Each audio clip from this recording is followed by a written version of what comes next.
take a seat.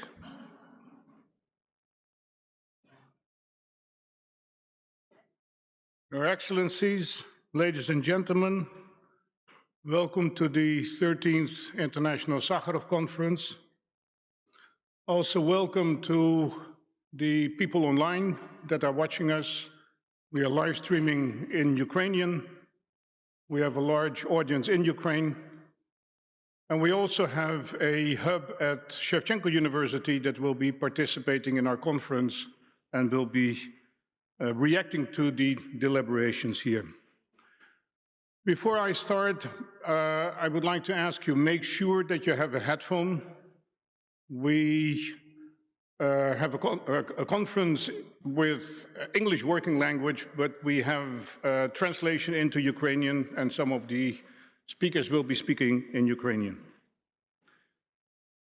We will try to remain strictly on time.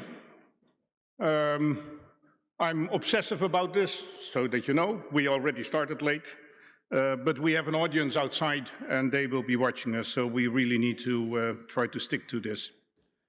So without any delay, I would like to invite the first speaker of this morning to start the opening of the conference, Marius Yanukonis, who is Director of Strategic Management and Analysis Department of the Ministry of Foreign Affairs of Lithuania. Marius.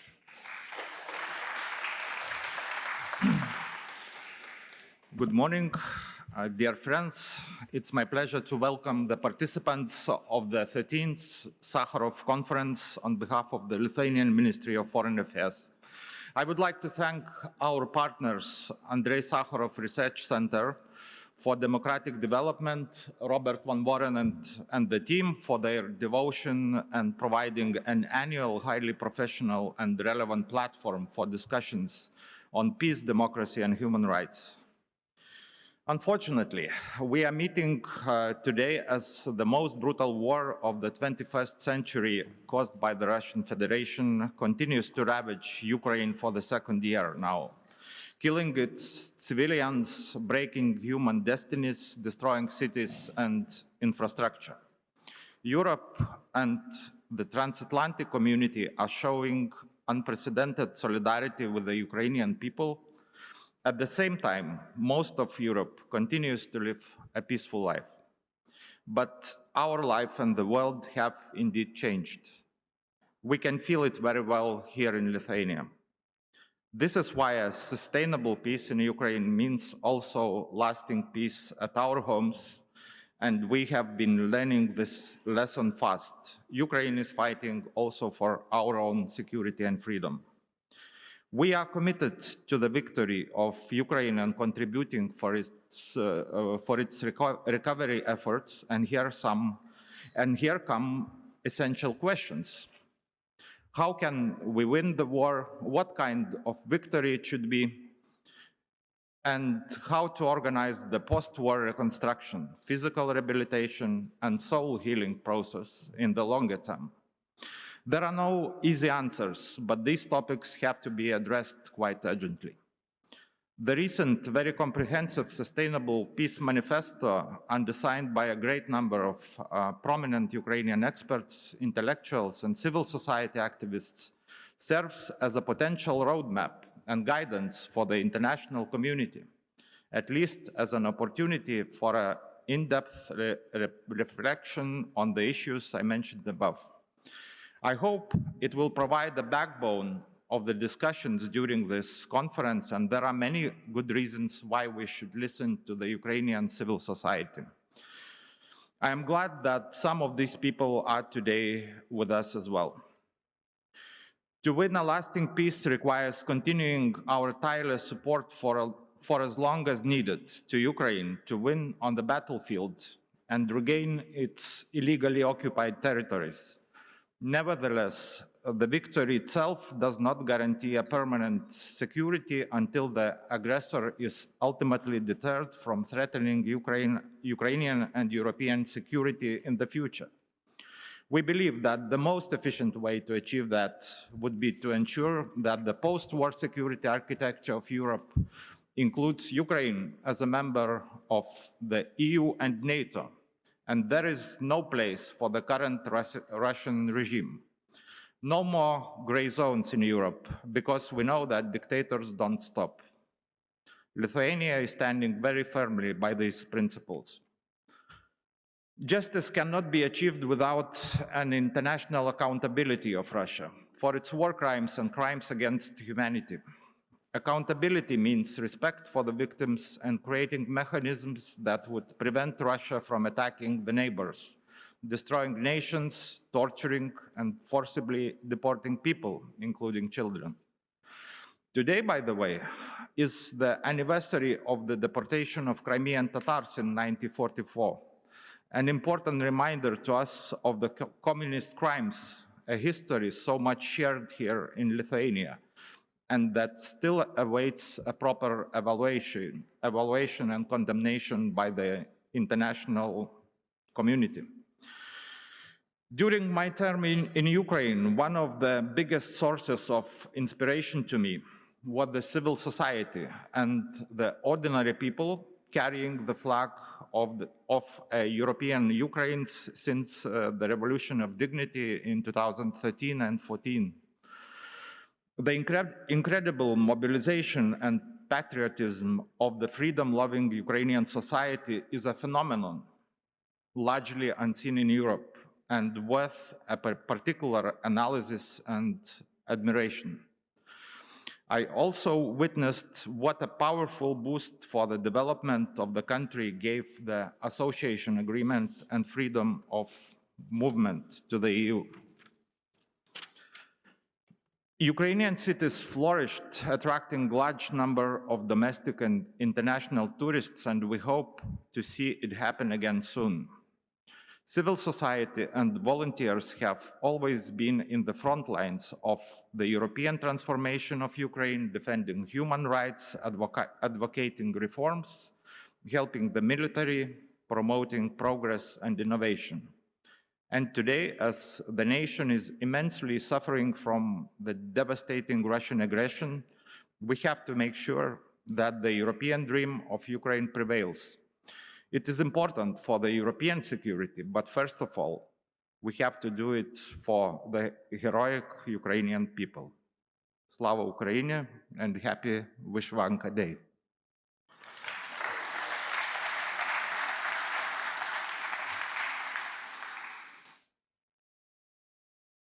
I would now like to ask to play the recording of Emin Japar, the first Deputy Prime Minister of Ukraine for Foreign Affairs. Distinguished colleagues and friends, honorable participants, ladies and gentlemen, I appreciate the invitation to take part in this conference, and I would also like to thank Lithuania for a steadfast support of Ukraine. Lithuanian people were among first who extend a helping hand to us and committed to stand with Ukraine as long as it takes. It is an honor for me to deliver a speech on the conference named after Andrei Sakharov. He was among those who helped Crimean Tatars in their struggle during Soviet times. Sakharov was a friend of the leader of the Crimean Tatar people, Mustafa Dzhemilov. They both are the symbols of resistance against Soviet tyranny. Sakharov organized a broad international campaign advocating immediate release of Mustafa Agha from the prison, and his letter literally saved the life of Crimean Tatar leader. In 1970s, when Mustafa Dzhemilov announced a hunger strike and was on the verge of death, Sakharov sent him a letter. It was a life-saving letter. He said, "Our enemies will only rejoice at your death." These few words inspired Mustafa for the further struggle. The story is not only about the friendship of two powerful people. It is also about the threats that Russian tyranny substitutes to such basic things as freedom and human rights. Modern Russia inherited the worst practices of Soviet repressive machine and now applies it both against Ukrainians and its own citizens. Moscow could not put up with the collapse of the Soviet Union and made permanent attempts to restore its empire of evil by waging wars and destabilizing independent states like Moldova, Georgia, and now Ukraine. It also prevented other post-Soviet states like Belarus from choosing their own way. Back in 1990s, the process of ending the era of confrontation and Soviet imperialism was not finished. Therefore, the victory of Russia and over Russia today will mean the end of imperialism and will turn into ash the Iron Curtain that Russia is trying to restore. The aggressor must be defeated. As a reminder to all authoritarian and aggressive regimes that changing borders in the 21st century is not an option. I wish the world had realized this back in 2014, when Russia temporarily occupied my native Crimea and parts of Donetsk and Luhansk regions. I wish the world had realized that dancing tango with an aggressor was dangerous and would inevitably lead to the big war in the very heart of Europe. We need to learn the lessons of this war. There is no any other country in the world that wants peace more than Ukraine. However, just and lasting peace is not possible without liberation of every inch of Ukraine's territory, as the occupation is another form of the war. Ukraine's victory and punishment of Russia for criminals is the only way to ensure justice for all those who lay down their lives for freedom. Every day Ukrainians die from the hand of Russian invaders. Behind the statistic of casualties are real stories of people who lived, loved, and built plans. The tragedy of loss affected not only Ukrainians. In this regard, let me recall the name of Mantas Kvedaravičius, Lithuanian film director. When Russia invaded Ukraine on February 24th, Mantas decided he had to be there and document it. In April 2022, he was captured and brutally killed by Russians in Mariupol. Mantas' partner, Hanna Bilabrova, managed to retrieve this footage, turned the material into a new film, Mariupol 2, that revealed to the world the scale of Russian atrocities. Dear colleagues, what else can be done to ensure the lasting peace? First, we must deprive Kremlin from its ability to use its military machine against Ukraine or anybody else. To achieve this goal, I would like to call once more to provide Ukraine with all necessary weapons to gain the victory on the battlefield. Maintaining and strengthening sanctions regime is also critical for success in this endeavor. But even after war, we cannot simply return to the pre-war state of affairs, to business as usual.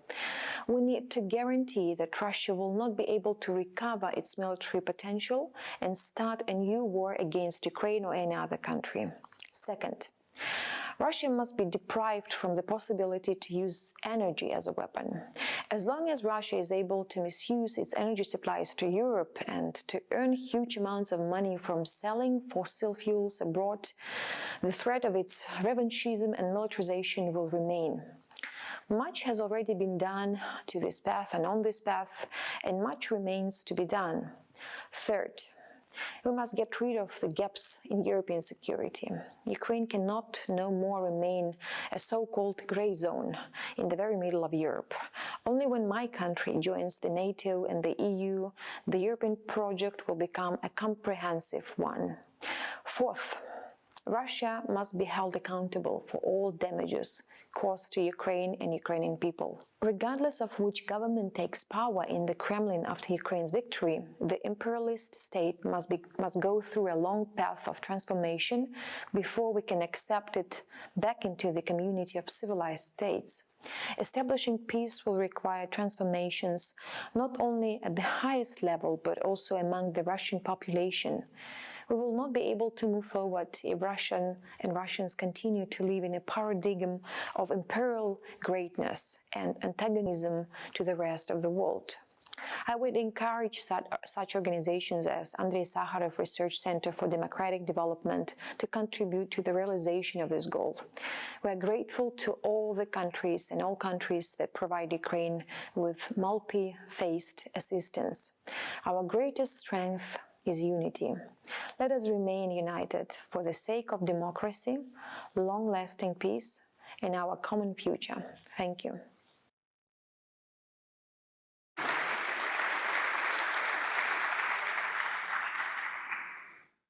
I would like to ask you to watch the contribution of Miroslav Marinovich. He is pro-rector of the Catholic University in Lviv, former political prisoner and one of the founding members of the Ukrainian Helsinki Group. Miroslav is not with us because of ill health, but he's definitely with us in spirit and mind. Can we see Miroslav?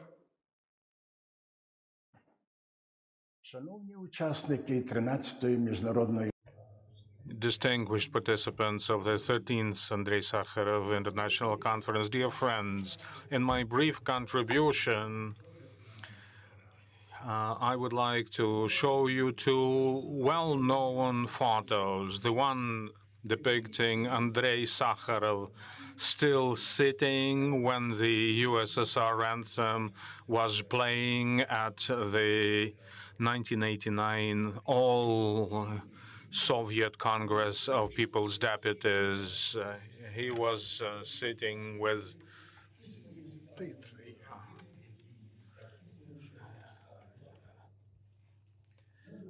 in the second photo, taken in 2015, we see the three hierarchs of the Russian Orthodox Church, including their head, Metropolitan Onufrius. They didn't want to stand up to recognize the names of heroes of Ukraine who perished in fighting the Russian aggression. Why? They said because they wanted to stop the war in no time. But in fact, they demonstrated their loyalty to Russia and the heretical doctrine of Ruski Mir and lack of loyalty to the country where they were serving. Brave people stand for their ethical principles. In the first photo and in the second photo, those who are called upon to stand by the ethics were trotting down on them. So I showed this comparison to tell you once again that Andrei Sakharov was a person of a powerful ethical potential that prevailed any ethnical or political motives in his life. And us former political prisoners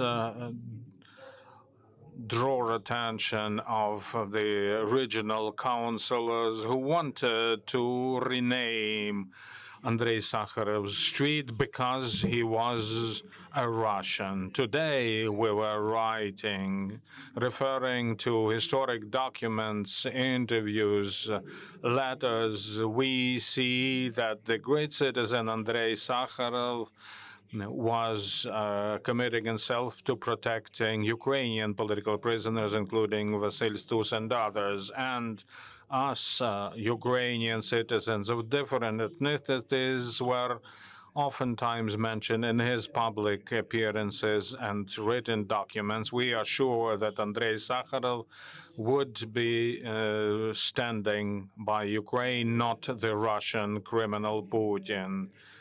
In summary, I'll show yet another photo. In it, Andrei Sakharov is leaving the Congress Hall on December 14th, 1989. On that same day in the evening, he passed away. For me, this is a symbolical photo because his leaving meant that the Russian political dissident movement was leaving to the settings, political settings have now changed, but the fight of good and evil remains the same, and it's good to know that the Ukrainians are now standing on the side of good, giving away their lives in that struggle. I would recognize the conveners of this conference for having dedicated it to the Ukrainian sacrificing their lives for good. At the same time, I call upon you to always stand by the human choice of social life, without which no civilization will sustain.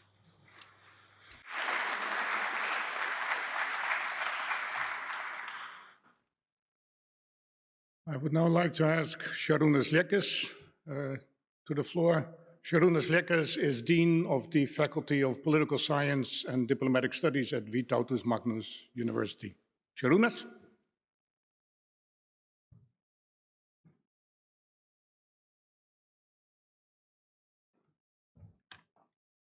Ladies and gentlemen, here I want to speak not as a dean, but actually as a chair of the board of the Sakharov Center. The very beginning of the center was rather difficult, I would say, administratively, because nobody knew very often, what is the name, what for, what we're gonna do. But this is, as you see, already the 13th event, and this is not the only event we organize as an institution. And the event which actually brings, many diverse people, many opinions, and very often controversial opinions, and also in this kind of situation, in the present situation where we don't know, which direction, the world is moving. I mean, the world will not be the same as we had it before. So this conference exactly is an attempt to look into the future, to look and to assess and try to understand where we are. Actually, are we still in the guided tour along the street, or should we look everybody separately, our own choice? Should we gang together, for something else, So these are very difficult answers, to give. Very often these questions are difficult even to ask in the present climate. So the idea was from the very beginning that this conference, this exactly the 13th conference, should be an attempt to look into the future, to have a vision of the future. And also right now I would like to thank very formally, just naming institutions, because afterwards Robert will speak about, at the end of the conference, if we are successful, we'll thank very, different institutions.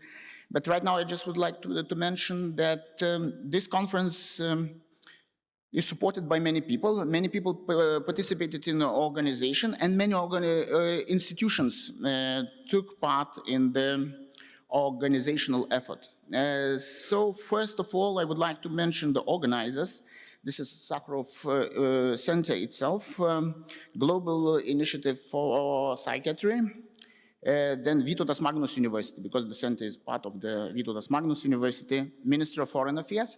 And here I would like also to mention that the first time in our history, we are doing this event in partnership and with participation of Foundation of Polish-German Cooperation. And this is very symbolic as well, that foundation which had the very difficult time at the very beginning when they were established in 1989.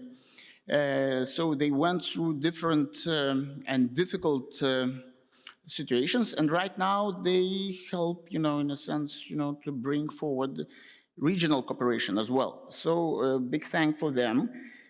Plus, this event is sponsored by Go Vilnius, naturally local government of Vilnius, then 3 embassies, and we want to thank them especially because they are like steady partner and friends of the center and of the university. So I would like to thank in a row as I have them written. Finnish embassy, then the Dutch embassy, and the Danish embassy. So these are like very important embassies. We enjoy their presence and participation. And here, because I'm running out of my time, I would like to go into the details, but I don't have time. And I think during the event we'll have opportunity to speak about the details and to thank particular people, who contributed to this event. Thank you. Thank you very much.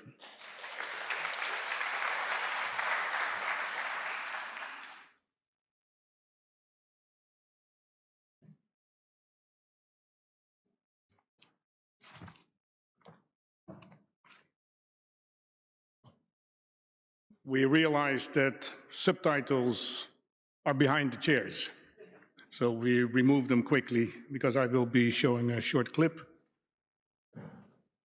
So, ladies and gentlemen, when we started preparing this conference and decided to focus on the consequences of the war that Russia unleashed against Ukraine, which I believe will determine the future of freedom in the world, quite a few people asked me, why would the Sakharov Center focus on Ukraine? Wasn't Sakharov a Russian? Of course, among those asking were no few Ukrainians for whom anything Russian has become a symbol of evil, and very understandingly so. A war of destruction focused on eliminating the Ukrainian state, Ukrainian language, and Ukrainian culture.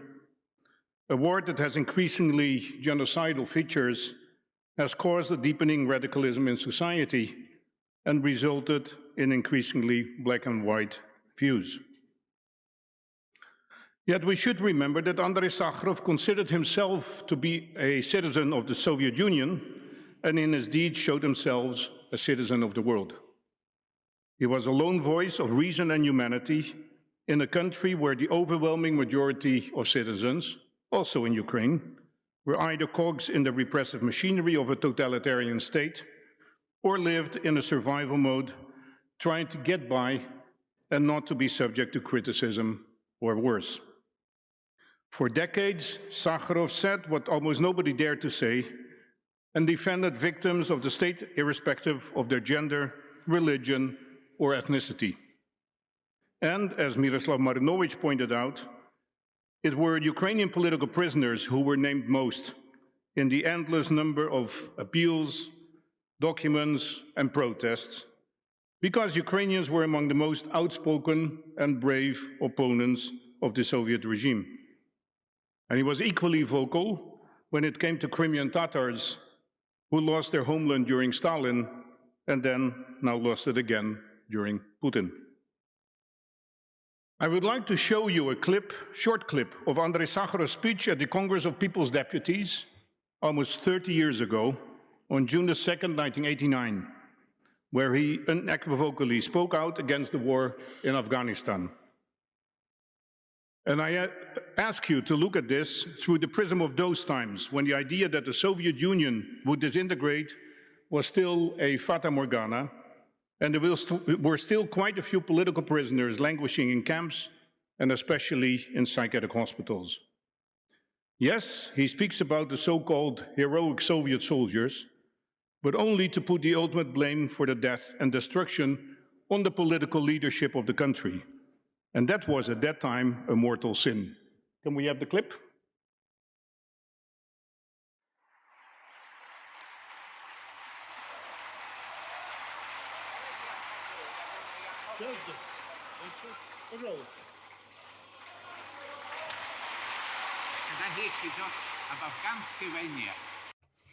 When it comes to the Afghan war, I never insulted the Soviet soldiers who served there and heroically carried out the orders. The war in Afghanistan itself was a criminal adventure.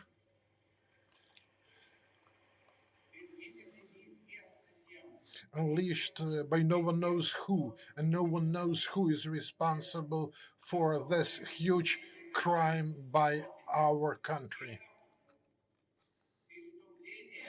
This crime cost the lives of almost 1 million Afghans.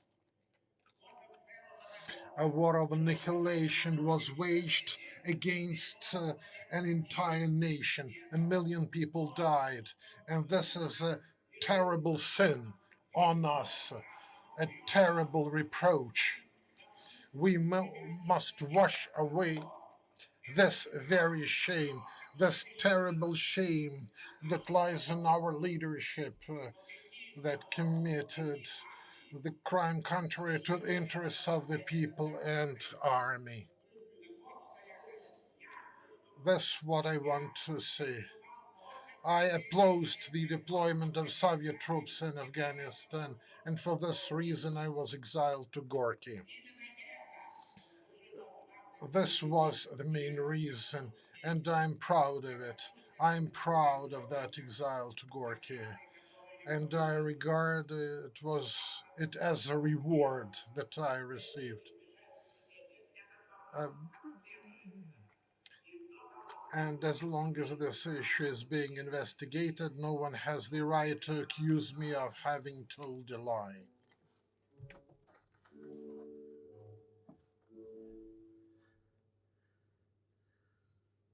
Watching this, can you have any doubt what Sakharov would have done when it comes to the Russian war of aggression against Ukraine?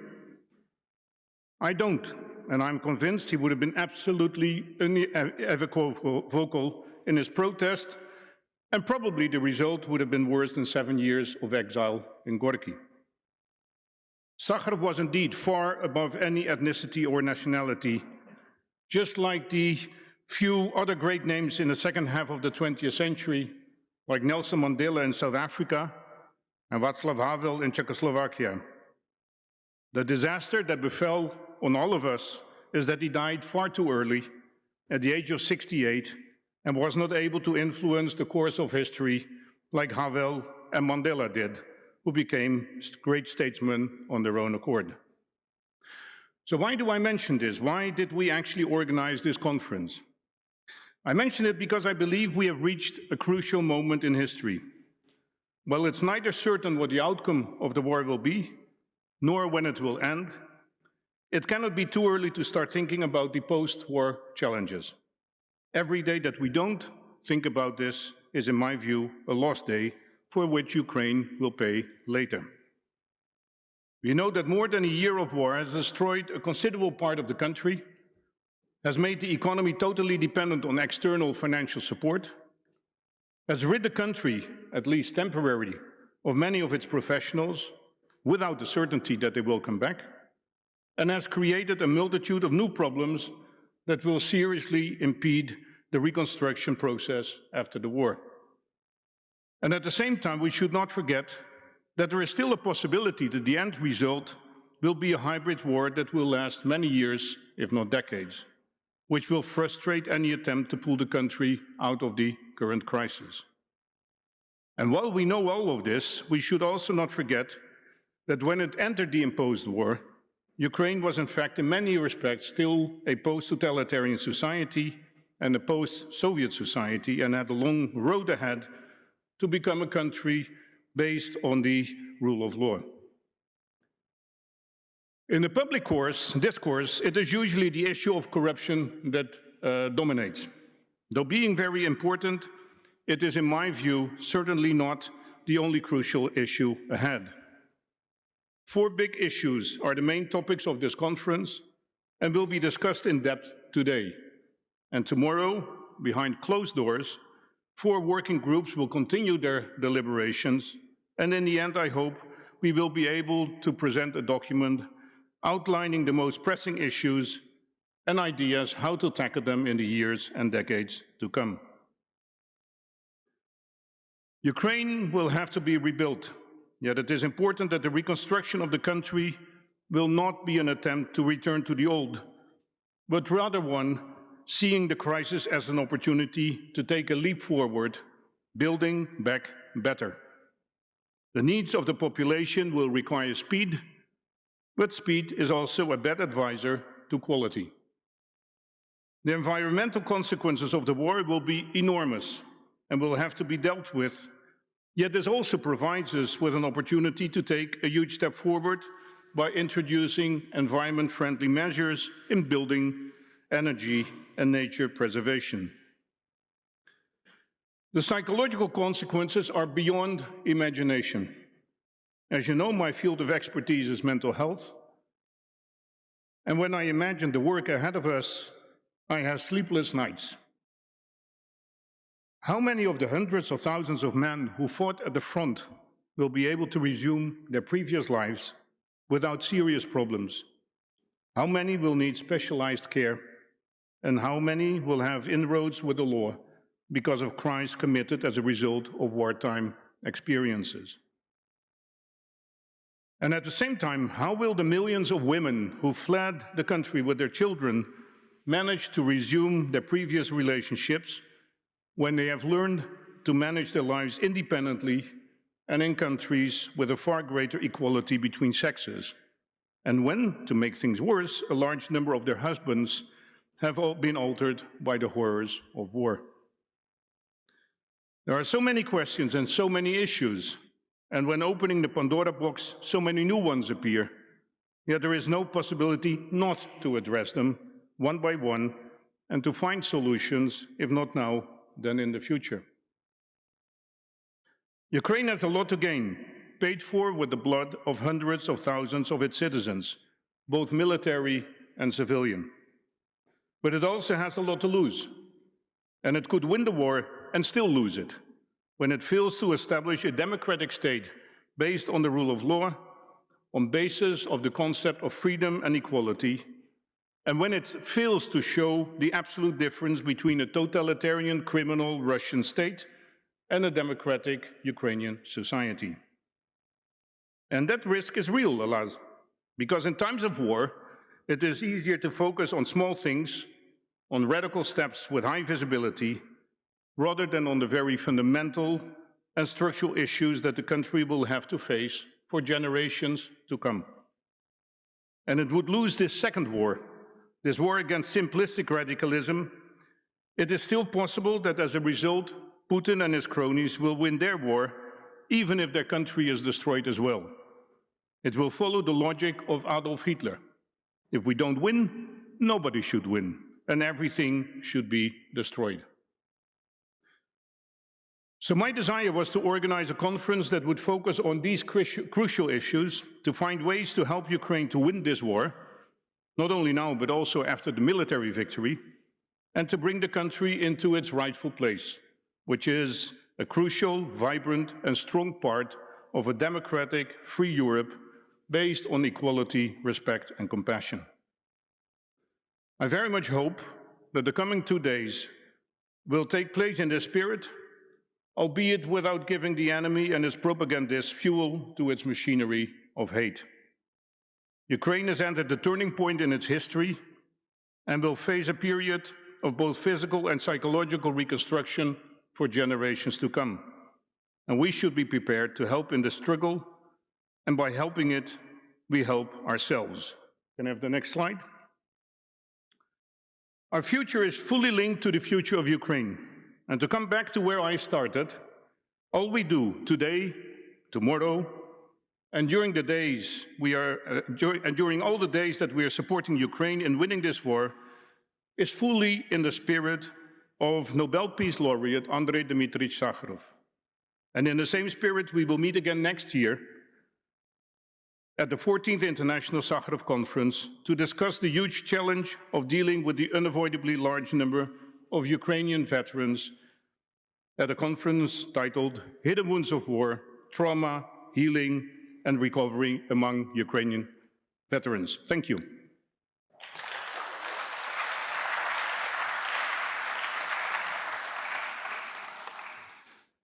I would now like to ask to show us the hub at Shevchenko University and welcome them to this conference.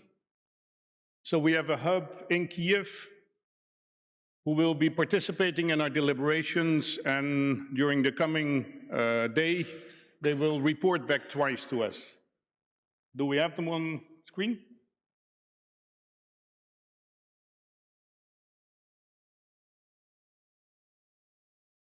Valery, hi there. Ladies and gentlemen, we are broadcasting from Tarashev University, where we gathered to hear, listen, and speak about problems of this conference. Today is a twice Memorial Day in Kiev. To May 18 is a dark Memorial Day of deportation of Crimean Tatars in 1944, and we remember that. And May 18 is a very bright celebration of Ukrainian embroidered national colorful suit, Vyshivanka, and we have many people in Vyshivanka here in this audience. So we have one very dark and very white and bright reasons to remember about human rights. We have challenges of the war, and we have also challenges of post-war recovery. Challenges to our democracy. We are winning because we are democracy opposing autocracy. And indeed, we have some limitations for democracy during the wartime, during the martial law, and we have a challenge to recover fully this democracy after our victory. And we have challenges of rebuilding, of recovery of the country, and not only rebuilding, building back, but building back better, or even building forward to use this chance, to seize the opportunity to modernize the country, to bring it up to the next level of development. We have challenges of massive trauma, and we should do our best to transform it to the post-traumatic growth and development. And indeed, we have challenges of national reconciliation with so many different categories of people damaged by war. We have all divisions in Ukrainian society already left, but we have new divisions will appear, and national reconciliation is not an easy task. And we have to deal with our national memory, historical memory, which is too traumatic for centuries of opposing the empire. And last but not least, speaking about human rights and remembering about the name of Andrei Sakharov, we should think also about human rights in Russia, in Russian Empire and Russian Federation. Rights of captive nations, rights of indigenous people who are oppressed, who are mobilized and killed in this imperial war. And indeed, if Andrei Sakharov will be with us, he would not also be, he would indeed would be opposing the war, and he would be with Ukraine, but also he would speak about indigenous people of Russia who are captive. We have complicated problems, which, and we have many people who propose very simple solutions, which mark road to hell. So we need a very complicated thinking and very complicated solutions for our extremely complicated challenges. And we hope that this conference will provide us with hints and ideas to create new experience how to deal with challenges like the world is faced now. Thank you.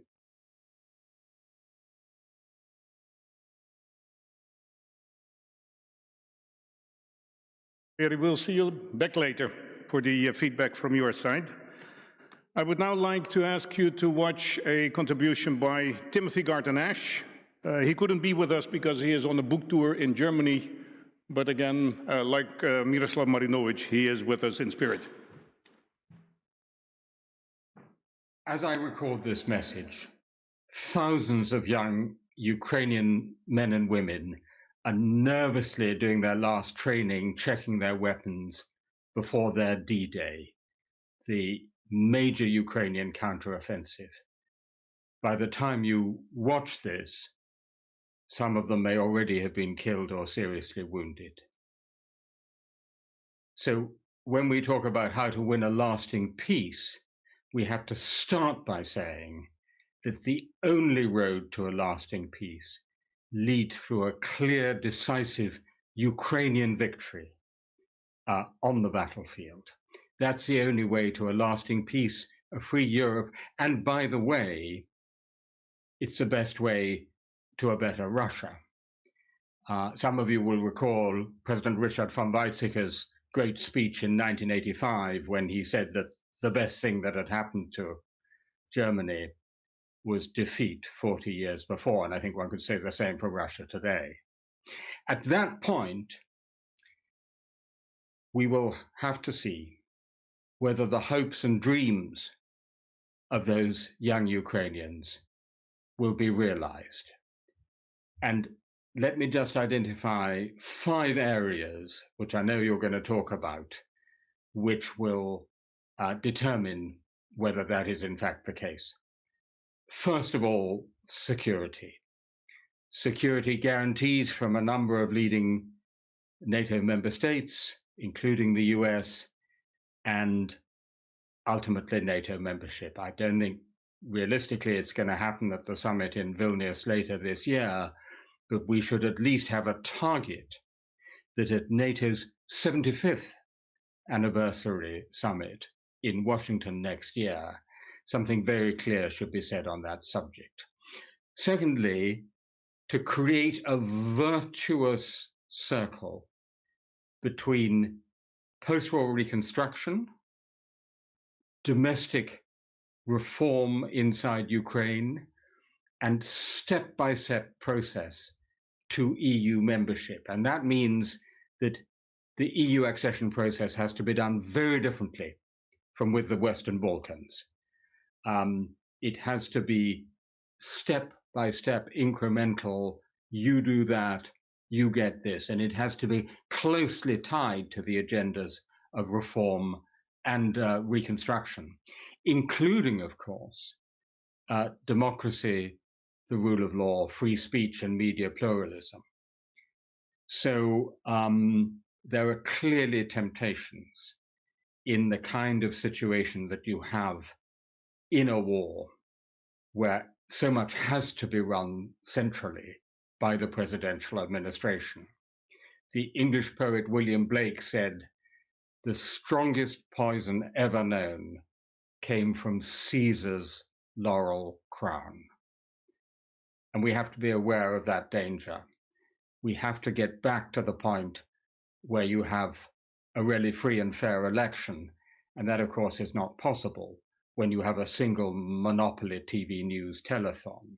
There are various conditions that have to be in place to get back to a genuine liberal democracy.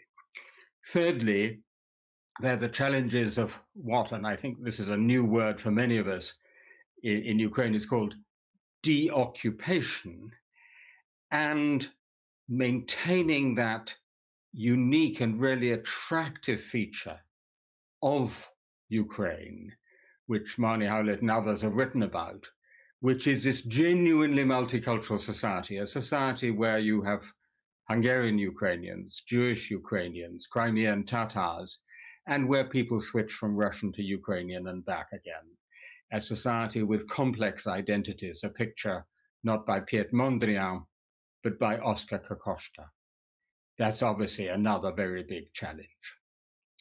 Fourthly, I think beside the word Europe, the word I heard most frequently when I was in Kiev a few weeks ago was justice. Everybody I met seemed to be working on some aspect of documenting and preparing for a reckoning for this war. Many have observed that it's probably going to be the best documented war in history.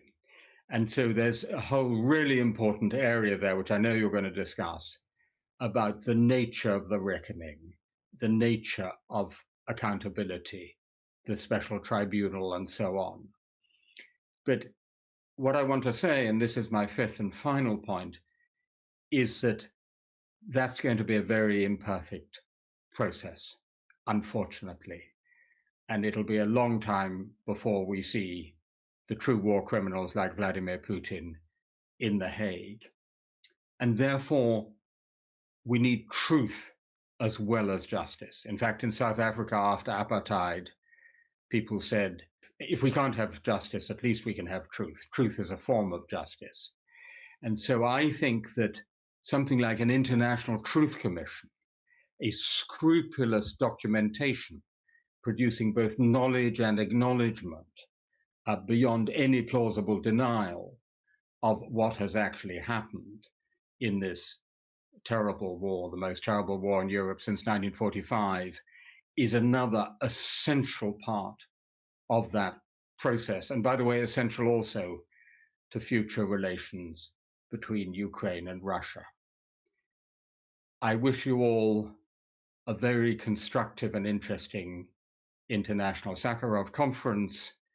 And if we manage to do at least much of this over the next decade, then I believe we will have taken a further decisive step forwards towards the great goal of a Europe whole and free.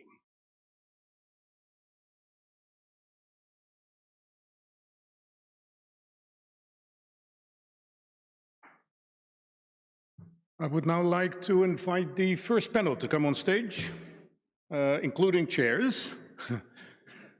Janet Anderson, who will be moderator, then Olga Ivazovska, Brian Bonner, Jeppe Kovot, James Scher, Tetjana Pechonchik, and Daniel Jalimas.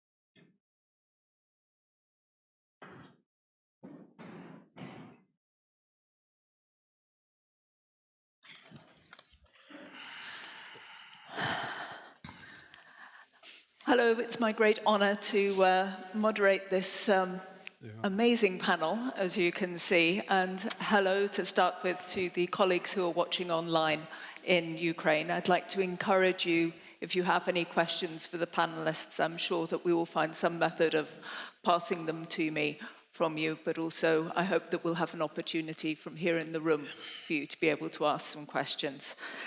Why are we discussing democracy and the rule of law? Well, my stress here is that the Russian war of aggression against Ukraine is targeting these common values of democracy, rule of law that we all agree with, human dignity.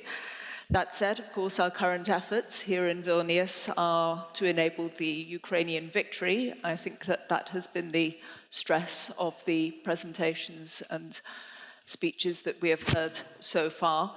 Here we are discussing some future scenarios, informed by the past, informed by the present, and sketching some of the issues that we know will come in the future. I've asked my panelists to respond to an individual question. The reason why I've done that is because I think that they each bring such incredibly wide experience and deep knowledge that I wanted to try to draw out one aspect with each of them. So I'm going to begin with Olga. Olga Ivazovska is the head of the civil network Opora. She's an international expert in electoral matters, in parliamentary and development of draft laws. It's a big question, Olga, about the health of democracy. What we've just heard is how difficult it may be to establish a genuine democracy in the future. And I wondered if one of the lenses that we could use to examine what may be the electoral landscape in the future would be how we can organize elections, the number of political parties. Will we see a generational shift in the kinds of politicians who emerge in post-war Ukraine? Will we see new political parties, or maybe the older ones reclosed? Can you give us some insights from your experience? Thank you for your question. Hello to everyone. And I need to start from one very important words produced by one columnist in 2008.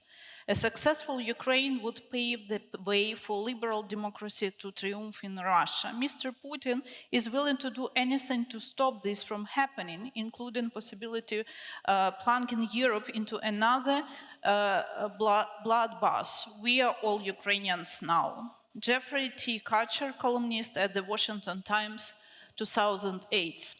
So that's why this war was predictable. And it was predictable for sure because Ukraine became democratic state and because Ukraine and Ukrainian society did its own decision to moving forward European Union, European values, and to use rule of law as a guideline, as a roadmap for Ukrainian reforms.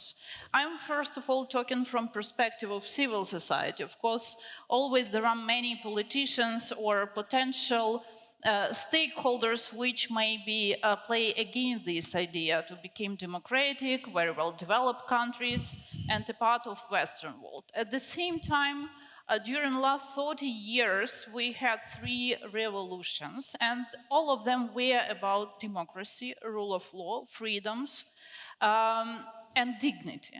That's why I believe that Ukraine is doing very much already for being democratic. But for many people, democracy or wording about values, it's about flexibility. I heard many times about that during Minsk process, because I was participated 2 years in this process as international independent expert in political subgroup. And we've talked a lot about freedoms, best practices, and so on and so forth. And unfortunately, even our international partners try to use international documents against the idea to organize free and fair elections in Ukraine if it will be possible. How do I get out? Okay, thank you. On occupied territories. So now it's a time to the honest war. It's the most honest war period in Ukrainian history between Ukraine and Russia, because Ukraine is not the same as Russia. Only during these 18 days, during May, we had 9 very intensive attacks on Kyiv by ballistic rockets and rockets. Only yesterday, Ukrainian anti-defense system, anti-air defense system destroyed 28 missiles. And it's talking a lot about everything. So Ukraine will be destroyed if Ukraine will not win the war. There are nothing in between, like a button or lines or list of decision-making process between peace and war. That's why there is no any potential to have sustainable peace without security, without rule of law in Ukraine, without democracy. I have to highlight that Russia became authoritarian regimes for many years ago because Russia didn't have competitive political processes. That's why the security has direct connection with democracy. When civil society and society may play a crucial role against those people who can be like under the pressure of historical myth or their very strange thinking about a role of their country. And first of all, it's anti-colonial war for sure. Many of our partners still thinking that there is a solution to save Russia and to help Ukraine to win. But it's like to be in between, to die and to survive. If Russia will be democratic, it will not be united, because Russia is continued to play a role as imperialistic regime on the central part of Europe, and unfortunately, this playing a crucial role against Ukraine because Ukraine wants to be democratic. And I'm happy that Russia has so many corrupted people inside itself, because without this, we may have very crucial attacks, and Russian army may be in reality the second in the world. But corruption destroyed the army, destroyed the potential to play a major role in this part of the world. And I'm happy that Russia is a corrupted country, but I'm not happy if Ukraine will be a corrupted country. That's why Ukrainian democracy and Ukrainian society are going to continue reforms which already started some years ago. Sometimes it was like dancing back and forth, but After the decision on EU level to give Ukraine chance to become a candidate and to moving forward to EU, Ukrainian civil society and Ukrainian citizens took very important roadmap how to moving forward closer to EU and to become a member of EU. And we had already meetings with my colleagues on this panel when some of our partners still were shaken if Ukraine can be a candidate to EU or not, or it too early, because there are problems with rule of law and so on and so forth. But the problems, it's about objectives. If Ukraine has so big movement forward during last 30 years in fighting to be democratic, fighting to be effective in fight against corruption, we have a chance to continue this work according to roadmap. I believe that Ukrainian civil society will participate on development clear and detailed roadmap after the openness of negotiation about EU membership, because it's even more important that these 7 preconditions as ad hoc decisions and small part of this future roadmap. But we have to continue work. And you started from the question about elections, and I will end on this topic, because martial law is not the best time to have free and fair election. That's why Constitution doesn't give us a chance to organize election during the hot period of war, because elections, it's about freedoms, and martial law and war, it's about step back from some human rights and freedoms, because society and state has to be focused on defending system, defending process and battlefield. And we, at the same time, we have to be ready to use the best standards after the end of it. And I believe that it may happen next year. First of all, I'm talking about presidential and parliamentary election. And at the same time, from the perspective of expert groups, we have to develop new legislation, rules, and potential practices, and involve as much our international partners into this process as possible. Because you know that 8.5 million of Ukrainians are living abroad, and more than 60% of them have electoral rights. If you want to build a new society, and new membership between our European and Western partners, we have to think how to protect their political rights, how to involve them into political process, not just for voting, but for participation during whole process as candidates, as those who will be a part of political circle and who will present some of the groups of people from abroad in Ukrainian bodies, like authorities, parliament, and so on and so forth. At the same time, this is very toxic topic for now to speak about potential election.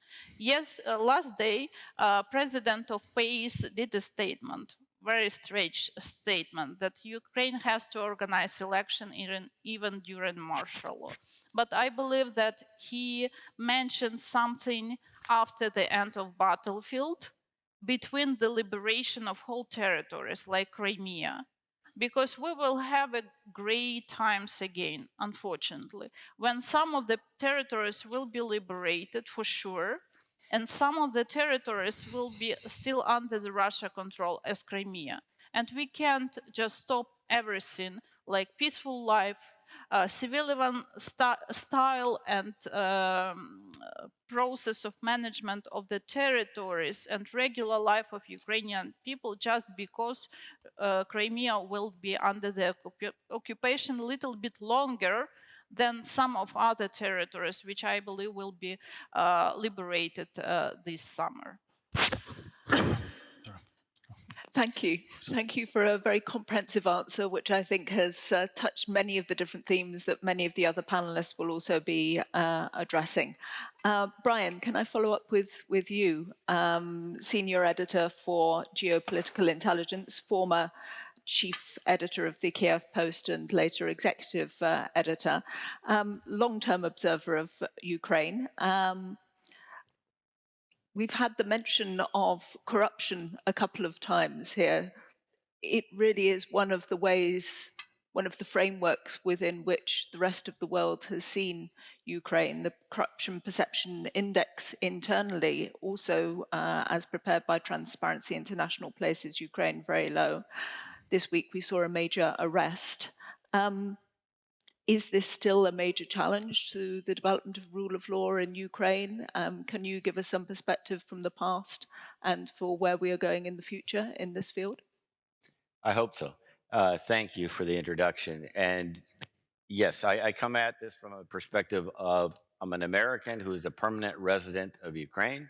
I've been living and working continuously in Ukraine since 2008 and on and off since 1996, mostly as the chief editor of the Kyiv Post, which is Ukraine's English language newspaper. So good news is, yes, Ukraine is a democracy. Russia is not. Vladimir Putin, for 30 plus years, has been trying to weaken and corrupt Ukraine from within, unfortunately, with some collaborators. But he's failed. And the best proof of that failure is that if Ukraine were a failed state, like all the Russian propaganda tells you, if it were a Nazi state, like the false Russian propaganda tells you, he would need no need to invade. He has to invade because Ukraine was slipping away. The high water mark of Vladimir Putin's influence was when he bought and paid for President Viktor Yanukovych, triggering the latest revolution almost 10 years ago. Since then, it's been on the decline ever since then. And that's been a great thing for Ukraine because less Russia means less corruption. Less Russia means more democracy. Less Russia means more rule of law. Simple as that. The way the societies have diverged in terms of how they're organized and the political culture. The bad news is, well, there's even good news in the bad news, so it's not entirely bad news. But Ukraine had weakened itself, is clearly the victim of this. No question about that, and I don't want anybody to think that anything I say mitigates this unjustified, unprovoked, brutal war of aggression. But Ukraine in 2014 had no defense industry. It was hollowed out completely by Yanukovych. Yanukovych's 3 defense ministers are in exile in Russia for treason and embezzlement corruption charges, as is much of his administration, as is Yanukovych, who ruled from 2010 to 2014. Unfortunately, Ukraine, just as the West failed Ukraine after 2014, I think Ukraine also, to be honest, had some of its own failings. For many years after 2014, Russia was the top trading partner. Until last year, even after the full-scale invasion, Russians had visa-free travel. The previous president did business in Russia until 2017. He had been charged until, for political reasons, the reason of societal unity, the charges have been sort of dropped or forgotten about, but charged for treason because of allegations of doing business in Russian-occupied areas. And through this diesel pipeline, which is now subject of a big dispute with Viktor Medvedchuk, who was also, one of Ukraine's biggest saboteurs from within. So these things, weakened Ukraine, and I have to say that also. The final thing about the Poroshenko regime is that Viktor Medvedchuk, who is, if you don't know, he's been a great cardinal in Ukrainian politics for a long, long time. He was the chief of staff to former President Leonid Kuchma and so forth. But he had 3 TV channels which were spewing Russian propaganda throughout the administration of Petro Poroshenko. Now, finally, the current president took those stations off the air. I, as a journalist, don't view that as an assault on free speech. I view that as an assault on Russian propaganda. I know that this is can be a complicated area, but also I can't let Zelensky off the hook. Pre-war Zelensky was a different leader than post-war Zelensky, and you can get into the details, but the bottom line is corruption is alive, well, and flourishing among the political class in Ukraine. And it's fair to say that Ukraine does not have the institutions to stop it yet.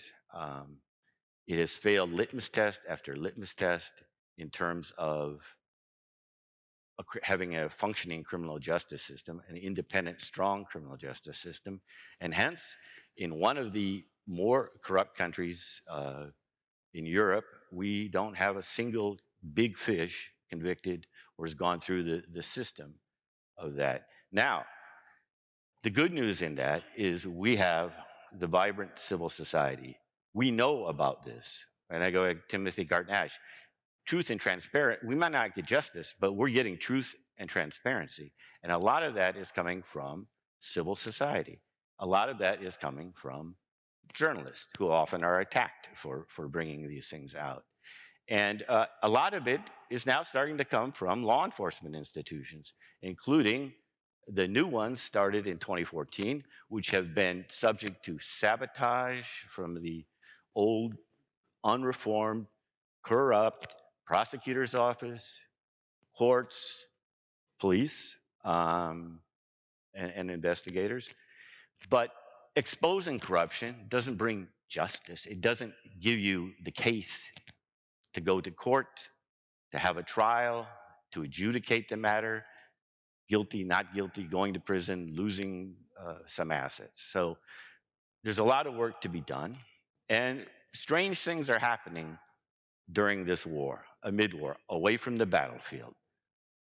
Almost on time with the conference, we had the Chief Justice of the Supreme Court now detained under allegations that he took a $2.7 million bribe to settle a court case on behalf of one of the litigants, another oligarch that we have in Ukraine. Now, before this happened, Ukrainians did not trust their courts for good reason. Now it looks like, I'm afraid, I hope not, but judicial reform is back to square one. Let me tell you how significant this latest case was. Yeah, speed it up. This was supposed to be the newest, this is supposed to be a new Supreme Court. The Chief Justice made more than $200,000 a year, putting salaries where he was supposed to be incorruptible. And yet this happened. And this has happened again and again. We've lost, during the war, the general prosecutor has been fired, deputy head of presidential administration, the National Bank of Ukraine governor is abroad, corruption allegations, SBU chief, hundreds of investigations into Russian traitors in law enforcement agencies. But okay, I'll end with the final piece of good news, cutting to the chase. Razumkov Center had a poll this month of Ukrainians asking them, do you think allegations of corruption should be exposed even during wartime? 84% said yes. Why? Because corruption threatens the unity of Ukraine, it threatens the support of Ukrainian partners, and ultimately it threatens victory on the battlefield, which is Ukraine's number one priority. I'll end there. Thank you. Thank you. Thank you. I'd like now to move to three contributors who have more of an external perspective and start off with Jeppe Kofod, the former Foreign Affairs Minister of Denmark, a member of the Social Democratic Party, previously also a long member of the European Parliament. Ukraine candidate for EU membership. We had Timothy Garton-Ash saying, please don't do it like the Western Balkans. as a minister, I mean, you've been inside the spaces where those decisions are made. How much understanding is there that how you can tie a candidate country to the rules inside the EU on democracy and rule of law, or do you acknowledge the need to support and encourage, especially when the kind of long process means that it can get derailed? Tell us from inside, how does that work? Well, thank you, Janet, and also thank you so much to Robert and all the organizers for this fantastic event. Listen, I was thinking when we're sitting here in Vilnius, thinking about the struggle in the Baltic states more than 30 years ago. And for me, what happens in Ukraine at the moment is also our generational struggle, exactly for democracy and the rule of law, also international law that is so blatantly violated by Russia, as we see it now. And it was also said, so let me just say that initially, that it was also said from the outset that, what happened the 24th of February last year should be the end, the beginning of the end of the Putin regime and the people around him and the whole thinking of that regime. And I actually very much agree with Timothy Garden as saying that, also for Russia, it has to be ended sooner than later. But you asked me, Janet, about Europe, especially from the EU perspective. I was Minister of Foreign Affairs last year when we took the decision. I also covered the General Affairs Council in Europe, so I also deal with the enlargement process, of course. And let me say that that there is a whole new reality, of course, of geopolitics. It didn't start in 2022, but it started way back, as we also have heard. I mean, we all recall the speech that Putin gave at the Munich Security Conference in 2007, where he actually laid out the plan that he's now executing against Ukraine. And that time, our leaders were there. They didn't take him seriously. We saw what happened in 2008 in Georgia. We saw what happened in 2014. In May 2014, I was myself personally in Donetsk, seeing what happened at the time there. So I think we have been warned so many times, and it's time now to take up the challenge. You ask about the enlargement. Listen, I think what happened is also a game changer to the enlargement process of the European Union, because it's true that there's a discussion, the balance between enlarging EU and ensuring that what we call the Copenhagen criteria, what was adopted back in 1993 in Copenhagen, rule of law, well-functioning state, market economy, respect of human rights, media freedom, and so on, is there before a country can enter into European Union. But even as being recognized as a candidate country, there's some thresholds to fill. That in a way changes last year. And I was very happy that we took the decision to grant Ukraine, but also Moldova, EU candidacy status, and also a perspective for Georgia of EU enlargement. And I think it's important also because it recognizes that Georgia is a European country. And if you look back in history, there's been other countries like Morocco applying for EU membership, which was rejected because it's not a European country.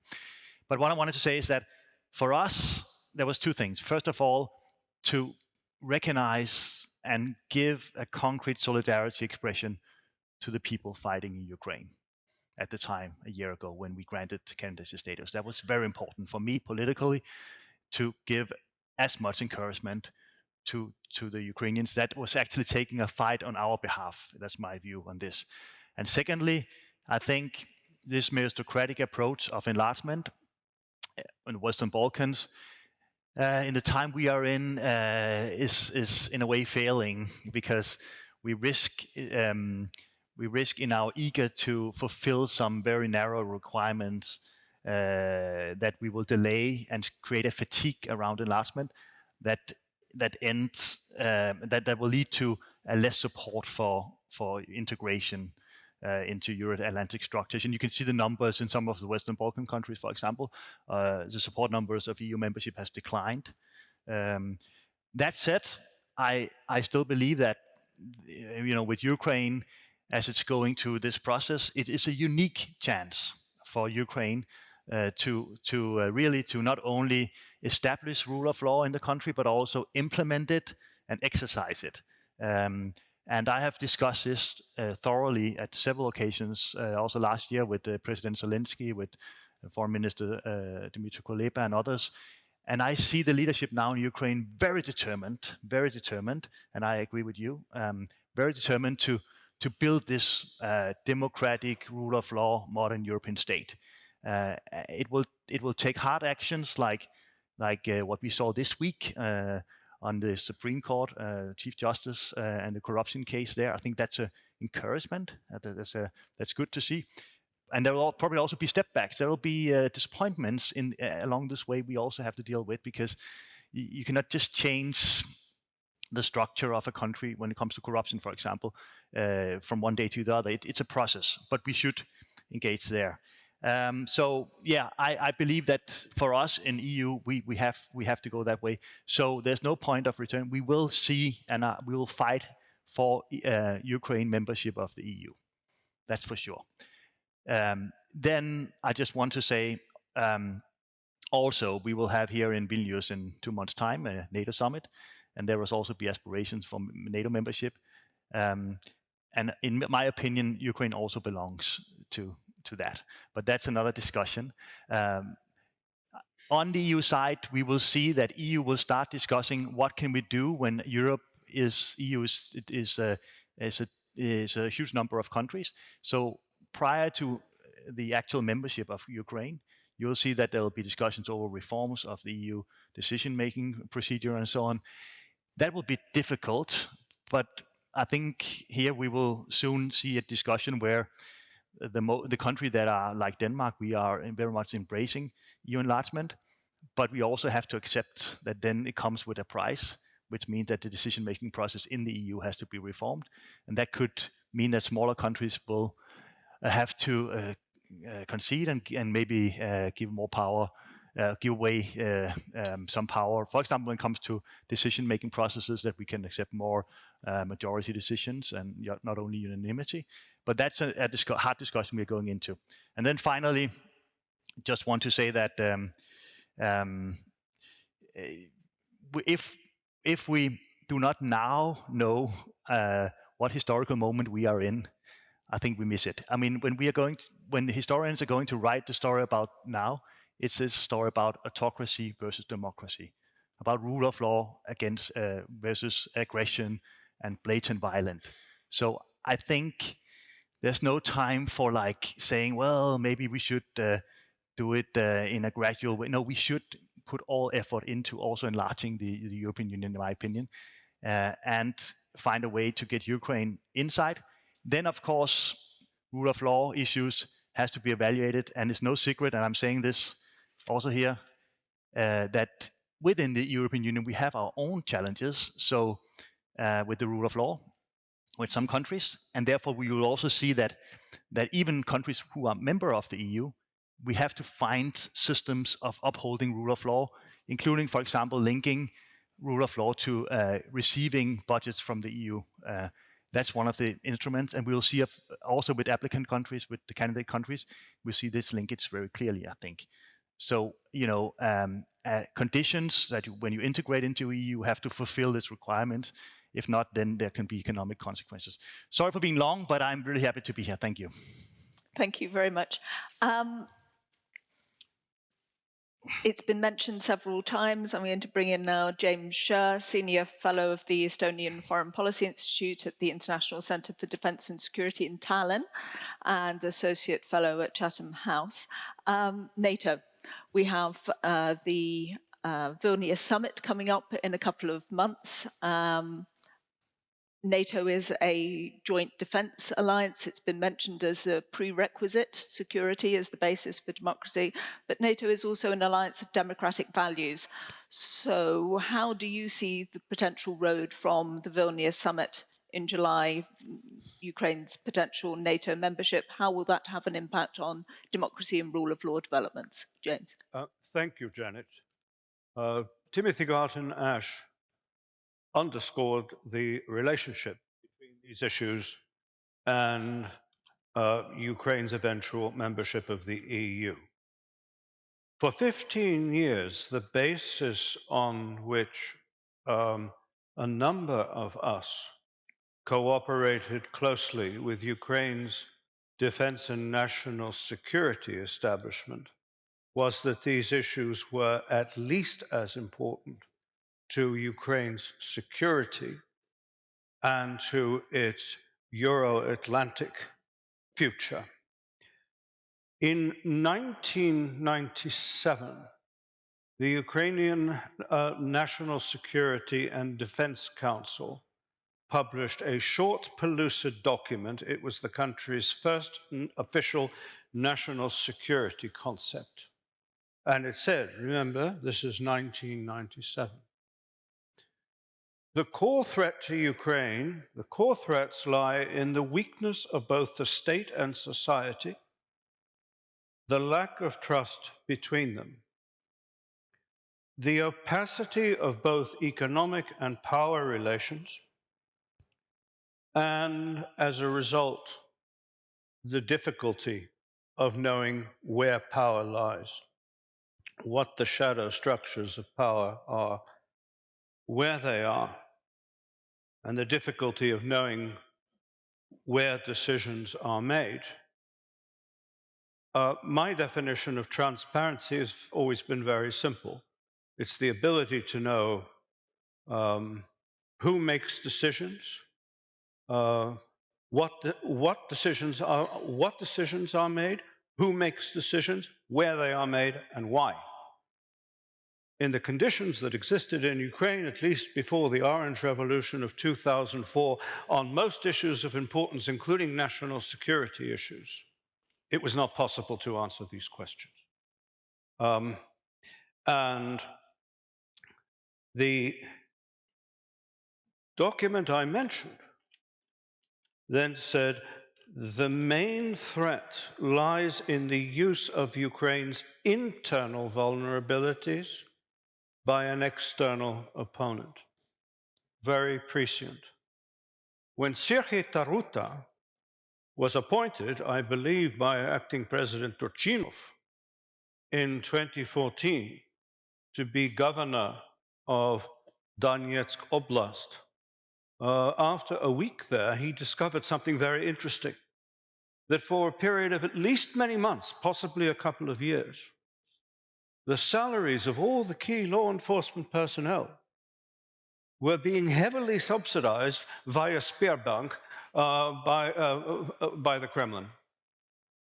That is a classic example. I could multiply them, but I'm not supposed to.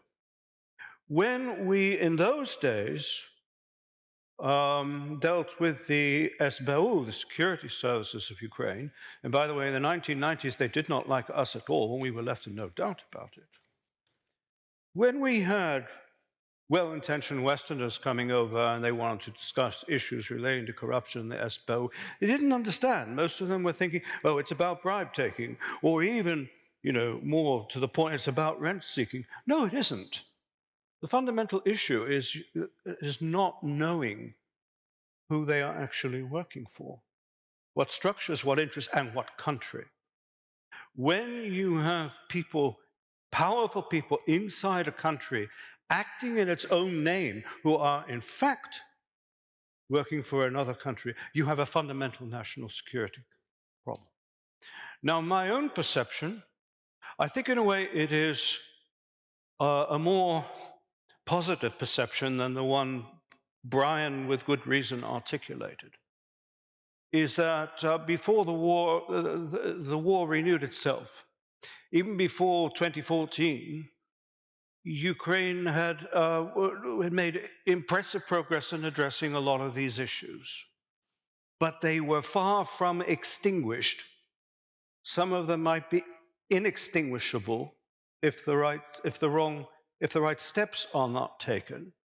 And the reason this is relevant now is that if this war ends inconclusively, or God forbid, unfavorably for Ukraine, all of these issues will return with a vengeance, and very swiftly.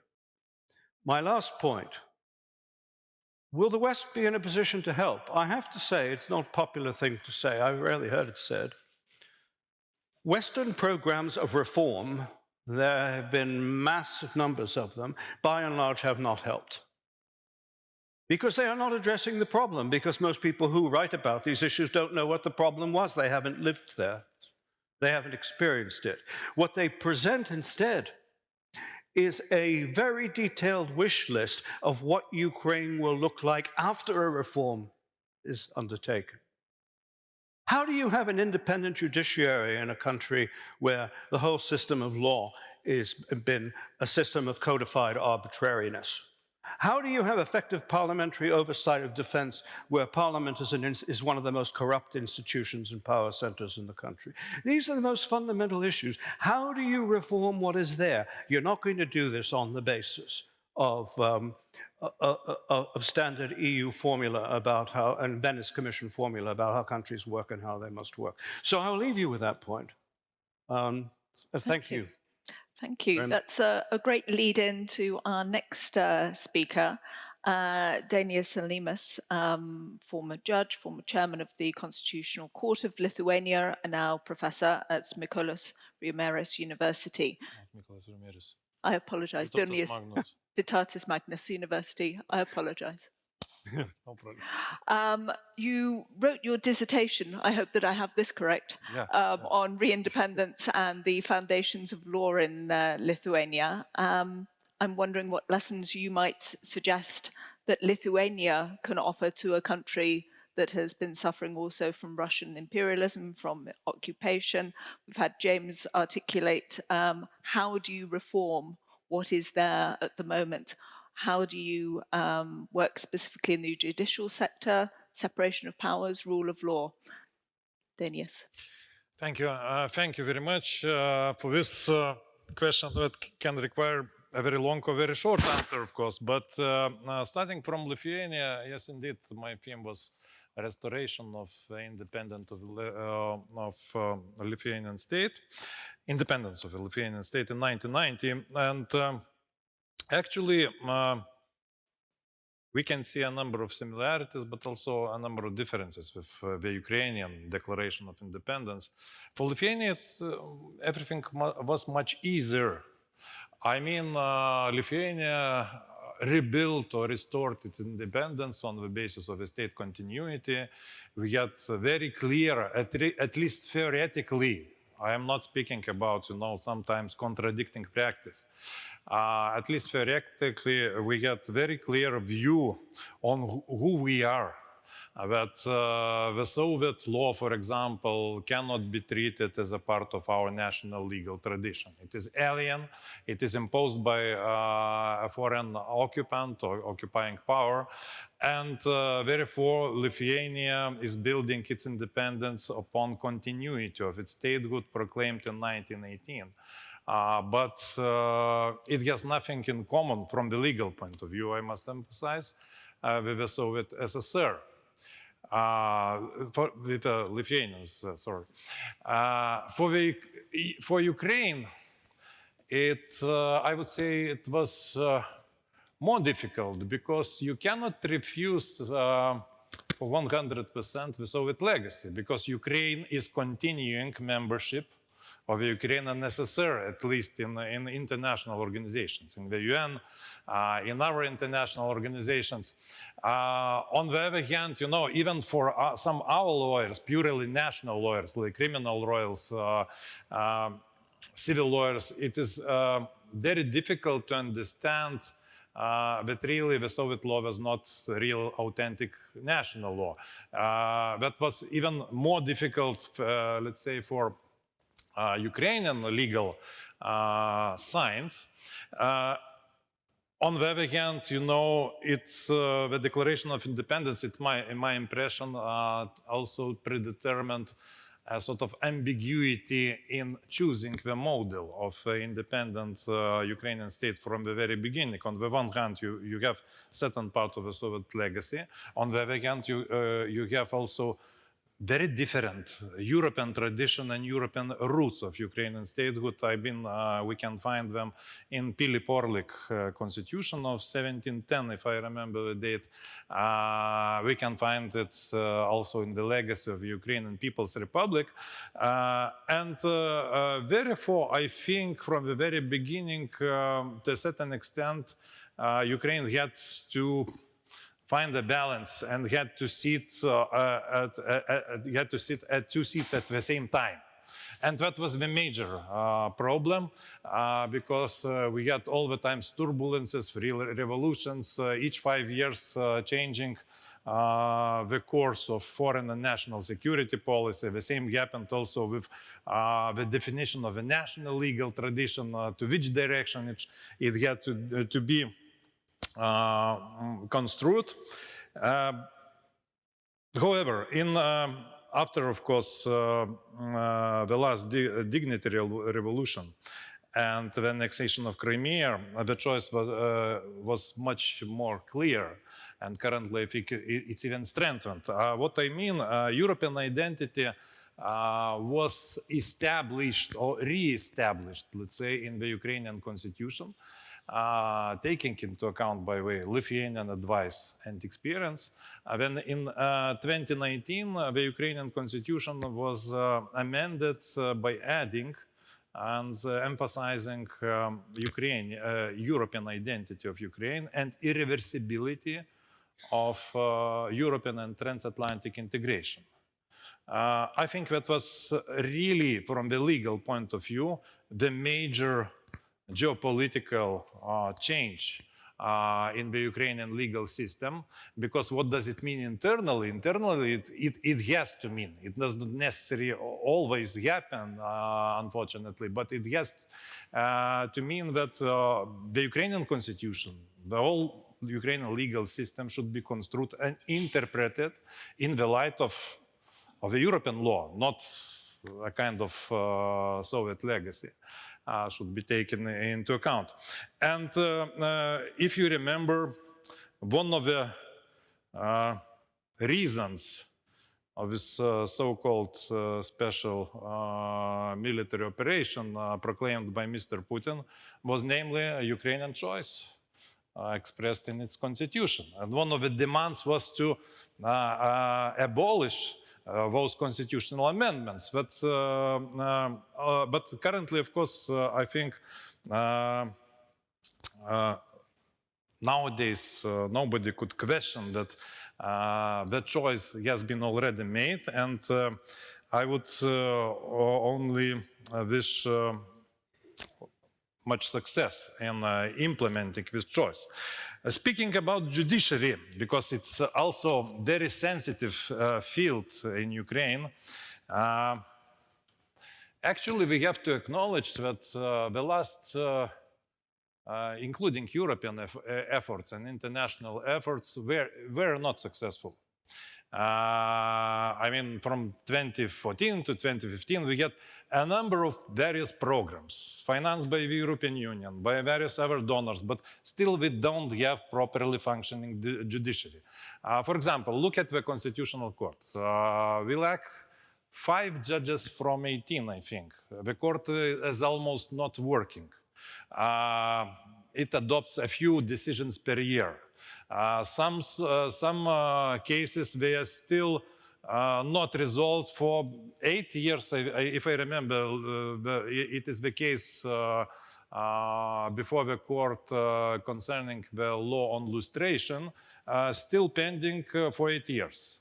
That does demonstrate that all the international efforts to build independent judiciary still are not successful, and also Ukrainian, unfortunately, legal practice is not efficient. Look at the recent example, as mentioned, when the top or chief justice of the Supreme Court was detained because of a bribe of an impressive size. But I must say also that the salary is also very impressive. Lithuanian judges could only dream about such kind of salary. If I remember, I counted it's about 17,000 euros per month. It's more even than European salary. But what does it demonstrate also, and that is also the lesson on the other hand for Lithuania, that the size of salary is not a sufficient guarantee for the judiciary being independent and impartial, unfortunately. We have to think about other mechanisms, starting from the appointment, and still really the corruption and dependency on politicians for the top courts of Ukraine, maybe excluding anti-corruption court, still remains the biggest problem. Without finding solutions, we could hardly hope for, all the laws are in place, but they are not simply working. But I would like to end my remarks with a kind of optimistic note. I'm just 2 days ago, I came back from Ukraine, where I saw, I was impressed by a number of judges and lawyers who are doing more than it is required. What does it mean? Actually, they are joining voluntary military units, of territorial defense. And for example, our university just made a donation, a pickup, which I saw in the picture during Robert's presentation, for the Kharkiv territorial defense unit consisting of judges and lawyers. And the commander of the Kharkiv territorial garrison is now with the rank of Brigade General of Justice, because he is a doctor of laws from Kharkiv. Or I met also excellent units of former and even one acting constitutional court judge and other judges as well in Kiev, which is called Mria. So in their free time, they're spending nights on roofs, being on duty and saving Kiev airspace from drones attacks. So I think we have to find the ways how to encourage those people to take leading positions in Ukraine judiciary. Maybe they should be given simply a credit of trust, and maybe this is the chance really to build the Ukrainian independent and impartial judicial system, by the way, not neutral one. I don't like the word neutrality. A judge cannot be neutral. It's he or she should be impartial. Neutrality, it means also moral neutrality when you don't make choices concerning sides between evil and good. Those judges whom I met, they are really not neutral, but they are sufficiently devoted both to their state and to democracy and the rule of law. So I can see also some optimistic notes speaking about future of the Ukrainian judiciary as well. Thank you. Thank you. Tatiana, can I ask you to help us again with another perspective? Tatiana Petchonchik, the head of the board of the Human Rights Center, ZMINA. We've heard a theme through here about the importance of civil society. I know you're heavily involved at the moment in the human rights investigations related to the war and deportation and torture, but there are broader issues of human rights. And I think this has been a theme of ZMINA in the past in terms of freedom of speech. Currently, as we've heard, there is fairly strict censorship. It's very difficult to imagine democracy in the current conditions. But when Ukraine emerges from war, that must change. But how fast will it change? What are the risks? We have a history of press ownership, which has been alluded to by a couple of the panelists, the roles that different oligarchs have played. We know that Russia has had influence campaigns. How do you see the future of the press freedom? Is that an area that you can talk to us about? Thank you, Janet. For this question specifically, it is important for me because I'm a former journalist and before establishing our organization, Human Rights Center ZMINA, I was involved in covering different issues, including human rights related issues. Yes, this is true that as human rights defenders, we face two types of challenges working in Ukraine. Of course, our biggest part of our work is connected to the results of the Russian armed aggression, but at the same time, we work to preserve democracy in our country, and we are following the legislation which is being adopted by the Verkhovna Rada, by the Ukrainian Parliament, and we also try to stop some non-democratic legislation which our MPs are trying to push, also using these circumstances of martial law.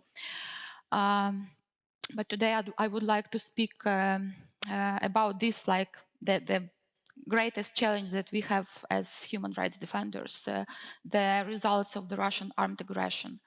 Today is a very important and symbolic day. It's a day of remembrance devoted to the victims of the genocide of Crimean Tatar people. And this day, 79 years ago, Soviet authorities started ethnic cleansing of Crimea and genocide against Crimean Tatar people. This crime of Joseph Stalin, Lavrentiy Beria, and other Soviet war criminals went unpunished and came back again to us. And now Crimean Tatars are facing new wave of repressions and persecutions in the occupied Crimea.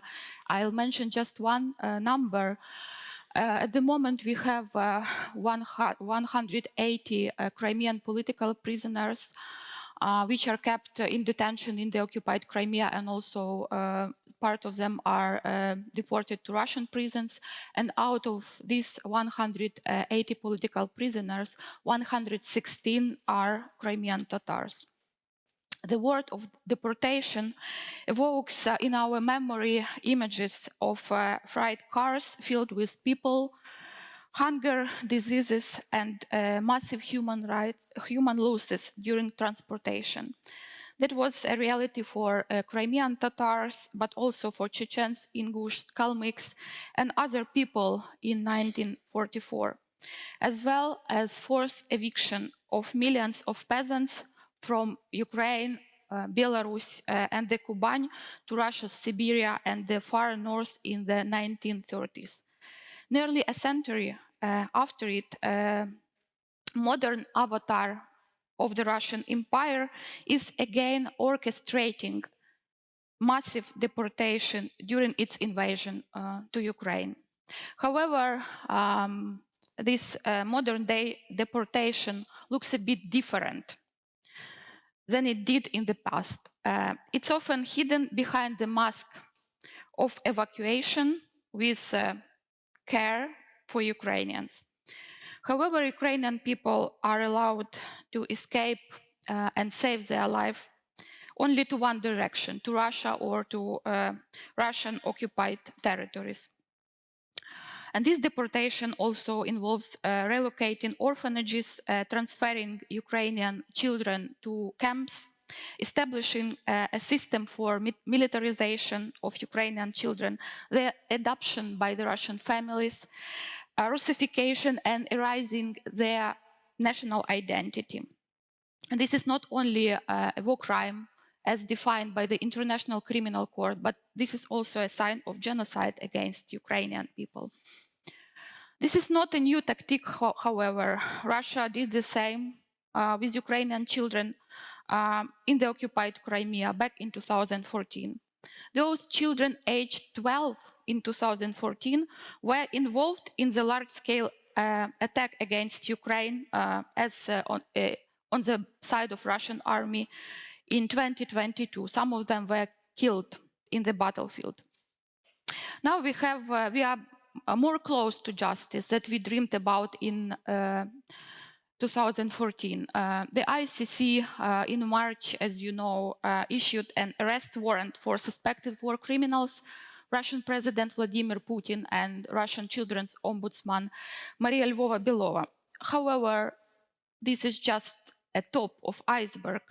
At the moment, the Prosecutor General Office of Ukraine has registered 85,000 of criminal proceedings based on the facts of war crimes in Ukraine. And as human rights defender, I know this is not the final data.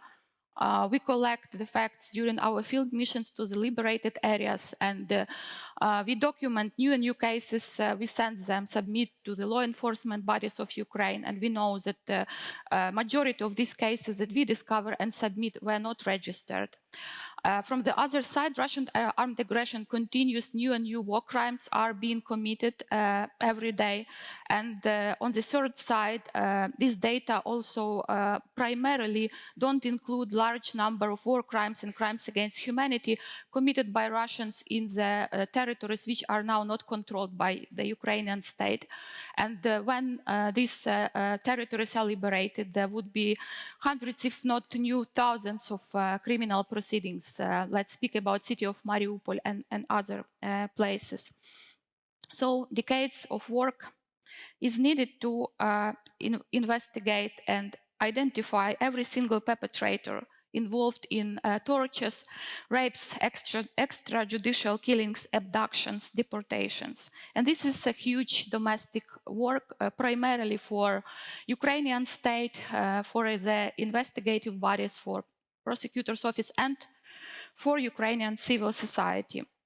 It is very important to break these circles of impunity in the name of peace and democracy and the future, not only Europe, but also the future of Europe. In the name of those people who already gave their life in this battle, including my colleagues, civil society activist Roman Ratushny, the former political prisoner of Kremlin, Gennady Afanasyev, and also photojournalist Maxim Levin.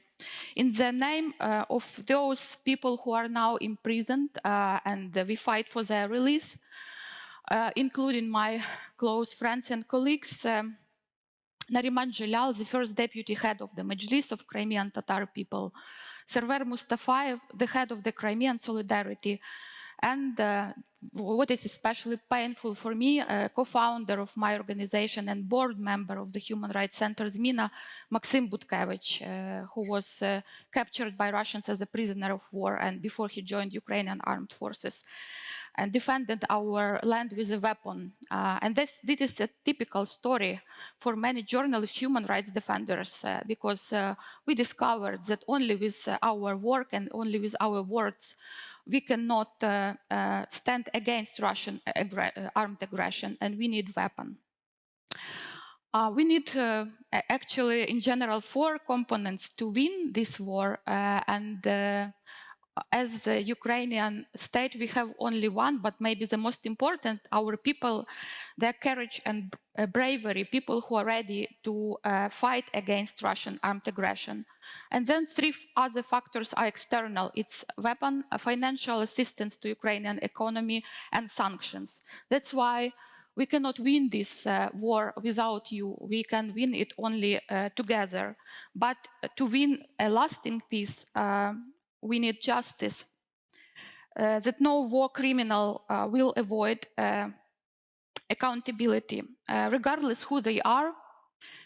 Ordinary soldiers who committed war crimes at the battlefield, Russian propagandists, or Russian President Vladimir Putin, the president of Belarus, Alexander Lukashenko, who also was involved in the act of aggression against Ukraine. Thank you. Thank you. We still have nearly half an hour to go before coffee. I have a number of follow-ups I would love to ask each of you, but rather than me asking them so that it just remains a conversation between us on the stage, I'd like to offer the opportunity for anybody in the hall, and just a request to keep your questions succinct rather than long points. And let's see if we can find some questions that are useful for the whole panel to respond to. There are so many different threads that we can pick up here. You know, again, just such depth from the panel. Just to check, nobody wants to ask a question. We have one in front, and we have one at the back. Thank you very much for your for this very interesting and very important thoughts. And I would like to ask your maybe opinion, maybe some kind of forecast about the destiny of the occupied by Russia territories of Donetsk and Luhansk region from 2014, because it was really full, people who are living there were really kind of fulfilled of Russian propaganda, and another part of people were just moving from occupied territory to other territories of Ukraine. And I believe that it's possible to bring the people back to make them feeling safe after the occupation. So, and I would be really happy to know your opinion about this issue. Could you, I forgot to ask you your name or any other description you want to give, just to let the panelists know who they're interlocuting with. Sorry, I'm Anastasia. Okay, thank you. And can we take the question at the back? Yep, there you go. Thank you very much. Emilia Punzute Galua from Vytautas Magnus University. Is that working? Okay. You talked about the difficulty of future reforms, democracy and judicial system. Europe and the Western partners have been working with Ukraine before the war, and it wasn't simple, as James Chair has pointed out. Do we have a network, or do we have relations with the Ukrainians that could help us,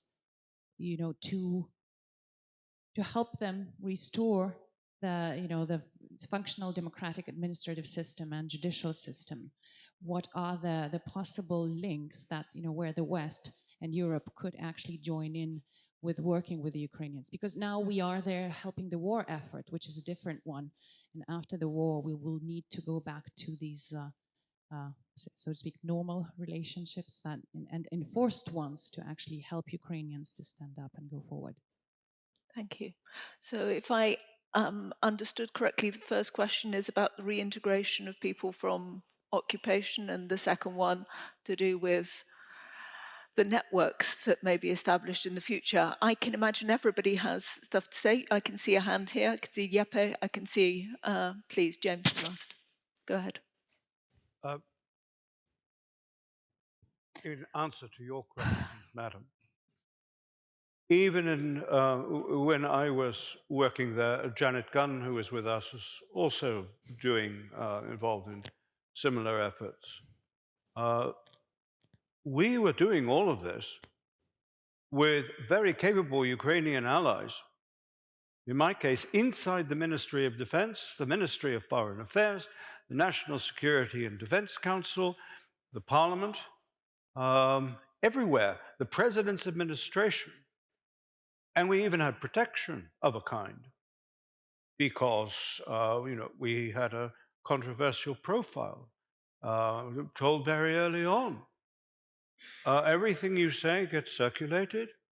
You have great admirers, but we have to warn you, you also have great enemies.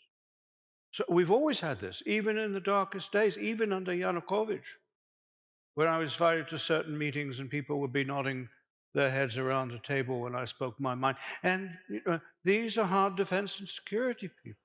So, on this point, I don't think anyone here would disagree with me. Now we're flooded with Ukrainian allies, but who are as frustrated as everybody else. Jeppe. Well, thank you. Just one point to this. I mean, I've been going to Ukraine also prior to the recent aggression against from Russian side, and I sense that the political dedication, the political will in Ukraine now to reform the country, to build true rule of law, to build anti-corruption systems, to become a truly modern European state is really there. So what we can provide, and Denmark is one of, we are also leading together with the EU also the programs on anti-corruption reforms in the country, is the capacity, the knowledge, the systems. But in many countries I've seen around the world, you can build as much capacity and systems and come with your ideas and start processes. But if there's not the real political, genuine will, then you will fail. But I don't think that's the situation in Ukraine now. That's why I'm so encouraged, because when you talk to President Zelensky, for example, there's no doubt where they want to go.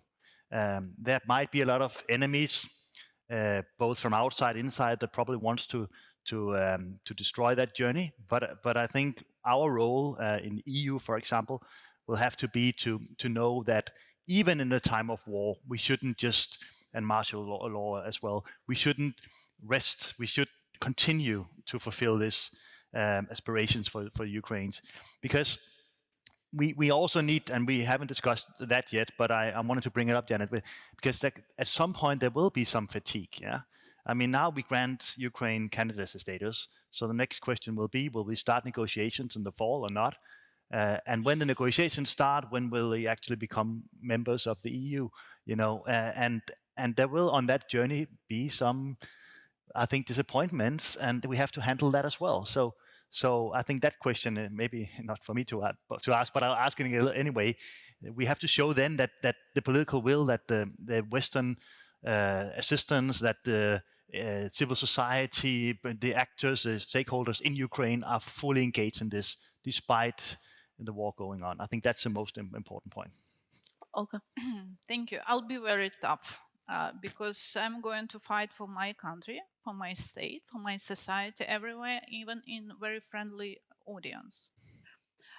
It's not true that Ukraine is the most corrupted country. It's not true. It's a part of Russian propaganda for sure about failed state, because we need to promote, they need to promote this Ukraine fatigue and how to aware our Western partners about problem, of course, to highlight the most important for Western partners topic. At the same time, we had already many success stories, like visa-free regime. Before, it was a huge number of conditionalities for Ukraine, and Ukraine did in the right manner because we have a visa-free regime with EU. Then it was association agreement. Yeah, we fight it for to be a part of this market with EU for many years, and Ukrainians paid very high price to continue this track, to switch from the road which were prepared by Putin and Yanukovych for our society. My colleague died. He was shot on February 2014 on Maidan, Bogdan Solchanik. He was very promised person, very young person. He paid his life for this switching from the road which Russia prepared for us. About corruption, yes, we have a problem with rule of law, but let's talk not only about indexes and ratings, because there are many ratings. For example, according to the Economist index, Ukraine is one of the most developed in the topic of competitive democracy and electoral process in Europe. Some of the countries had worse score than Ukraine. And it just because of weather? No, because my colleagues from civil society, political actors, our Western partners fighted for that. We had fully fraud, manipulated, falsified elections in 2004. You know about that. That happened, Orange Revolution, that we had 10 years of different reforms. And reforms, it's not just about conferences, it's about daily work on the months of amendments, 1,000 hours of negotiation, fights on the streets, and so on and so forth. And then we had such score in the Economist rating. At the same time, we have very low position about rule of law. For sure, it's a problem for Ukraine, but we have to fight to look on this map and schedule as objective for us for future activities. When Russia invaded Ukraine, 24th of February, what we heard before, that Ukraine is the most undeveloped country in the region. Sorry, but Ukrainian small army was reformed. And we are not talking about that just because of reports from our Western partners or ratings or scores, but because our soldiers, generals, showed another type of strategy, another type of equipment which were supported from Western partners, but for partisans war. So Western colleagues failed without Ukrainian army, and it's about strategic failure. Because if you accepted that the independent territories of the nation can be captured by other countries just because this country has nuclear weapon, you are failing.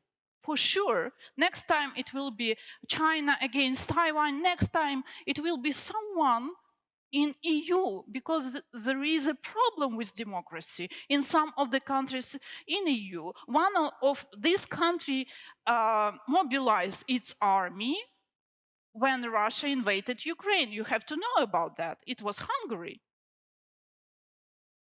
So when we are talking about army, was it reform or not? Was it a part of an anti-corruption fight? Yes, for sure. Free and fair election happening just because we asking about that from conferences, not just because we work hard on these topics. What else? I was participating on very high-level meetings in Brussels last December 2022.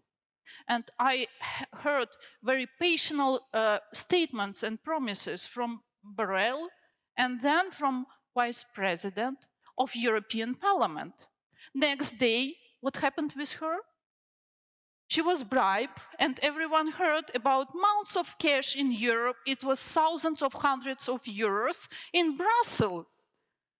So corruption is happening just because there are some weaknesses of the system, because people are not enough transparent, which has access to huge amount of money. And sometimes it's because your media are working better than in authoritarian regime, because I believe you don't know about level of corruption in Northern Korea, or even we can speak about corruption in Russia a lot, because Russia is totally corrupted country. It's a system which based on corruption, but there are not so many free and fair media, investigated journalists in Russia. That's why you can't reach about case by case every day. What we see in Ukraine from this Supreme Court study, yes, I heard here very hopeless things for me as a Ukrainian citizen, but from my perspective, it's a result of effective work of anti-corruption bodies, which were established after the full-scale pressure of Ukrainian civil society and Western partners on Ukrainian government and authorities. For me, it's a case study, it's a success story that if it can happen in my country, everyone will know about that. And this is a good point for development, not for hopeless position. And your question about occupied territories, which were old time occupied already in 2014. And first of all, we have to speak about Crimea, Donbass, Donetsk, Luhansk Oblast.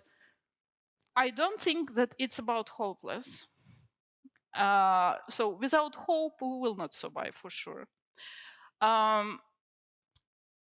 My grandfather and grandmother were political prisoners during USSR period. And on those days, many citizens of USSR believed that this is the right way of development, because they didn't have access to the trustful information, there were no freedom of speech, there are no any other things for human rights, and so on and so forth. What happened in 1991 in Ukraine? Ukraine is only one country of post-Soviet Union republic which organized national wild referendum.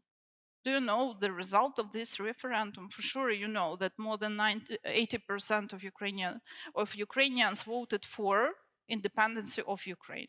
And you have to know results on Donbass and even Crimea. Crimea supported independence of Ukraine for 63%. And this story about today's anniversary has direct connection with what's happening in Crimea, because when Crimea's Tatars were relocated from Crimea and killed as a nation for 0.5%, 46% were killed during this deportation process. Russians were relocated to Crimea. That's why the landscape of Crimea were changed. That's why Ukrainians are bilingual, not because it was their choice, but because it was the resulting work of Russian Empire for many, many centuries. It was not our choice. But now we have to speak what's happening on Donbass. Was it their choice? Or it happened because Russia started aggression and many of our partners just accepted the myth that it was People's Republic, separatist movements, ideological position of some of the people and so on and so forth. When USSR was collapsed, months before, nobody believed that people will accept independence. We have to think about transition period for Donbass, for Crimea. I'm sure that Crimea will be liberated in 5-7 years. I don't think about this summer, but it will happen. And we have to separate two problems. Those people who accepted Russian's passport because it was their political position, they have to do their choice and to live with Russian passports on Russian territories. It's about it's against double standards because none of EU country will accept that you can violate the migrants legislation in each of the countries. It's about legislation and the same standards for everyone. If you are foreign citizens, you have to stay in other third countries for that period which is accepted according to migration legislation. But if you want to be Ukrainian citizen and accept Ukrainian constitution, I believe we will not have any problem with reconciliation and with reintegration process. That's it. Thank you. Thank you. Denise, did you want to make a point? Okay. Did you want to make a point on networks? If I may, to add something and coming back to networks question, indeed. I have one quite a controversial, let's say, example of a network which we built together with the Ukrainian, Moldovan, Georgian constitutional courts in 2015. We established the organization which probably still is alive on paper, but not in fact. Why on paper and not in fact, I will explain. In 2015, we established this organization for two purposes, actually. First of all, to seek international condemnation of the Russian Constitutional Court, because they are really criminals that, who have to be held responsible before International Tribunal for the crime of aggression. They allowed annexation of Crimea, and last year, 4 more times, annexation of our Ukrainian territories. So that was the first purpose, and that was going quite well. Although majority of our European colleagues didn't share this point of view, they thought that this organization was allegedly too anti-Russian, not seeking dialogue.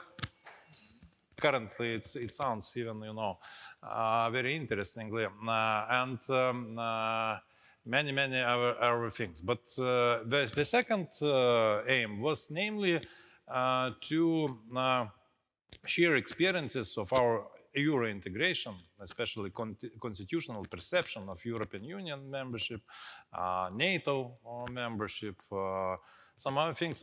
On the theoretical level, it was going also very well. We had 3 or 4 huge conferences on those issues. But when it came to the practical point of view, it unfortunately happened as usual. I mean, the Ukrainian Constitutional Court in 2018 and 2019 declared unconstitutional the provision from the criminal code establishing responsibility for illicit enrichment, and what was anti-European movement, disregarding all the European Union recommendations and of course, our own experience, Lithuanian experience. The second decision was, if you remember, which was also famous, about the declaration of unconstitutionality of the system of private interest declaration in Ukraine. So after such kind of steps, that network simply couldn't survive.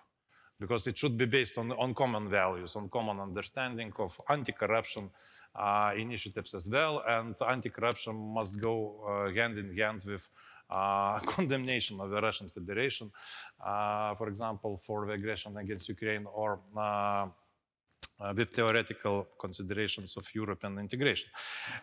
So that is the example of one of the networks, but currently we are expanding also. I hope this network may be one day revived once the Ukrainian Constitutional Court will adopt also the decisions. I know that currently one case is before that court regarding the presence of international element or international staff in selecting judges.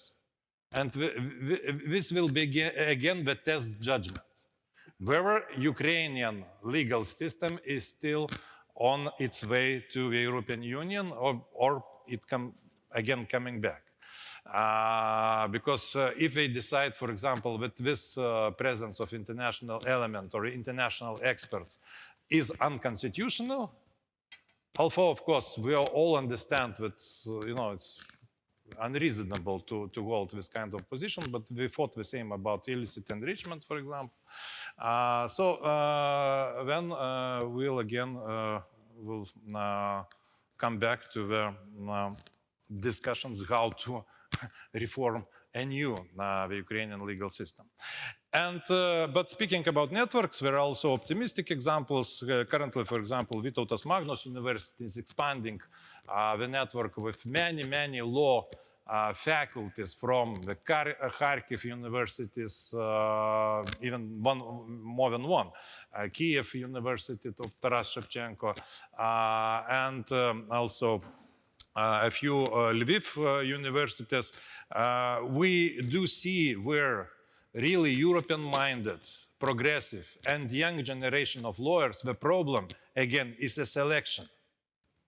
Unfortunately, very often, even maybe currently this problem is a little bit solved with the presence, namely, of international experts.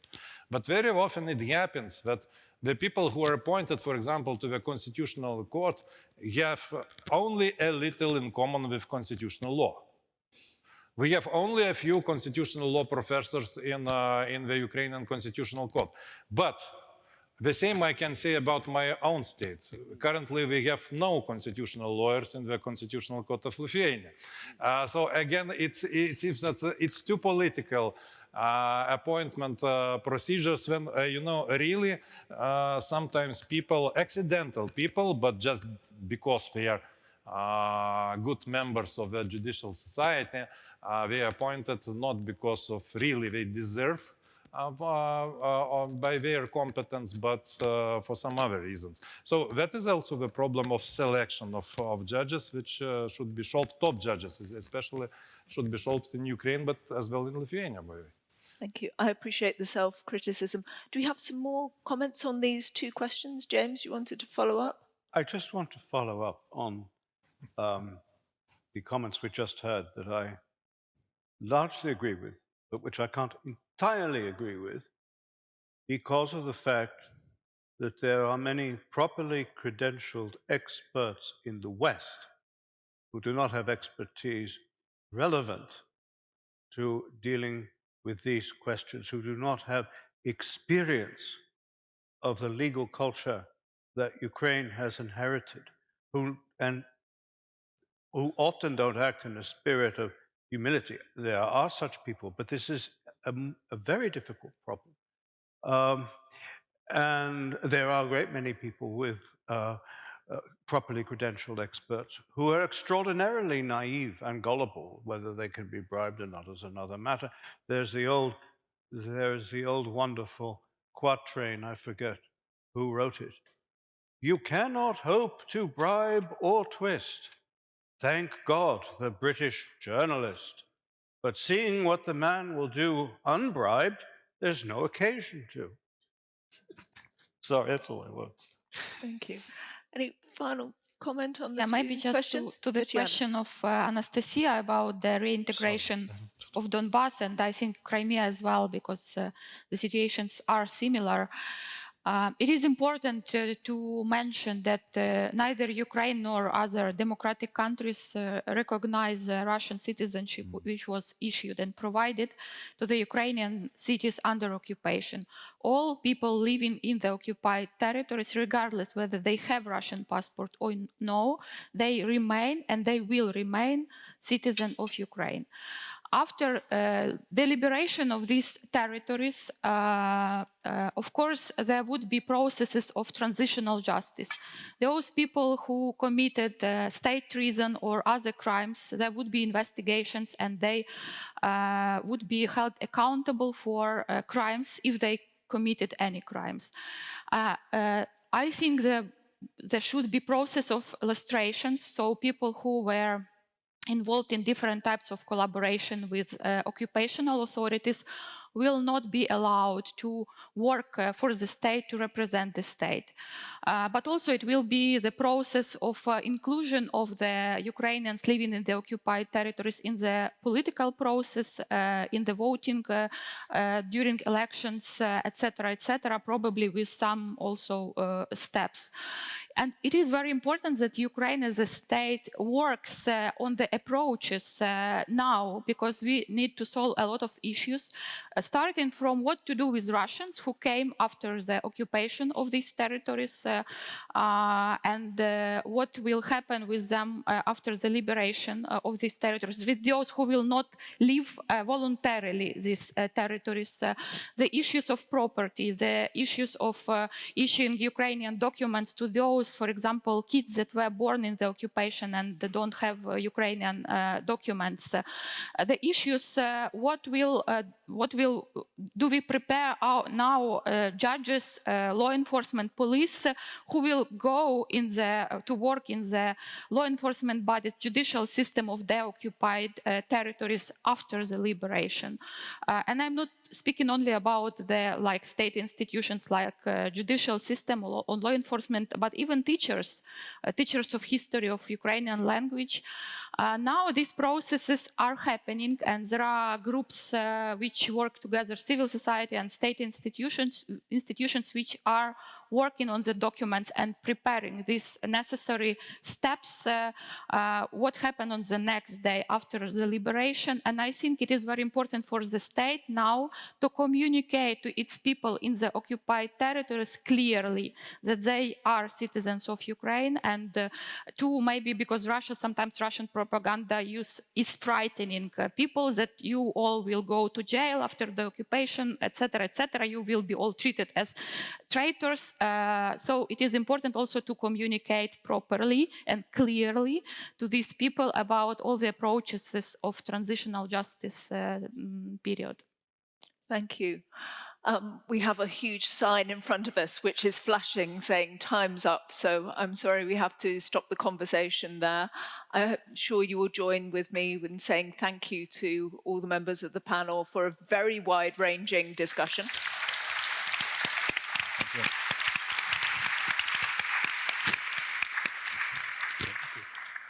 And I believe it is now coffee time. Just before my panelists go, we just like to have a quick selfie with us. I'm sure there'll be some official photos as well. And Robert will tell us what's happening next. Yeah, so indeed we have a coffee break. So we'll be back here at 11:45. So better rush. Thank you.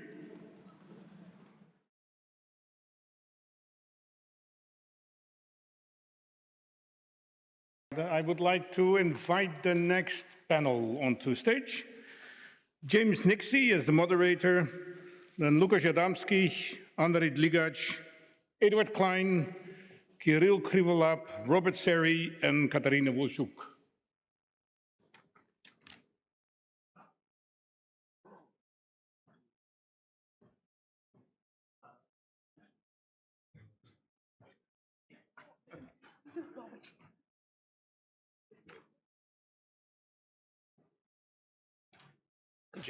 Great. So, what is it? I guess I better sit at the end, if that's okay. In the roll. Yes. Cozy.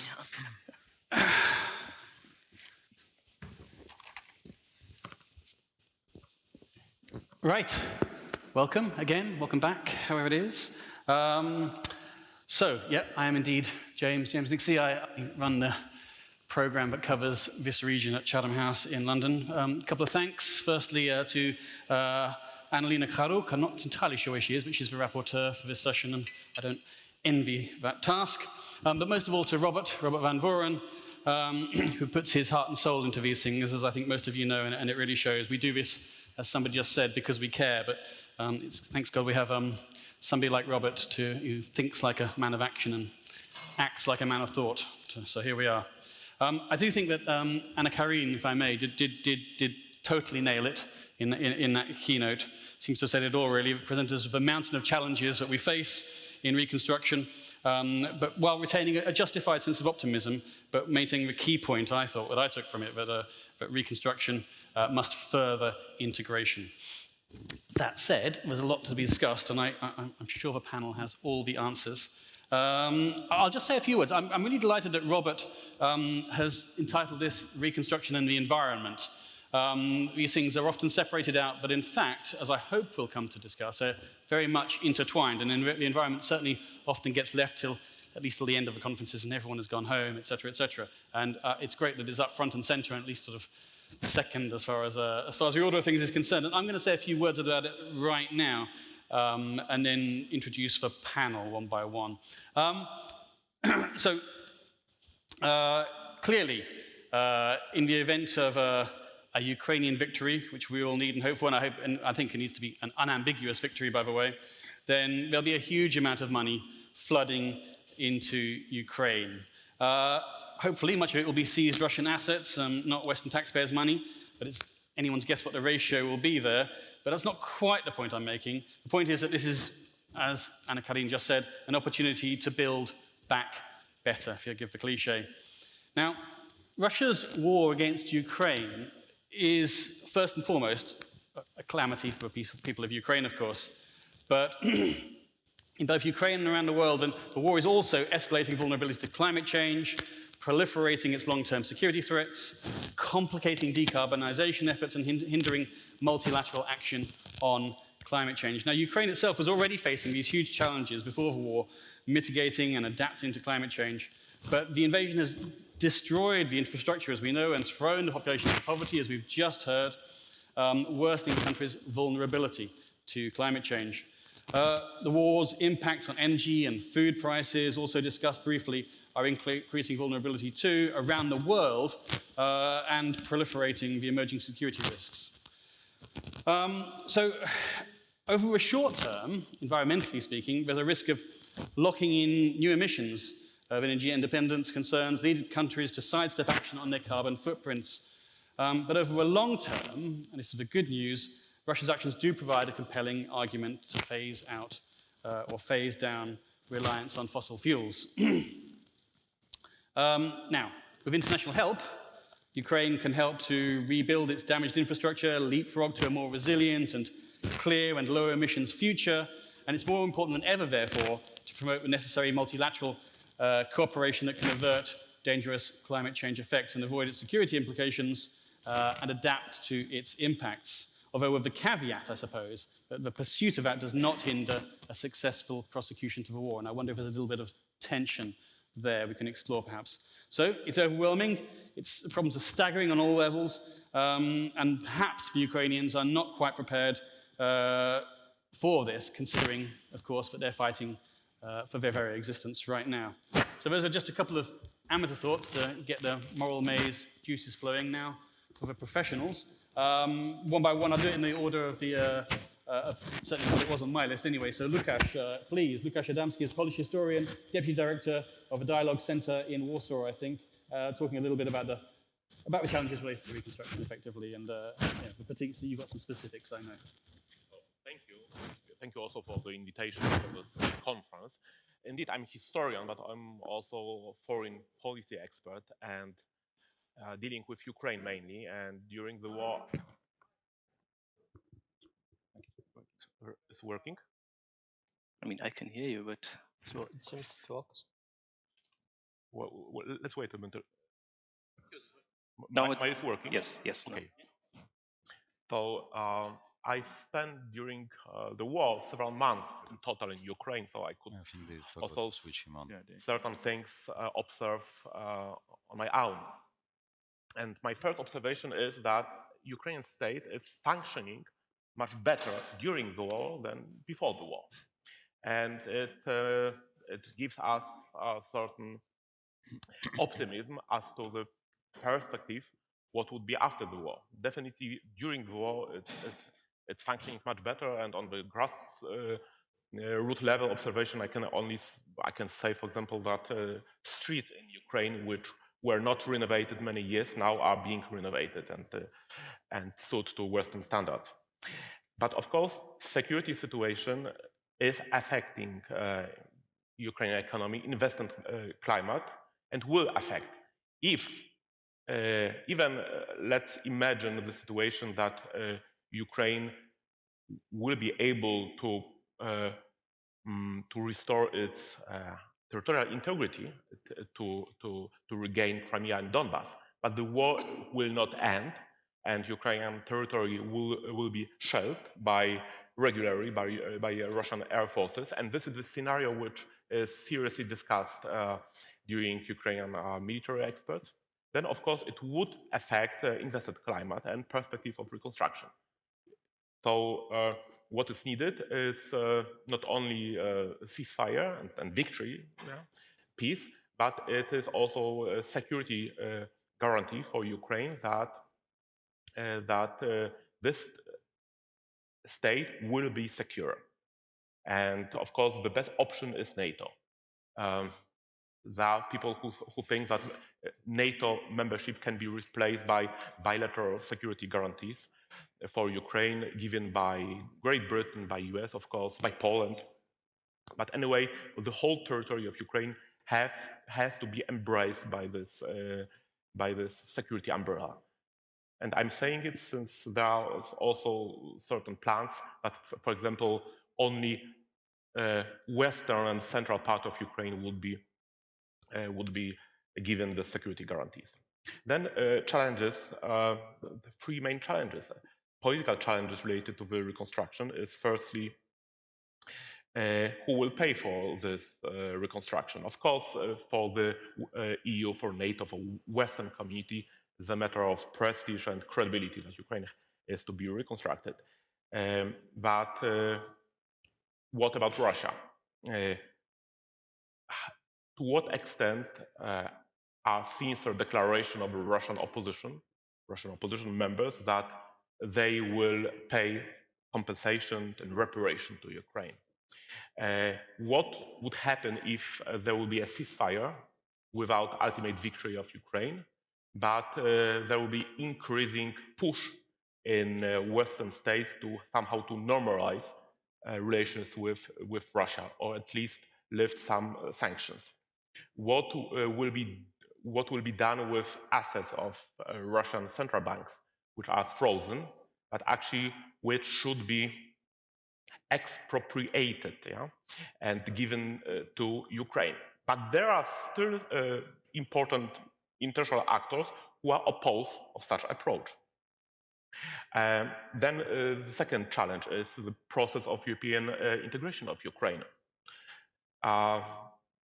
Politically, we see certain conditioning. Especially Germany is pushing a condition that the EU can be enlarged only if there will be an internal reform of voting system in the EU. So, to put it simply, that, for example, decision concerning foreign policy should be adopted not unanimously, but by majority voting. And this is, of course, a threat of split in Ukraine, in the EU. And it's also a threat that this membership of Ukraine would not be materialized, since another challenge is the French condition that every possible new EU member should be a consent for this membership should be given by the French population in the referendum. Yeah. So we will see here some challenges related to this, let's say, internal EU policy and various vision of how the European integration should develop. So for me personally, what I heard from German politicians about voting system in the EU looks like a blackmail. Then a third challenge is that we have to protect, we have to maintain public support for the EU integration also in Central and Eastern Europe. And we see, for example, issues of the issue of agriculture, of grain export, that even such minor problems from perspective of many observers can have huge political implications. So the public opinion demand that Central and Eastern European government should be effective, and that the government will not allow the situation that countries like Lithuania, Poland, or Czechia are first to support Ukraine, first to fight, and last to reconstruct. And those who are last to fight, they will be first to reconstruct. And then two problems which I see related to internal situation in Ukraine. The first is transport and infrastructure issue. The war made conscious to everybody actually what huge problems are in terms of logistics between Ukraine and the EU. So only 8 or 9 border crossing points on the border with Poland, poor roads, various gauges, so various standards of rail tracks between Ukraine and the EU, no highways, and blocked port in Odessa. So it has to be simply solved immediately, since even without waiting for the result of the war, since it hampers economic cooperation and logistics to Ukraine. And second problem which I see is Ukrainian demography. If we want to reconstruct the country, but I don't know how we can how we will incline all those refugees, Ukrainian refugees, and huge migrant community of Ukrainians which were present in EU countries even before the war, now to return to Ukraine. Now when they enjoy privileges of living in the EU, social benefits, possibility to work and to have jobs in EU countries. So imagine that the war stops, and instead of returning, there will be a migration from Ukraine to the EU as family rejoining. Yeah. And some demographs say that in Ukraine it might be even 25 or 30 million people left out of 38 before the war. So, and it's especially young and middle-aged people who emigrated. So this will be an enormous challenge for future reconstruction of Ukraine. I see that I have to stop. So my political message, in one sentence, is that Lithuania, Poland, Ukraine, Latvia, Estonia, Czechia, all those states who have joint vision of the security architecture and joint vision of Russia, of strategy towards Russia, all those states cannot be played against each other by influential other actors in the EU. So keep united. Thank you. Thank you, Lukasz. Oh, that's interesting. Okay, can you hear me? Yeah, that countdown is intimidating, isn't it? But thank you very much indeed for, I think making the essential point that Ukraine's security is an essential part of its reconstruction, and I think the danger of the West's push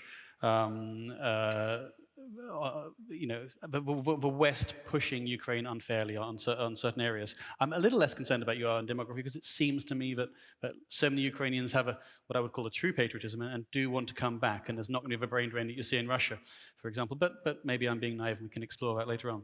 Now, Andrei Dilgash, Dr. Andrei Dilgash. It says in my bio that you're a futurologist and an ideologist. I'm not entirely sure what they are. It sounds a bit like Elon Musk to me. But I do also know that you're an investor in tech companies and in ecosystems. So I do hope you're going to speak a little bit to the environmental part of this reconstruction session. But I'll start as not as an investor, better to say as a coordinator of business in Ukraine. I think that the biggest problem of Ukrainian reconstruction is that on the Sakharov conference we still name it reconstruction. In fact, Ukraine doesn't need a reconstruction. We had a very all Soviet-style infrastructure in Ukraine. 85% of Ukrainian infrastructure is completely out of date. The same with the state institutions. The same with actually educational system, healthcare system, every systems in Ukraine. What we really need, and it's the first point of my formula, is modernization. Modernization, not reconstruction or recovery of old Soviet country. We started this process on the Maidan of dignity, revolution of dignity, but we, as a civil society, didn't manage to win over the deep state in Ukraine. So we need your support to help civil society, to understand civil society in Ukraine, and help it to modernize state in our country. It's the first point. Second point, Ukrainian leadership as a visionary for our own country. For now, we do not see new Mr. Marshall or Mrs. Marshall around the world. There are few institutions now around the world which will be devoted to Ukrainian modernization. And unfortunately, the same in Ukraine. Again and again, Ukraine state and Ukraine government authorities do not have a competence in strategic vision in the strategy itself. Civil society in Ukraine elaborated strategic vision for Ukraine and now working jointly with government experts in order to elaborate policies. Also, we need support and cooperation with European institutions and worldwide institutions in order to jointly elaborate Ukrainian vision and Ukrainian new policies and strategy of modernization. Because Ukraine is not a question for EU. Civil society in Ukraine and business in Ukraine and analytics and experts consider that Ukraine could be next big thing for Europe. In terms of modernization of Europe, European Union, in terms of economy, because there are lack of vectors, possibilities to grow in Europe. But Ukraine could be a territory of quick growth for European companies and for Europe itself. The third point of this formula is start now. Again and again, we spoke a year ago in London, on a conference in London, that it's extremely important to start Ukrainian modernization now, means a year ago. And now, in 1 year, we considering that realization of Ukrainian reconstruction or modernization should start after their victory. It's a big mistake. We need to start now. Fourth point is inclusivity. Again and again, European institutions consider that their counterparts in Ukraine, other government authorities, state institutions, despite of the civil society in Ukraine is something very different compared to European Union. We have consolidated 500 NGOs, different volunteers organizations and other civil society organizations. 500 of them jointly elaborated manifesto, principles, vision, etc. And now in cooperation preparing the very big civil society forum on the very end of May, in 2 weeks.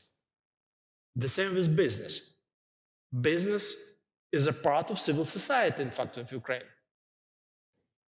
Business is very proactive, very progressive, very oriented on the country. Business helped march a lot to make the country sustainable at the very beginning of this war by supporting of army the first days. And again, we have 95 business organizations, business communities united in one coalition, which is also part of civil society union.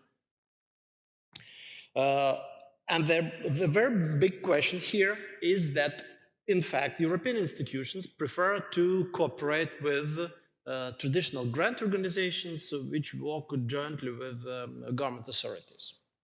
In this vertical, we see the future structure of funding of Ukrainian modernization, or at least reconstruction, as are state institutions or European funding state funds.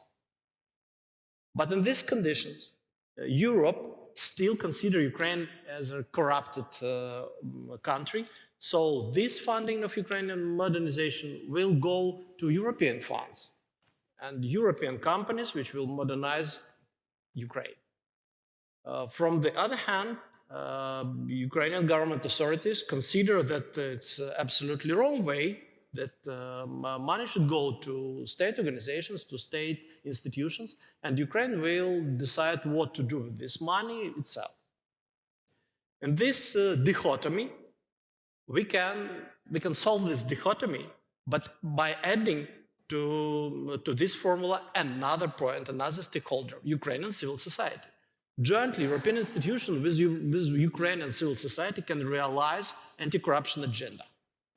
Jointly, government authorities in Ukraine with Ukrainian civil society can realize Ukrainian vision, Ukrainian interests. So this triangle, instead of dichotomy, can solve a lot of problems in our communication and help us to start now. And the last point for me, I'd like to continue that discussion concerning Ukrainian poverty. Ukraine needs investment. Please ensure investments for Ukraine now. Let us to develop, to modernize, to build industrial parks, other businesses inside of Ukraine now. It will help to beat Ukrainian poverty much more than future funds for Ukrainian poor people. Thank you. Thank you, Andrei. And I'll certainly warn the panel that I'm going to come back at you all with an environmental question, whether you like it or not. But listen, I like your point that modernization is what we need, that Ukraine can be this engine of growth, that business is civil society, although I'm personally concerned, Andrei, that there's just poor levels of interaction between civil society and the government right now, and I think that's a serious problem. I can at least understand that the money will go into European funds, bearing in mind the history, but I guess that's, as you say, a problem that can be worked out in the future. Right, Edward. Edward is, if I return to my notes, editor of Ukraine Analyses and research fellow at the Center for East European Studies. And I know you're going to talk a little bit about the corruption aspect in itself and with regards to reconstruction. And we have always, of course, in post-war societies had integrity issues. Yeah, that's true. So I think you all have seen all these pictures of damage in Ukraine, and it's clear that the reconstruction or modernization, how you call it, will cost a lot of money. And for example, the World Bank estimates that it's at least $450 billion. The Ukrainian government estimates it's rather 750 billion, so even more. And it's clear that it's several times the GDP, even the pre-war GDP. It's really a lot of money, and usually when a lot of money has to be distributed in a crisis situation or in a short time. We've seen it in the country where I'm from, in Germany, when the COVID crisis started. We had several corruption cases where parliamentarians were bribed for mask deals and so on. And of course, since Ukraine doesn't have the money, it will depend on foreign investors, it will depend on international aid money, and those organizations, those companies, of course, want that the reconstruction will be transparent and efficient, that their money will be not get in some pockets of oligarchs or state bureaucrats or so on. So they fear that there is really a risk of corruption. We talked a lot about it today already. Ukraine is still regarded as a corrupted country, maybe not the most corrupted country in the world, as Donald Trump once said, but still it's an issue. And this is also a thing which Ukrainians themselves acknowledge. If you just look at public opinion polls, for example, in this brochure, which is laying in front of them with data from the Kiev International Institute of Sociology, 83% of Ukrainians say that corruption will be the main obstacle to the country's recovery. Yeah, so corruption is also in the Ukrainian society still regarded as a big problem. And if we look a little bit back, maybe some might remember in 2014, after Crimea was annexed and the war in Donbass started, Ukraine received money from the International Monetary Fund, and part of that money, 1.8 billion, which went to the Privatbank of Kolomoisky, just disappeared in his offshore accounts. And just recently, there was a new research published in the first 9 months of after the full-scale invasion, 125 cases of corruption related to humanitarian aid, humanitarian issues were detected. And just to give you one impression, the top officials of Zaporizhia region, they stole 390 railway cars, 220 trucks, and even more humanitarian aid. It was the whole humanitarian aid over 6 months for Zaporizhia region and city. So corruption is an issue in reconstruction. However, I think that there are also many positive changes right now in Ukraine. I don't remember who, I think it was Olga Ivazovska mentioned Transparency International's Corruption Perceptions Index, where Ukraine is usually ranked quite low. In the current index, they are on rank 116, which is not a good result, but the best result Ukraine so far had in its history.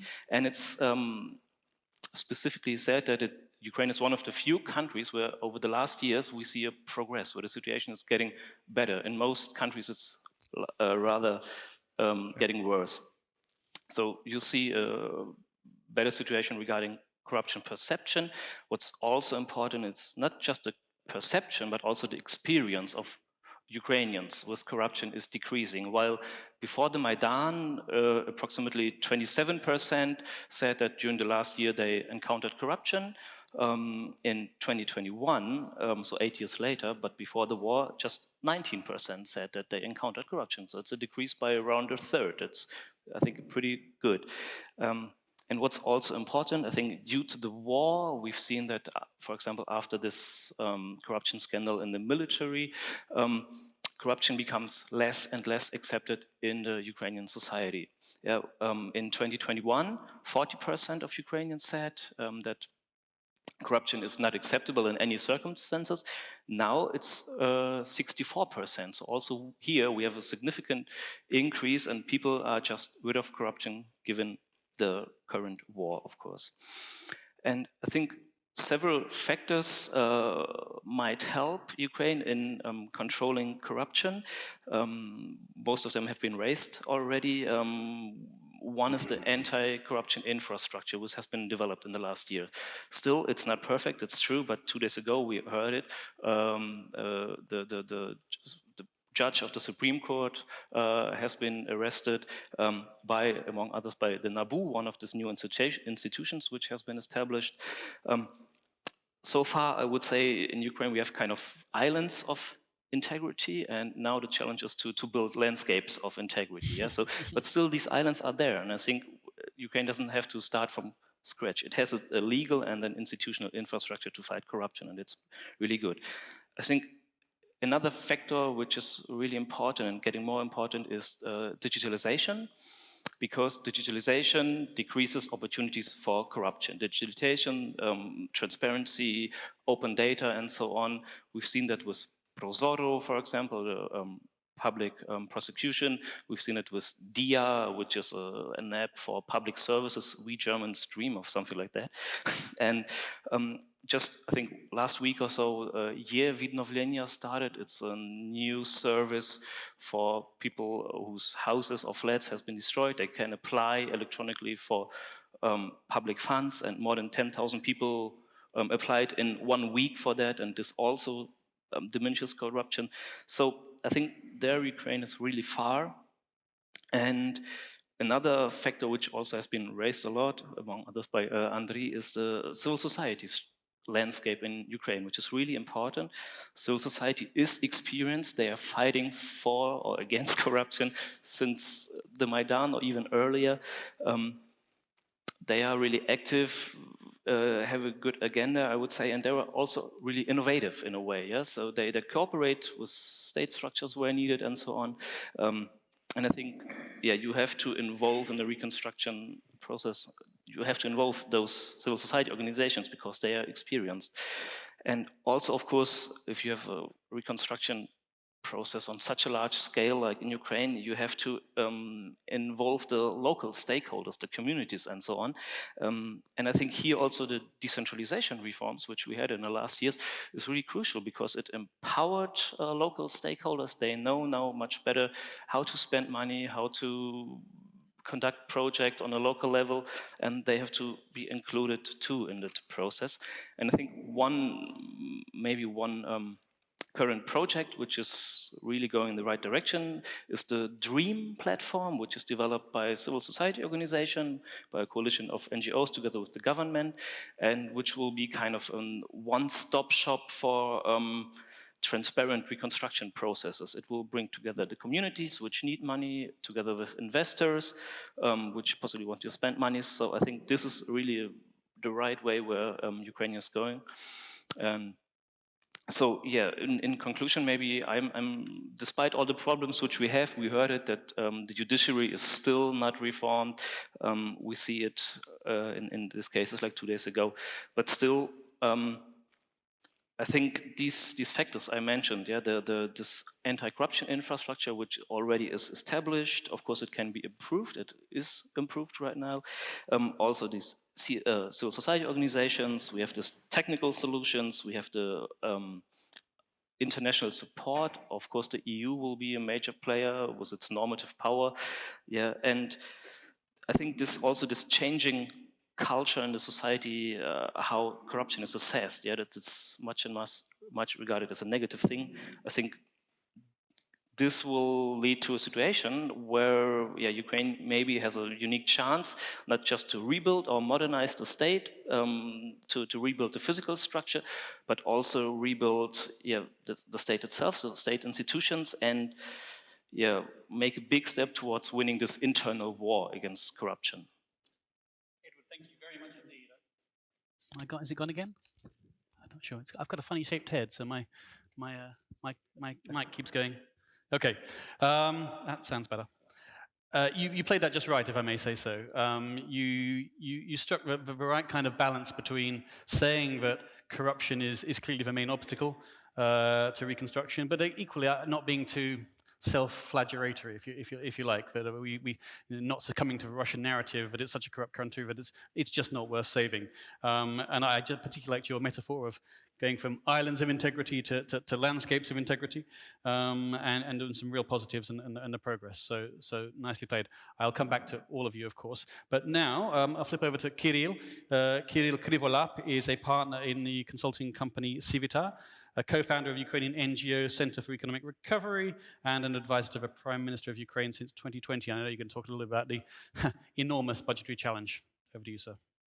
Yes, it was quite fun becoming advisor of the newly established cabinet. And on the 10th day of the cabinet, there is a global pandemic, and then there is this invasion. So we created together with Andrei, together with Dmitro, this NGO, Center for Economic Recovery, and it appeared that this name is actually quite good. It fits the pandemic, now it fits the invasion, so I think a lot about recovery. And I'll speak on economy, of course, because I'm advisor for the Prime Minister for economy. And I'll start from like pretty simple math. So before the large-scale invasion, our state budget was roughly, with the pension fund, was roughly around 80 billion US dollars. And our GDP was around 200 billion US dollars. 80 to 100, remember those numbers. Then we calculated with the Ministry of Finance, with the Ministry of Economy, we did macroeconomic forecasts. They presumed that it was agreed with IMF that probably the war will end not earlier than next year. So we plan the budget accordingly, we plan all our financials accordingly.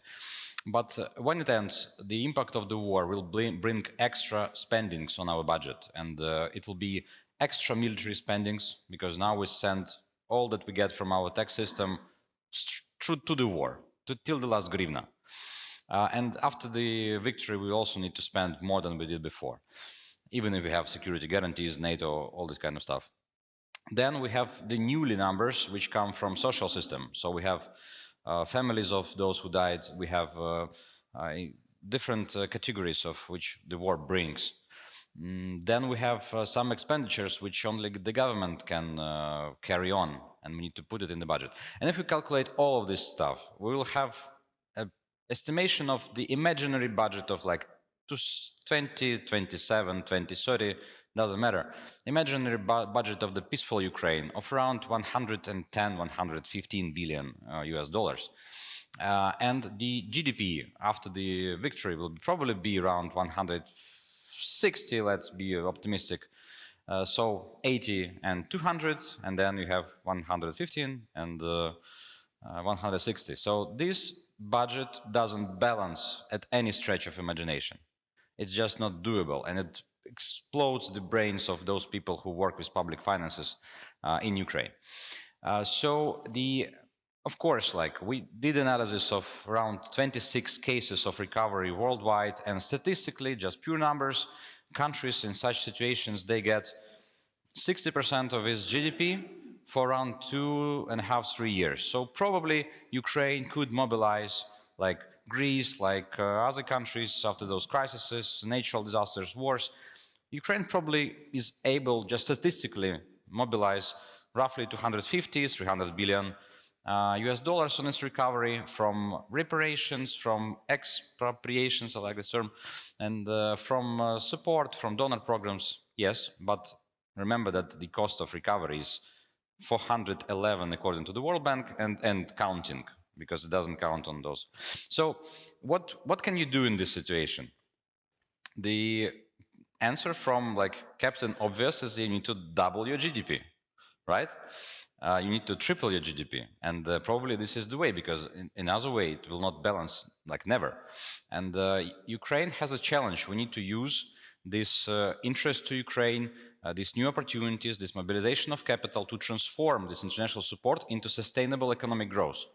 And to do that and to have this triple, double budget in a decade and normal state budget, we need actually to think of three sources. One is international help, another is private sector. You need to bring investments, because only investments actually change your value chains. They create new products. But the elephant in the room is that Ukraine is actually quite bad in bringing investments. And our cumulative investments for the last 30 years is 54 billion US dollars. In comparison to 250 in Poland, in comparison to 340 in Hungary. So we kind of suck in bringing investments. And we need to face that, and we need to understand that, and we need to address that. And investments, they rely on business climate and business environment. And now the government is actually working on deregulation. We adopted the new plan for law enforcement agencies reform. We are working on courts, and even that arrest of the head of the higher court is a signal that the system like launched that arrest, and we will have another chance to reboot it, and it's actually a good signal in this regard. Business environment, anti-corruption, law enforcement reforms, we need to think of it, because doubling GDP, now it's the question of survival. It's not the question of just improving the wealth and healthcare and everything. It's a question of survival. And how can we achieve that? We probably need to share a single vision in this region which you described, in transatlantic, in EU, in all these regions. We need to share a single vision. And to achieve that, I don't believe that there is any single person like this Marshall or anybody else who can deliver this vision. I strongly believe that even if nowadays Jesus Christ would exist or Nelson Mandela would be still active, they will fail actually to break through this informational noise. They will need teams of TikTok, Instagram, Facebook, all this other stuff to break through this informational noise. So what we can do our job. Civil society can work on discussing this vision, sharing this vision. So I traveled specifically to do this, to do my job, right from Kiev. Well, please welcome my tie. I wear it for the first time since the beginning of the invasion, because in Ukraine we have a different dress code. So the governments should also work on their capacity. Local governments should work on their project capacity. And of course, we will not overcome corruption, especially at the local level. But even if your leaders are like, no corrupt at all, then you have a lot of local authorities who are still working in the old-fashioned ways. And it's like a tale of Moses. You need to walk those 40 years through the desert, and we are already 30 years done. And probably like next decade will be shorter than we expected. So the governments also should do their work and work on anti-corruption. So this is the goal we do. I believe that Ukraine will be the biggest project for EU for the next decade. It will reshape the region. It will reshape lives. The lives of people is the only thing which we'll lose now. But in other cases, we'll rebuild everything. We just need to do our job. Thank you. Kirill, thank you very much indeed. You really, to add to the scale of a challenge, I was told the other day that, that Ukraine's pre-war per capita GDP was 13% of the EU average. And by comparison, the last 5 countries to join the EU, they had a per capita GDP of 56% of the EU average. So it just shows the scale of a mountain to climb if you add on the war on top of that. But perhaps we'll get into that a little bit more, because also a related question I wanted to ask you about war insurance, because that's going to be there. Robert, we didn't get a chance to chat beforehand. I'm very sorry. I understand you are the former ambassador to the Netherlands, former ambassador of the Netherlands to Ukraine. In fact, the first ambassador of the Netherlands to Ukraine, as I understand, and therefore have a great experience, a pioneer indeed, in reconstruction of Ukraine. So over to you, sir. Yeah, well, thank you, James. I'm not going to give another, let's say, I would like to pick up with what I've been hearing from some of you. First of all, with you, Lukács, you said that the Ukrainian state seems to be functioning better during the war than before the war. I agree. This is something I'm also feeling. And it has partly to do with the fact that the process of decentralization already took part before the war. I'm now working, for instance, with Open Door Ukraine, and we are involved in early reconstruction projects. I will tell you more about that later. But I'm working with those gromadas, and it works. And I think that the horizontal approach, again, I will come to that, to reconstruction and modernization, as you said, is as important as the top-down approach, which is to a certain effect also inevitable with large reconstruction processes. But there is good news about how I see Ukrainian state structures, in particular the decentralized ones, working. What you said, Andriy, most of it was music already to my ears. You know, first of all, you made that point that reconstruction should lead to the modernization of Ukraine, that this is an opportunity, a big opportunity that should not be missed. But you also said, start now. Why are we waiting? And I, again, totally here agree with you. I will tell you myself that, small as we are with Open Door Ukraine, we have already started early reconstruction projects in those areas which are stable enough to begin. All of you have heard of places like Bucha and Irpin, where indeed a lot of attention is going to it. But why not go to Chernihiv in the north, or to Kharkiv, places like Balaklia, which have been liberated in September? I see very little activity in these areas at this point. So I'm totally with you when you made that plea. And indeed, involve business, involve the civil sector, the NGOs. That is so important. A vibrant civilian sector in Ukraine is crucial to reconstruction. And here I must again tell you that based on my own experience with Open Door Ukraine, there is a certain disconnect between us. A lot of the money, do you know how much money which actually has been collected in different European countries, like my own country, but there have been many other countries where public actions have led to a lot of support for Ukraine. They all go then to the bigger organizations in those countries, usually involved with disbursing that money. You would be surprised how little actually is then going to Ukrainian NGOs involved in helping. Indeed, it's less than 10%, I'm afraid.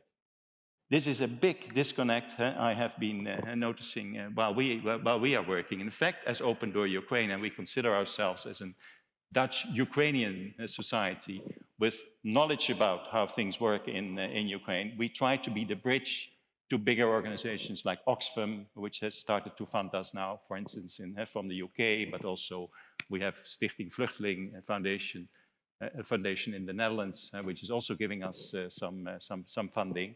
And we try to position ourselves there as junior partners to these bigger organizations because there is this disconnect, as we see now. So this is, and then you came in with the dire challenge ahead for the economy. And again, you made the point of the business environment, law enforcement, and economic recovery, and the need for a joint vision to that. Now, let me then, in closing, zoom out and then zoom in terms of what we have been doing. Zooming out, I just wanted also to say security. Without security, a process of reconstruction is not going to work. And here, as a former NATO official also, I have been ambivalent in the past about NATO membership, but I can tell you now that after the war, a short path to NATO membership will be necessary. And I very much hope that this will also be happening in Vilnius, at least that the first decisions in that direction will be taken there. Of course, it can only happen after the war, and Ukraine probably will have to give some assurances also to its, in particular, if not all the territory has been liberated before the war. But this is a very important point to make. And then I think our speaker for the EU and also Timothy Garton-Ash have already said that a process of reconstruction should be going hand in hand with accession and with reforms. Only then the two processes can be reinforced. Then if you allow me then now to zoom in, just to share you a little bit our experiences, that indeed, Andrei is right, that we should not wait and that we can actually do a lot already now. Open Door Ukraine, which I happen to lead, small as we are, we started also in Irpin with literally building a roof above the heads of Ukrainian people. And here again, I give it also as an example from which we can learn. We are working there with homeowners associations. They're called OSBB in Ukraine. So they are the direct beneficiaries of the money we are giving to them. We build coalitions with the local authorities, which have to bring back the amenities which have to tell us that the war-damaged building can be recovered, first of all. So what we are doing, we started with one. We are now already involved in 6 projects in Irpin and Bucha, and we have started in Balaklia also in the east of the country. And I'm very happy to note also that on the EU side, the EU has also, through the State Energy Fund of Ukraine, made available funding uniquely also addressed at OSBBS, and we are already working together to make it happen. So I give this as an example where you directly help the local economy. All our money is going to construction companies in the end, where you help IDPs to come back, and where you help the resilience of the Ukrainian people to actually rebuild their livelihoods now, where this is possible. Finally, Another issue which is very important also to start dealing with now and not to wait for reconstruction, what to do with all those villages that have been destroyed. For instance, I have been seeing a village, Novosilivka, near Chernigiv. Almost no houses anymore standing there. Already for more than a year, these people are waiting to go back to their land. Should they really wait in this situation where they are until reconstruction starts? Nobody knows how this is going then to happen for them, how they will get their houses back. They may be last to be served. So here again, we have taken an initiative to build modular houses for them. Just 60 square meters with modern amenities will probably be a better house than what they had before. And why, again, wait until the official process of reconstruction is starting? Let me stop here. Well, thank you for the specifics and the value of your specific experience. Thank you very much, Ambassador. And I must say, I'm not sure if the clap midway for your presentation was for Ukraine's accession to NATO or the fact that you were once ambivalent and now you're all for it. But if you've had a Damascene conversion, then I'm very impressed. Absolutely, yeah, no grey zones, that's already come up. Yeah. Right, last but not least, my colleague Kasia Volchuk is Professor of Russian and Eastern European Studies at the University of Birmingham and an Associate Fellow at Chatham House. Kasia is, I should say, writing a short piece for us on why we shouldn't worry too much about the eventual dissolution of Russia when we've got more important things to worry about in the nearer term. That's not quite relevant to this, but I highly recommend it. But for now, I know, Kasia, you said over coffee you're going to sweep up the remaining bits. An unenviable task, but I know you can cover it. Down to you. Great, thank you. Rather perhaps than sweeping, it's really amplifying. So many great points have been, so really sort of amplifying the message. And for me, the most striking point when we talk about reconstruction is how it parallels and mirrors the military situation. In terms of the whole discussion of security in Europe, never again. And we have the war, and also because of the war, we have reconstruction, which since the Marshall Plan, we haven't had anything like it in Europe, which means that there is the tendency, basically, that we on the spot, we have to improvise. How we improvise with producing ammunition or, very fragmented military, great, but fragmented and patchy military supplies to Ukraine. And from that point of view, sort of reconstruction is the second front and has as many challenges as the military front. First of all, because reconstruction, as it has been mentioned, is a very heavily loaded word. Actually, it has quadruple meaning, at least. First of all, rebuilding housing. That's more like dealing with earthquake. That's humanitarian relief to allow people to come back to live normal life. Second is reconstruction, sort of in the broader meaning of businesses, of public infrastructure. And the third, it's modernization. And modernization is fundamental here because it's rebuild better, which means thinking about the future and not just recreating. And finally, European integration, which is fundamental because any public infrastructure which is to rebuild has to be compliant with EU standards. And yet, some things are much easier done than others. So, for better or for worse, we are talking about reconstruction because who wants to fund modernization? It's a non-starter in terms of actually concept, but we have to be very clear that it conflates several various issues. And the challenge, like the Marshall Plan, sort of on-the-spot improvisation, is enormous. There's tendency, this all hands to the deck, very sort of naval metaphor from England. But because of that, there is also a tendency to reinvent the wheel. Reinvent the wheel, and it's very important to know that this mobilization about reconstruction cannot go hand in hand with recreating past illusions, gaps, and mistakes. So from that point of view, I would like just to say that I think any person working on Ukraine should read a book by my former PhD student who actually was a consultant working on regional development in Ukraine. And the title of his book is very telling. We had two periods when it comes to Western assistance to Ukraine. One up to the Euromaidan and since. And he wrote about that pre-Euromaidan assistance, and the title is Assisting Reforms in Post-Communist Ukraine, the Illusion of Donors and the Disillusionment of Beneficiaries. And he gives wonderful examples. A beautiful French boiler developed to a small city in central Ukraine. Very expensive, delivered. The only challenge was the project did not envisage changing pipes. So it could not be fitted because Soviet-era pipes were not compatible. The boiler probably is still lingering somewhere in that city.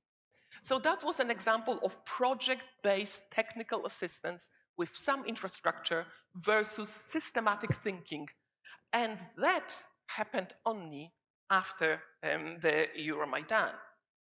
But let's not be pessimistic. We have to focus on what has been instrumental, the biggest success story of Western assistance in general and EU's assistance in particular is capacity building inside Ukraine. And you are, the Ukrainian participants are the success story without probably realizing. Because as someone who has worked on Moldova and Georgia, I can say we definitely lack that kind of capacity. So this may be, we may complain that it may be not, more in civil society than in the government, but we have it in Ukraine. And it's a matter of pulling sort of that capacity together and getting in the right place. The real interesting story begins after the Euromaidan, when the sort of EU in particular really developed something new. It was more needs-driven, demand-driven, and very was improvising, innovative, and coming with new forms of assistance. Ukraine was like a training ground for the EU to develop something which Moldovans are now rather sort of envious of because they are now starting from scratch. So what we had, this program-driven, more sort of integrated thinking and focusing, avoiding that pitfall of international assistance. The classic sin, one of perhaps this most important sin of international assistance, is delivering best practice, how wonderful we are in every other EU member states, and we go to Ukraine and explain how wonderful our practice is, and best fit. What is to deliver change in the target country? And from that point of view, there is a real sort of danger that we'll go back into this trap, because paradoxically, Ukraine could be a victim of its own success. I mean, not success, that's the wrong word, but attention. That there is so much attention, there is so basically input that we have fragmentation and competing priorities. And that's really, it has to be demand, it has to, cannot be delivering best practice, beautiful French boilers, which are not compatible with domestic, basically. But also priorities. And this is where European integration comes in. And environment, James, you will be pleased. I love to use two examples. They are rather unsavory, but they do get attention. It's slaughterhouses, abattoirs, and landfills. And for example, villages, infrastructure is destroyed, slaughterhouses are destroyed. They are not compatible with European standards. Before accession to the EU, Estonia had 200 small slaughterhouses across. In preparation, had to reduce to 40, modernized, meeting EU standards. We need to have a plan. What do we do with slaughterhouses? If it is someone's business, compensation, what do we do? What do we do in terms of priorities? And I benefited greatly from expertise of my Lithuanian colleague and co-author of the Chatham House paper on rebuilding Ukraine, state rebuilding, and we focused on actually the fundamental differences that EU has, innovations that EU has introduced when it comes to assisting Ukraine. And one of the great success stories is decentralization, where basically the EU came up with this, acted as a clearinghouse for international assistance, meeting sort of the working hand in hand with Ukrainian officials and local government people. It's a great story. We would not have this resilience in Ukraine without that program. So, who decides?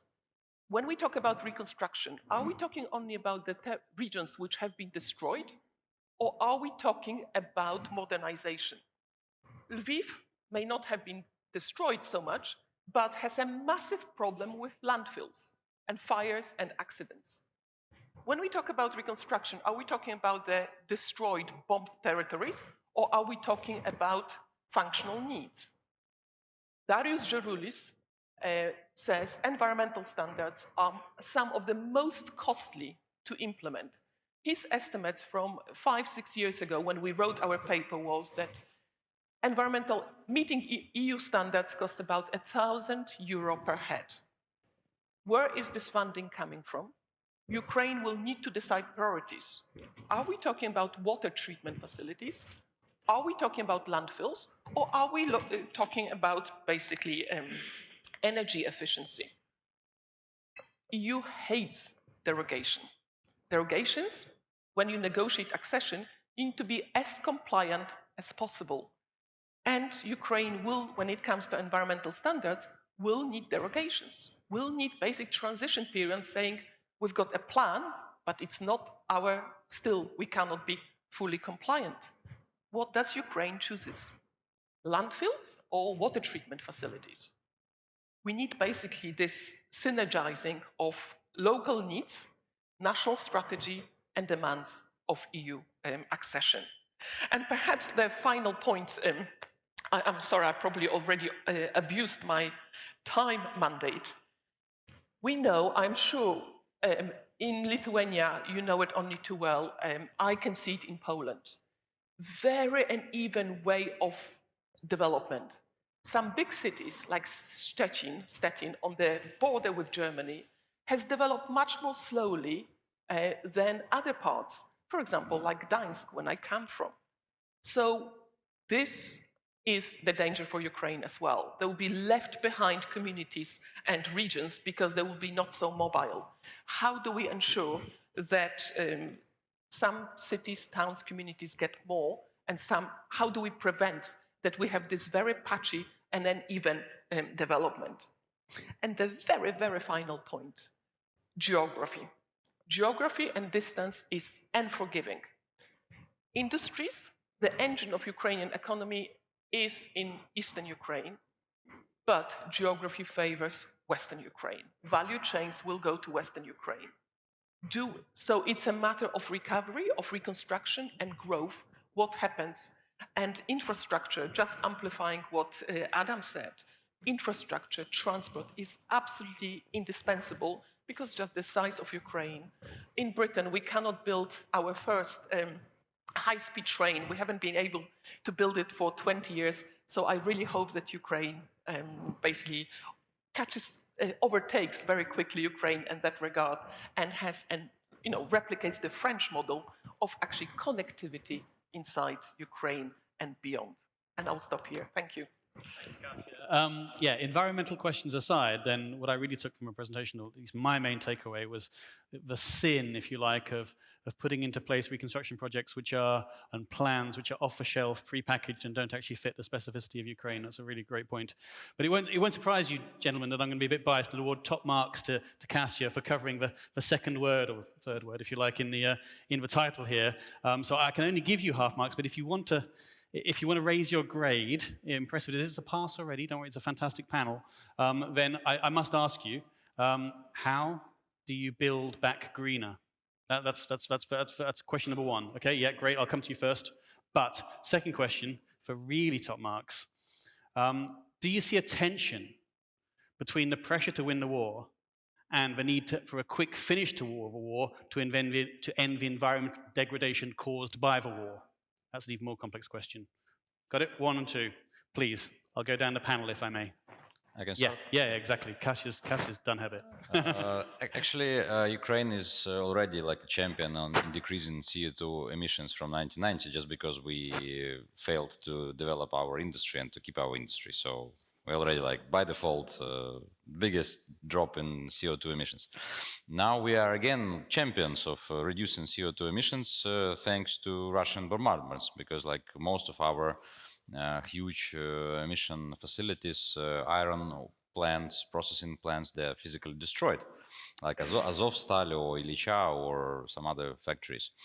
And 70% of our heat power plants which use coal, they are actually also damaged, and 30% are not recoverable at all, including like the biggest polluters in Europe. So let's look at the bright side of things. So we will rebuild our energy system, and we will rebuild it greener, because it's just the cheapest way to build new facilities. So we heavily rely on renewables, we heavily rely on solar energy, on wind energy, and this is a good news. And we also struggled to keep the financial health of our market, because we have the lowest tariffs on electricity and the heat, probably definitely in Europe, but maybe in the world, especially now, because we keep the pre-war electricity tariffs. And there was no incentives actually for households to save energy. We don't care like what is the class of energy efficiency of our like microwave or any other, but now we will do, because now people understand that there is a price for energy and it comes with the price. So we have quite an intense strategy to rebuild the energy sector, and we also use hydrogen trends, because we have green chemistry. We can have green chemistry, and we can have green metallurgy, and we will do that. So, sorry? Supplying hydrogen industry, so no doubts. Not sure about the scale of this nuclear new modular reactors, but it's on the table, it's under discussion. But renewables, it's not under discussion. There will be a lot of renewables. So I wouldn't be bothered about this green aspect. As for the demining, this is where we will need help. So huge territories are polluted, and if we stick to international standards of like 4 grams of metal on a hectare, we will recover for 100 years. So we are now thinking about the new standard for operational demining, so we can use the soil, we can use everything, and we mobilize a lot of people to be like sappers and how to call engineers, demining engineers. But we will need to create a market for private operators, and we need actually help from the West to co-finance those spendings which private sector will spend on demining. So if like a farmer spends like 1K, probably the government should add 1K for demining. Otherwise, we need to somehow prioritize this demining. Thank you. Thank you, Kirill. Robert, I'll come to you. Of course, I totally agree with you. The importance that in building back Ukraine, it should become a green Ukraine. But let's have a bit of perspective on this. Okay. In the Netherlands, for example, the government is facing a revolution of the farmers because we have a very intense agriculture, and there is lots of pushback. So I feel that with all the priorities which Ukraine is facing, that if we build back as you want, by a more modern Ukraine, with the energy sector clearly having a lot of possibilities to go green, so to say, that Ukraine will be able to go in that direction. But I would not really put it now on the top of my list. Yep, honest answer. Thank you, Andrei. I think that we have here the very big mistake. We are trying to make with Ukraine the same we are doing in developed world. But there are 2 points here. The same mistake, for example, with economic reforms in Ukraine or institutions building in Ukraine. We are trying to make Ukraine the same as Europe now. But in order to become developed, Europe realized a 200 years modernization period.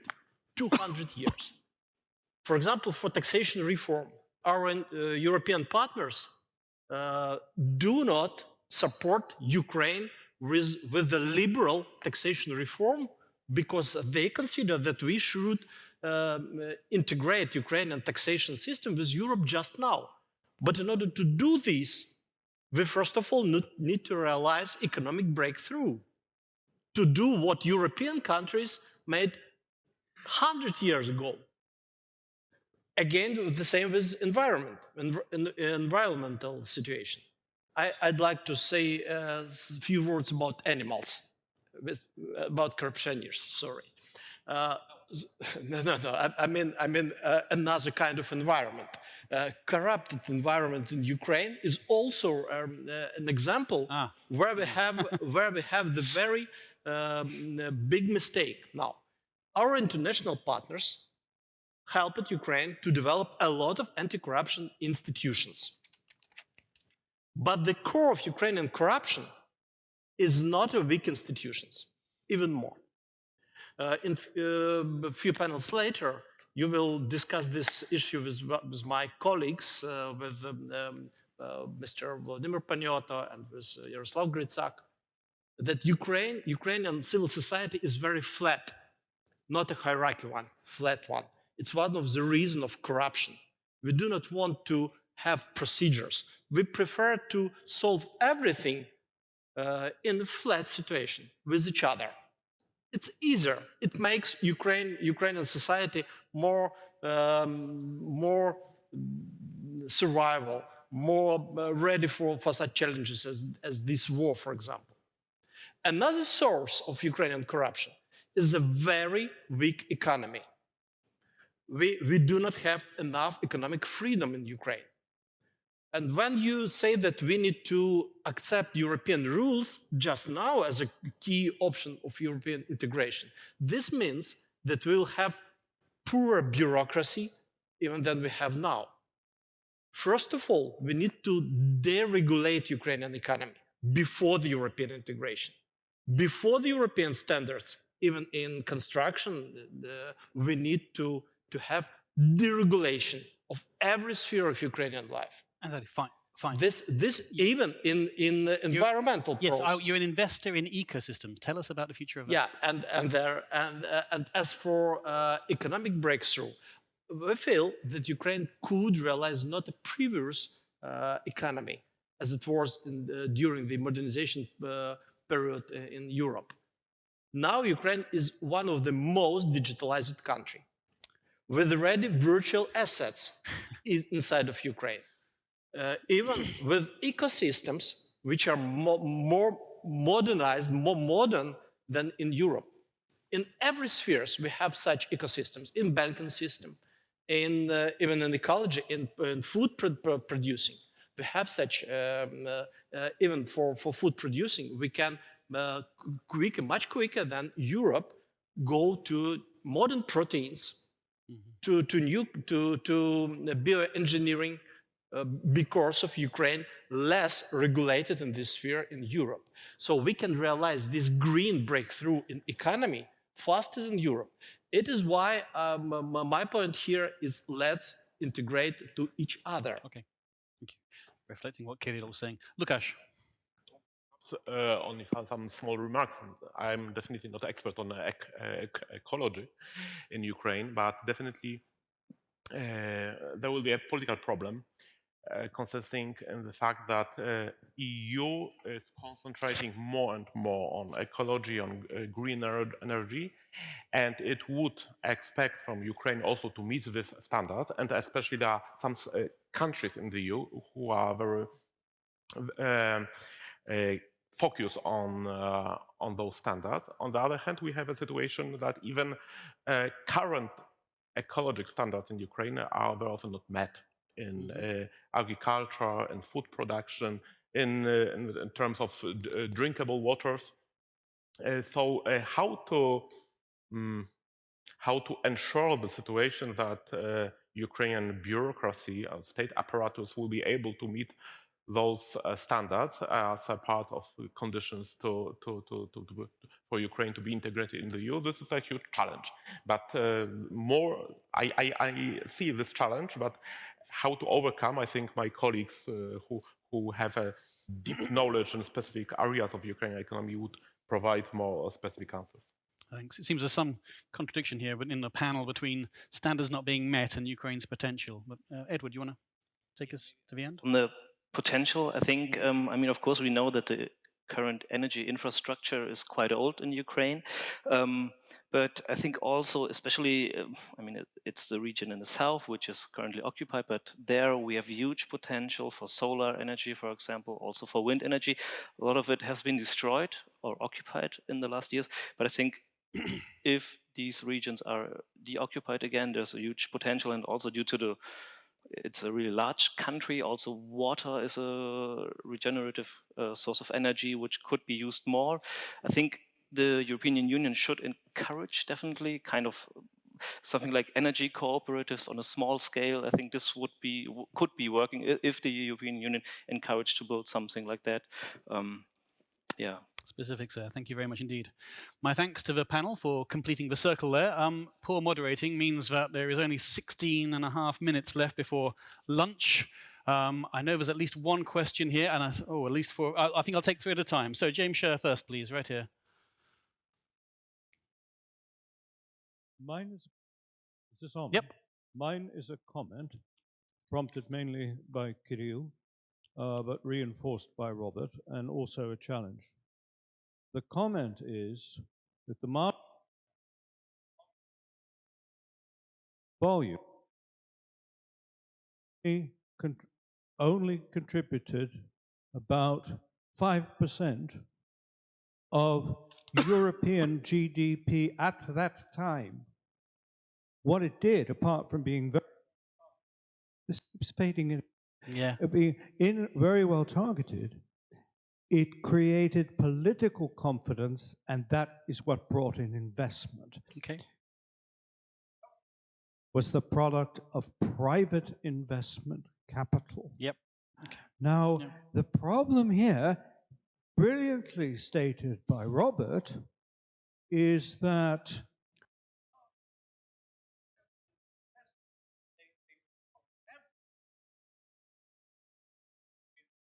security guarantees. And if you read the tea leaves, which I have to do because I work in this area, it's clear the argument about Ukraine's inclusion into NATO is now changing, and it will change. But the success of that argument is, I'm afraid, not imminent. So the challenge is this: between now and the end of tomorrow we have a working session. I think a key challenge of this conference will be to come up with ideas about how we cut this Gordian knot between security and investment. Thank you. Thank you. Can you pass the microphone to Janet Gunn, please, in the centre of the centre there? Sorry about the Anglo bias, and then to the gentleman next to Janet. Thank you. Is this working? Yep. Thank you. I think. Janet Gunn, and I work for a small charity that supports Ukrainian NGOs at grassroots level, Robert. My question is actually about a word that I think I've only heard once so far today, oligarchs. I've been to places like Kryvyi Rih, Donetsk, Mariupol, and I've seen the scale of the industries, some of them now completely destroyed, some of them maybe still working, I don't know. They're owned by people like Akhmetov, Mittal, and other powerful tycoons. What's going to happen about demands for compensation by such people out of reconstruction funds? And what's going to happen about ownership? I was in, if they are destroyed and are rebuilt, if they're rebuilt. I was in Ukraine after the Orange Revolution and watched on television the reprivatization auction of, I think it was Mr. Pinchuk's steelworks, if I'm not mistaken. Will that start up again, or what? Anything any of the participants Thanks, have Janet. to say? Can you pass it to your left? Yeah, exactly. Thanks. Vladimir Yermolenko, the mystic. I don't understand argumentation about 200 years of development of the Europeans. I don't understand why acquis communautaire is not your job. It's your job, first of all. How speedily, how you want. The second one, end of the 20th century, Wallonia and Flanders go to the Liège and look on the heavy metallurgy. The same subjects was in Ypres, for example, or in other one comes after the First World War, after the Second World War. What you're talking about, the speed, it depends from your homework. It's my opinion. Nothing more. Okay, so look, that's round one. I think I'll hopefully get back for round two. But we've got James's point on the Marshall Plan and investment, oligarchs and compensation, and the EU and failures. Who wants to go first? Andrei. I'd like to support your points and your points, but the problem of Ukraine is not oligarchs, because in fact, we have zero oligarchs, in fact, now in Ukraine. But Ukrainian problem is local barons, is deep state, very corrupted deep state. And here, that traditional instruments like building anti-corruption institutions are not work, because the main answer on your both questions are economic freedom. The main question is to realize liberal reform inside of Ukraine in order to have investments, because much more important for investors is to have economic growth. But Ukraine is a country which has no economic growth during last 20 years. We didn't realize our economic breakthrough, which we really could do, still could do. So economic freedom, liberal reform, privatization, deregulation in the Ukrainian economy will bring total de-oligarchization and beat Ukrainian corruption, first of all. Thank you. Cassia, then Robert. Cassia, please. Thank you. I'll just come back on the acquis. I think there's a tendency to fetishize the acquis as an answer developed to any developmental issues. Acquis is a byproduct of economic and functional integration of the member states. It was never designed to actually guide modernization and transformation of any post-communist country. So from that point of view, acquis from the sort of Polish or Lithuanian experience, on some issues it's great, on other it's neutral, and other may be actually perhaps either very expensive or not really prioritizing what are actual needs, economic needs of the country. So from that point of view, the acquis has been complemented when it comes to the EU, but so-called fundamentals. There is no acquis on public administration reform, on deregulation, on public finance management.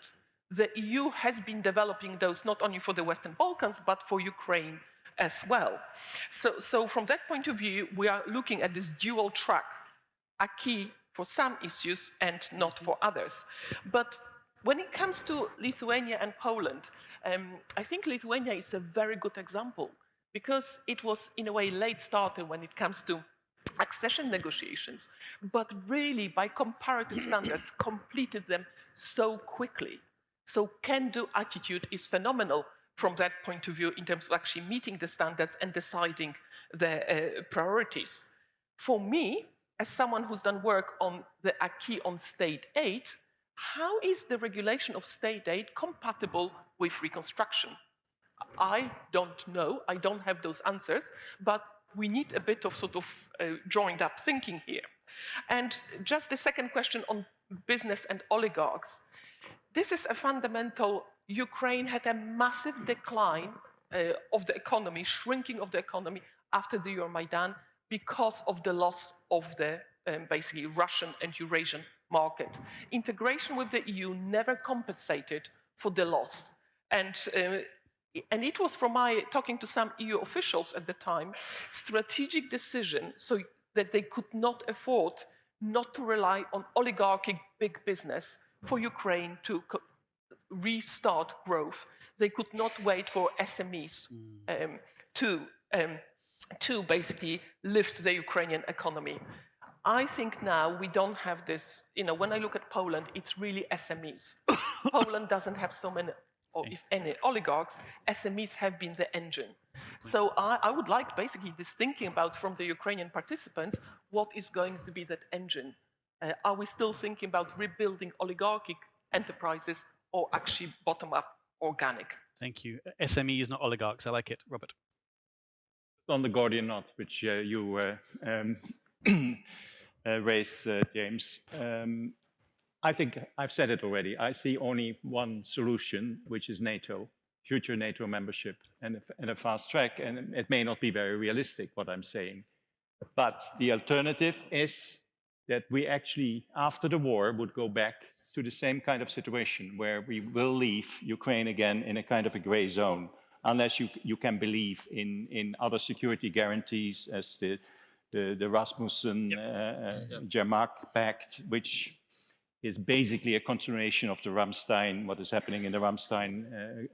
It's a far less, I'm sure that will not, if we really believe that Ukraine is also fighting for us, for our freedom, and I think people here in this country don't need to be convinced about that, then we finally have to link our security then also with Ukraine. It can only happen after the war under certain conditions, but it is very important to address that Gordian knot, which you have mentioned rightly. And without, this is also when I was zooming out, I was raising the issue of security, because reconstruction is not going to be successful when it is only reconstruction and not business sector development as well. And here I completely agree with you.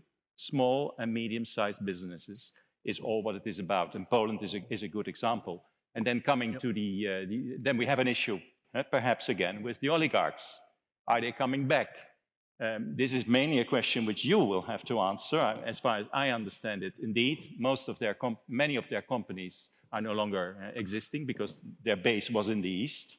So what is going to happen in terms of compensation to oligarchs? Part of their present assets have been seized by the government. Are they going to be returned to them? These are big, big political questions ahead in Ukraine itself.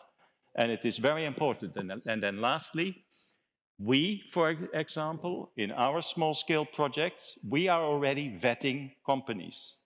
So we are looking at the structure, who is behind the companies. We would like to prefer to work with companies which are real SMEs and not companies in the hands of, because otherwise we have a problem that the oligarchs may also profit again from the big reconstruction. Do we wish that? Do Ukrainians wish that? I want to be very open about this. Excellent, very forceful answers. Gents, do you mind? I'd rather go back to the audience, and if you want to weave in some answers from the last set of questions to the next set, but I will come to you, of course. Okay. Lady, second row up, please, in the glasses.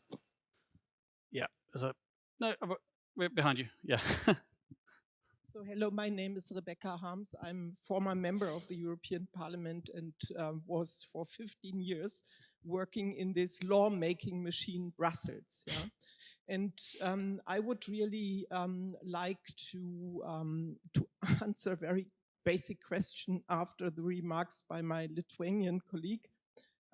Is it really possible to fulfill the standards which are ongoingly increased in Brussels in all kinds of sectors as such and only based on goodwill?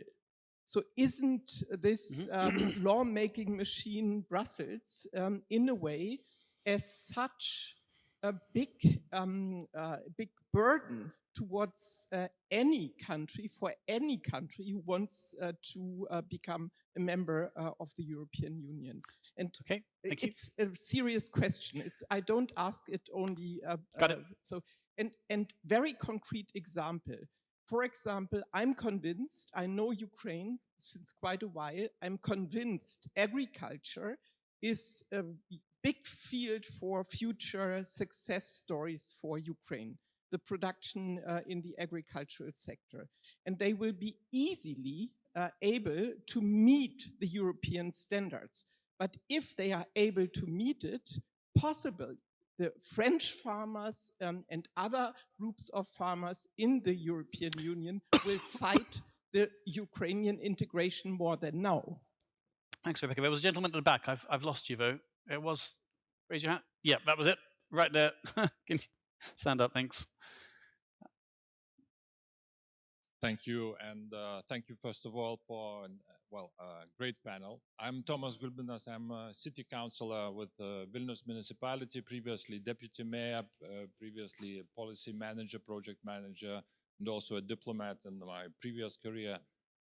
I have a question about the relationship actually for the grand vision of reconstruction, which I agree that should not be called reconstruction, but modernization or recreation or whatever, a new build of the country, and decentralization that has been mentioned also a couple of times here. And the question is very practical. If I had a good proposal for investment into reconstruction this afternoon, whom should I call in Kiev or elsewhere?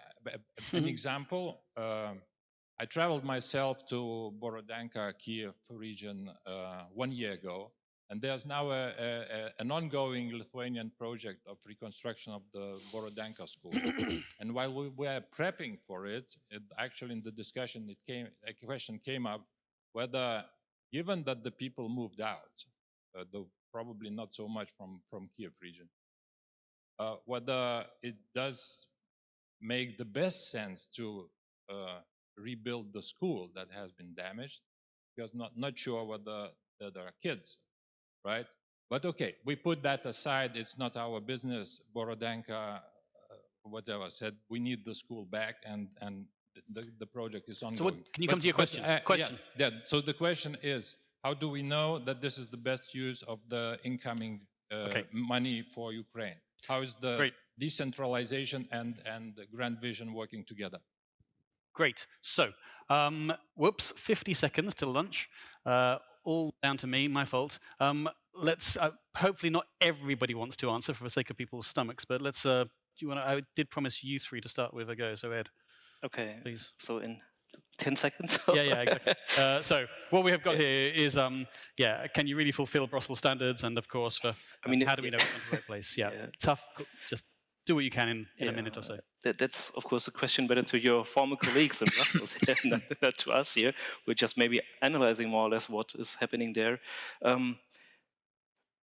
So I think it's, maybe we in the European Union have also to rethink our approach, our grand vision. I don't know, it was your question. What will be the grand vision? I think the grand vision for Ukraine, at least, will be that in the medium term, it will be a normal European country where we have peace, we have rule of law, and I think it's possible if Ukraine definitely will fight for that on the battlefield, but also with the civil society and so on.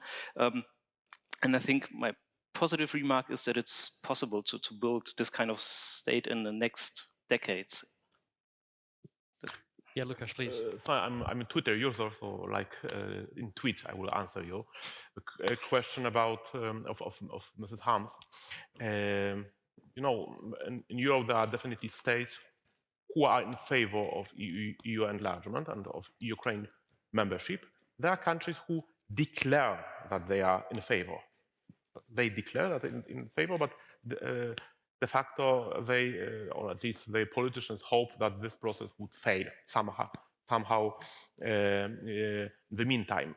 So what we can do is actually to work with the public opinion of those countries whose politicians only declare that they are in favor of enlargement, and to explain them gains, benefits from enlargement of the EU. And very briefly, the question of the oligarchization reforms in Ukraine and so on. I think one thing should be mentioned here additionally. This is the question of salary in public sector in Ukraine. I can hardly imagine that you can effectively combat corruption and adopt Ukraine to meeting this higher and higher European standard if this public sector will not be reformed and public servants would not earn more, since otherwise public sector simply takes them and okay. Great, thank you, Anthony. We definitely know Ukrainian borders after Ukrainian victory, but we do not know about Ukrainian map, where we will live in Ukraine. Will people go back to Kharkiv or Berdyansk or other regions? But the answer is decentralization. Exactly. Answer is economic freedom and cooperation and competition between different regions. People will go back or go to that regions where they will have schools and kindergartens for their child, and for sure they will have industrial park place of work for labor forces. And in order to do this, to have this, we need to think in terms of strategic planning. We should combine visionary and adaptive institutions and adaptive plans.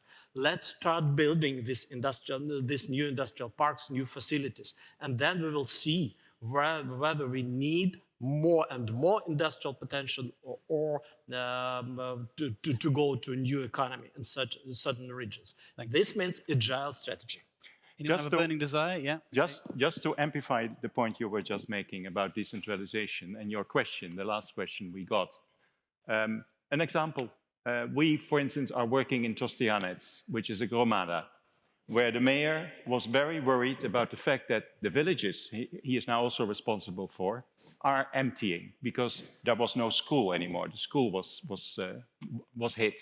And also there was no medical point anymore, local medical provisions. So what are we doing? We are rebuilding the roof of the school as a priority, and we are rebuilding, actually we have already rebuilt a local health center. Because if you don't do these things, villagers cannot come back to these places. So it's a very simple thing here. Go, indeed, don't rely only on the grand vision and a strategic plan. Look at the ground, what is happening. You're not compelled to say anything, but if you're desperate to, yeah. I can comment, like just some quick Q&A. So if you have some investment idea, go to ukrinvest.com. They accept those kind of applications. If it's serious enough, they can connect you with regional agencies for development, etc. As for oligarchs, will they be recreated? Let's not mix like rich people and oligarchs. Like we want more rich people. It's okay. We don't want like Bolsheviks wanted more poor people. We want more rich people. So it's a big difference. And we need to increase the technological level of technological complexity of economy, because we cannot grow our economy just using this auto, coffee shops, etc. So we need to invest into energy sector, into metallurgy, into hydrogen, into all this kind of stuff, into new value chains. And some of it can be done by small and like medium enterprises integrating into EU value chains. We want small enterprises become medium and then large, it's okay, and support it with the export. But we are also open to international companies starting business and make nearshoring here, like moving factories from Asia, from China, from Taiwan, whatever, to Ukraine. We are open to that. And we just don't want oligarchs appear, because oligarchs, it means political power when they just have a share in the parliament or in media. And so this is what Brian said, like it's okay if you like cut some propaganda channels. So we had a law, anti-oligarch law, with its pros and cons, but there is definitely like a war against oligarchs. We don't want them to be back. This concept appeared in the end of 90s by actually President Kuchma, who said the country is out of control. I want owners. I want owners for this country. And then there was a list of like, let's say like 30 people who became like owners. Privatization was allowed to them, but this is already, there was some control appeared after that, but this concept is dead at the moment, and it will not be reconstructed at any case. Okay, thank you. Last words, Kasia? On your head be it, people are hungry. Yes, I'll just say what is so fascinating here about, so many brainstorming sessions on Ukraine, but of someone who has worked on Ukraine, Ukraine has been so marginal to the whole project of European integration. Now, Ukraine has become so central, including what we do with the common agricultural policy, what we do with EU institutions, voting rights in the European Parliament. Suddenly, Ukraine has become central, and the EU has so much homework to do. And Moldova and Georgia, or even Western Balkans, never forced the EU to do that homework. And reforming the common agricultural policy is one of the key priorities. Yeah. So Ukrainians' can-do attitude hopefully can be exported, to the EU institutions. Thank you, Kasia. Ladies and gents, I am so sorry for the late finish. Entirely my fault, not the excellent panels. I won't sum up. You'll be happy to know that's poor Annalina's job. But do please join me in thanking the panel for their optimism, their realism, and their expertise.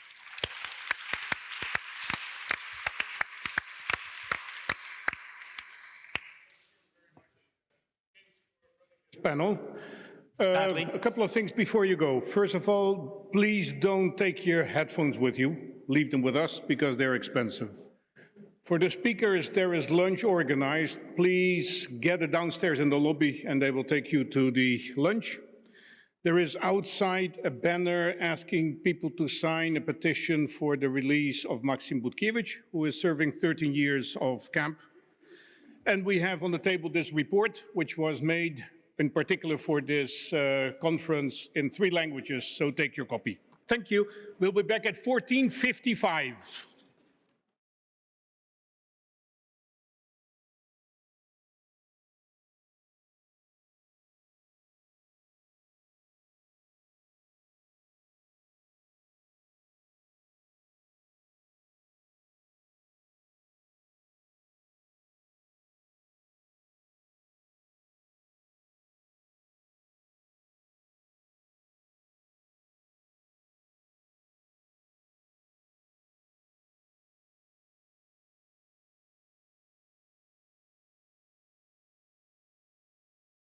You can all take a seat. I would like to start.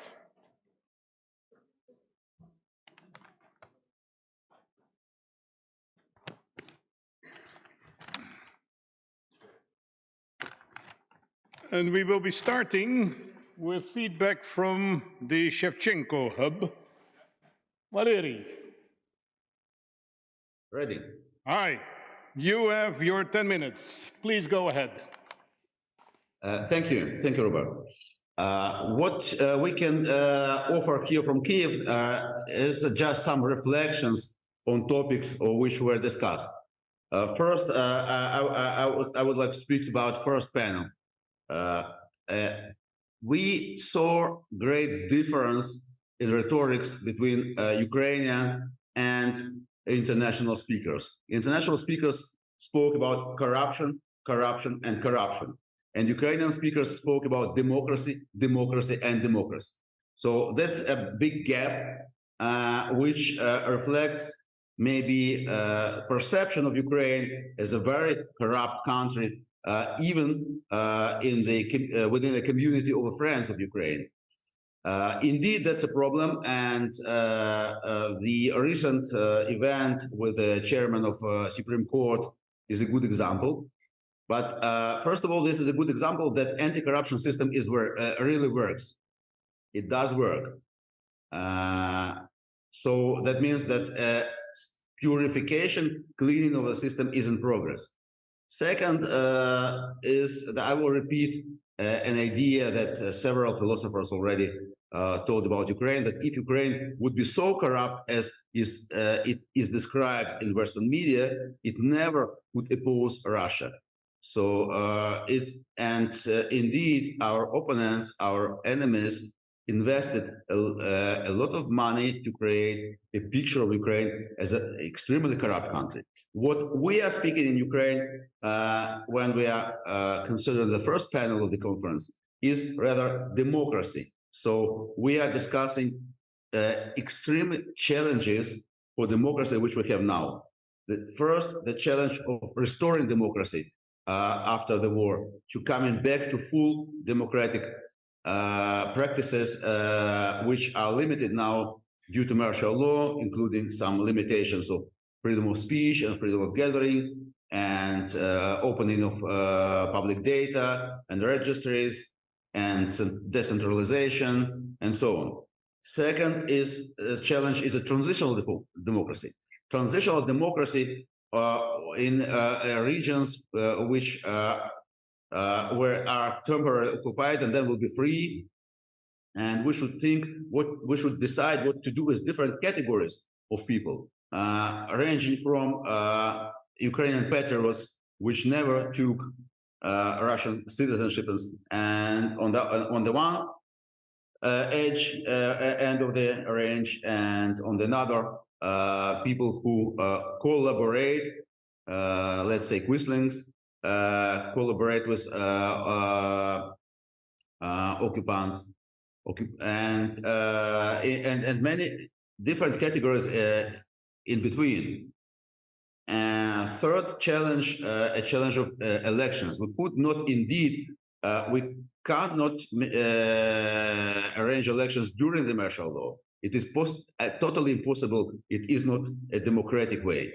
But after the war, should we arrange election immediately, or immediately means with a minimum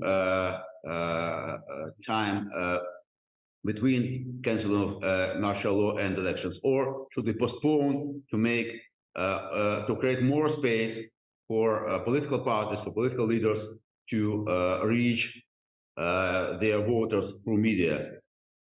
And concerning judicial reform, there are also many discussions here in University Cup, because in the beginning we relied on the Western advices of self-purification, self-cleaning of judicial corps.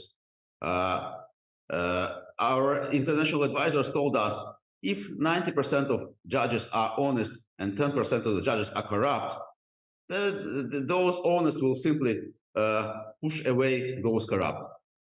Yeah, but we ask them, if vice versa, if 90 are corrupt and 10 are honest, it is not possible. What our advisors answered.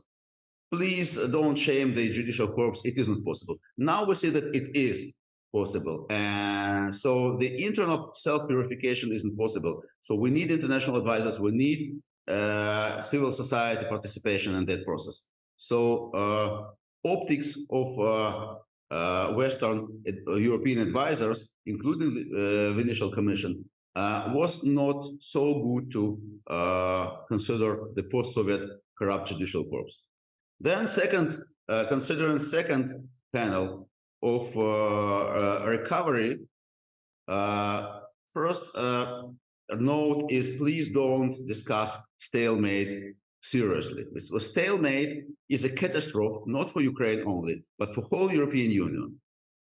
And indeed, our deep pain is that neither European Union nor United States have no vision of the end game. The pure question, what is your vision of the future of Russia, was left without any answer. The war could not be ended until the world has a vision of a post-war picture. Without a post-war vision, a post-war world vision, the war will never could stop. And that's a great problem, that we have no vision of end game until we couldn't reach, until we have no vision of end game couldn't happen. Concerning recovery, as it indeed recovery is the answer to many questions discussed, including a return of people, demographic problem. Because it depends on recovery, whether people will come back or their families will join them outside. And the general gap, again, we saw a general gap between speakers who consider Ukraine as a problem, as a problematic teenager, and speakers who consider Ukraine as an opportunity, as a, let's say, talented, very gifted teenager who can increase human capital of the community. So is Ukraine a problem or opportunity? If Ukraine is considered as a problem, so many questions have absolutely no answer. So many problems have no solution. Please consider Ukraine as an opportunity. And this is an approach to many different issues, like the issue of agricultural production of farmers. Consider a cooperation scheme, not a scheme of competition, but schemes of cooperation. How to use Ukrainian farmers and Ukrainian farmland to improve European agriculture. So many people in modern world have not enough food. What we're speaking about?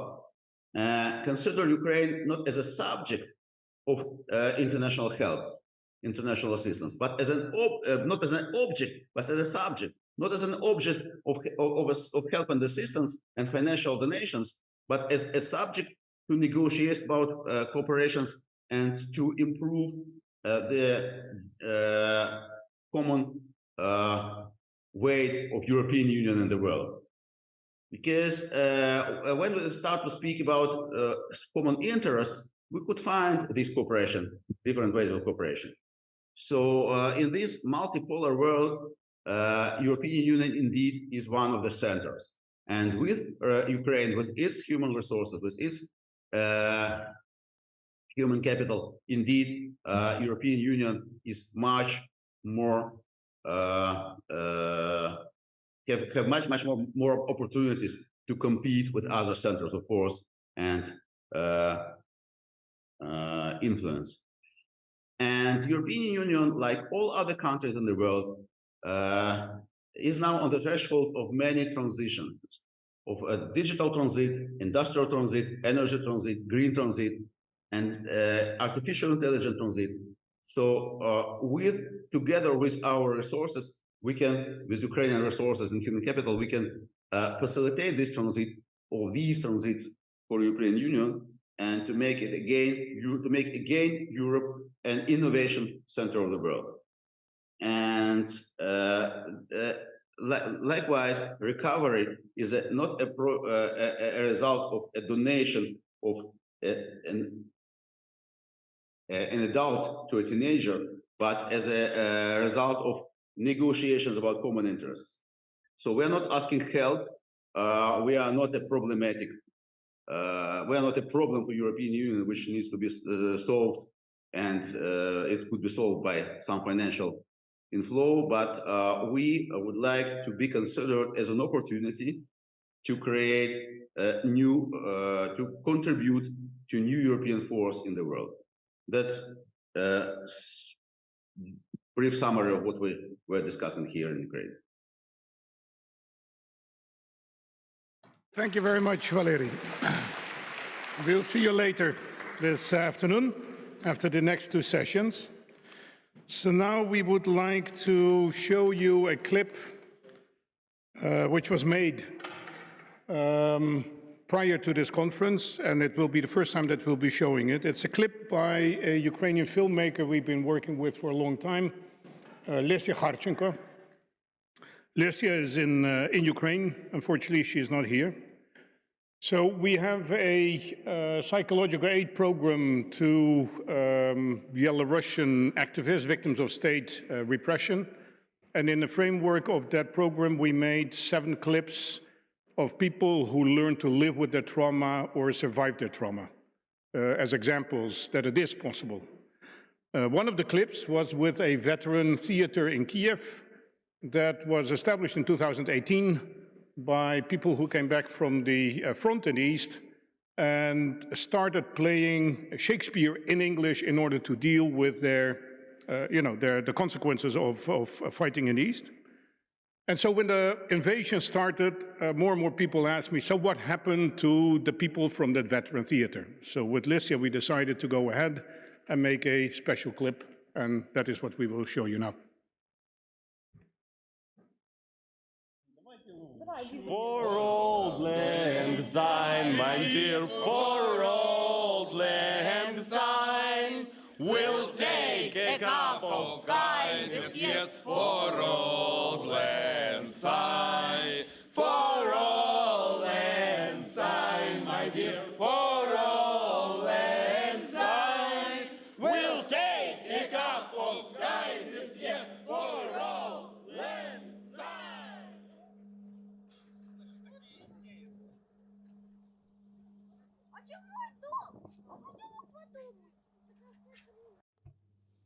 Where is my house?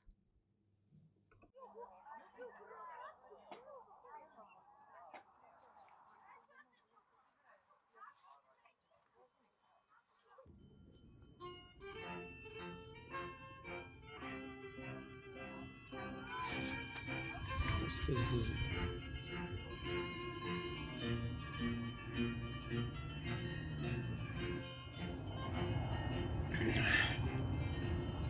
Пряме попадання.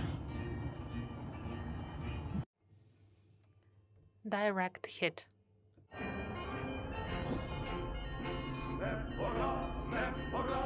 Военный позывной «Медведь». Вот, уже это у меня с 15-го года, с первой ротации. 24 февраля утром я перезвонил в часть, который был. 2 вопроса задал. Оружие брать и куда ехать. Все. Мы начали формировать новый батальон. Проводили контрдиверсионное мероприятие в Киеве. Это март, апрель, май. И в июне выдвинулись на восток Украины. Отшел.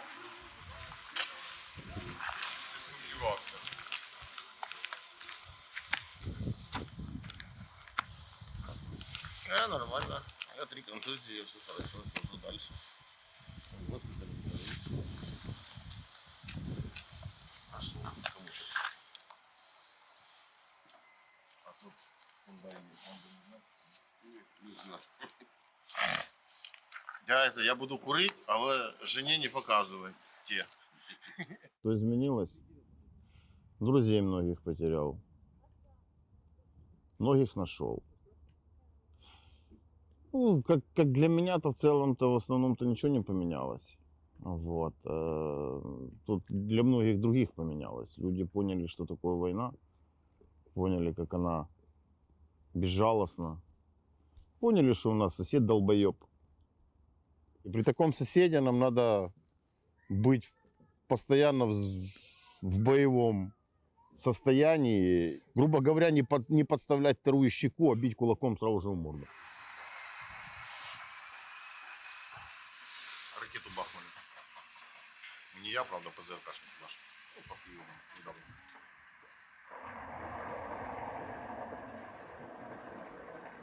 Это в январе месяце, конечно, писали. Я поражен ТРО. Это те люди, которые вообще даже не знали, что такое НЛАВ, либо же не знали, что такое джавелин, которые разобрались, как с ним стрелять там, с помощью интернета и эффективно поражали танки в той же самой Киевской области, в той же самой Черниговской области. У меня есть очень хороший товарищ, я не буду его называть, он был на одном из закрытых саммитов НАТО, и там один натовский генерал собрал своих там полковников и просто спросил, говорит, блин, говорит, мы вот даем 100 джавелинов и почему-то повреждаем там 50-60 танков. Мы даем украинцам 100 джавелинов, и они поражают 100 танков. Почему так? На что генералу ответили, говорит, они crazy. Они, говорит, они подходят к танку на расстояние 50 метров. А у нас в инструкции по применению данного девайса максимум 500 метров. И генеральчик был такой немножко напряженный. Говорит, как это на 50 метров подходить? Он говорит, ну, говорит, вот так вот они могут. Он говорит, у них стальные яйца. Ну, значит, у нас стальные яйца. Мы только приехали, когда перед Новым годом. И сразу же обратно в окоп на следующий. На Востоке почему-то я себя чувствую вообще в составе таком, знаете, эйфории. Вот. Да, гибнут братья, есть потери, но все-таки оно как-то, вот когда ты ебашишь этого гада, который пришел на твою землю, ты все-таки получаешь какое-то удовольствие от этого всего. Я не знаю, нормально это, ненормально. Ну вот на данный момент вот мне это, почему-то мне это нравится.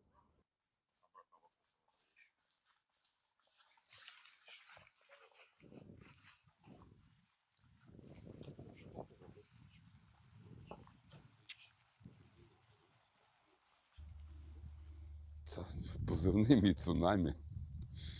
От, кажуть, що доволі шумний і великий. Поки росіяни були біля Києва, то я більш активно там, скажімо, в військовому плані працював, а потім повернувся до звичайного волонтерства і їжджу то на передову, то на звільнені території. Що за цей час найважче було для вас? Найважче? Ну, напевно, те, що кількість поховань збільшилася в рази. ти готовий до смертей, але коли це там раз на місяць, це одно. А коли буває по 2-3 рази на день, це вже зовсім інше. У нас з театру вже 2 загинуло. Якось так. Що допомагає триматися? Напевно, віра в перемогу. Най пропаде незгоди проклята мара, під України єднаймось прапор.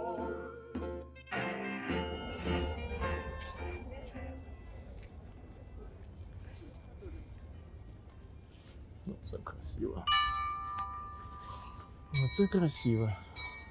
Ми залишилися обороняти Київ, себе, свої домівки. Я вчив своїх дітей зброї, я вчив свою дружину зброєю, я навчив СЖК своє, як користуватися зброєю.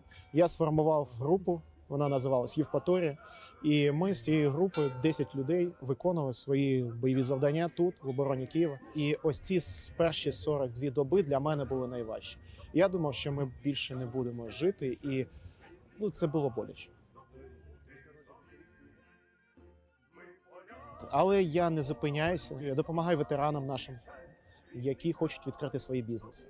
Я допомагаю хлопцям, які повернулися, а їм потрібна адаптація. Я допомагаю ветеранам і воїнам, які втратили все, як я колись, майно. Я відновлюю їм, допомагаю відновити документи,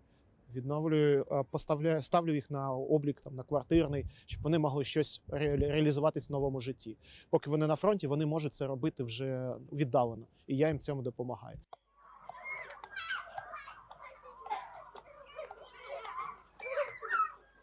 Она уже бежит. Ехал уже? Привет.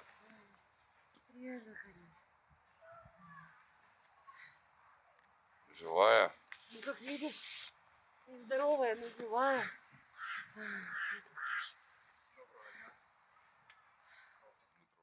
Этого года просто нет. Нет времени, нет чисел, нет дат, нет... ничего нет. Как один день. Ты утром открыл глаза, закрыл глаза. Хорошо, если ты их закрыл, да, на поспать, а не навсегда, да. А когда мы были в зоне боевых действий, то там вообще ничего не было. То время я вообще не помню. Потому что там нет вообще ничего. Там есть черное и белое. Что самое сложное за этот год? Вернуться домой живым. Вот это было самое сложное. Не просто живым вернуться домой, а еще и с какими-то мозгами, чтобы крышей не тронуться. Вот это самое сложное.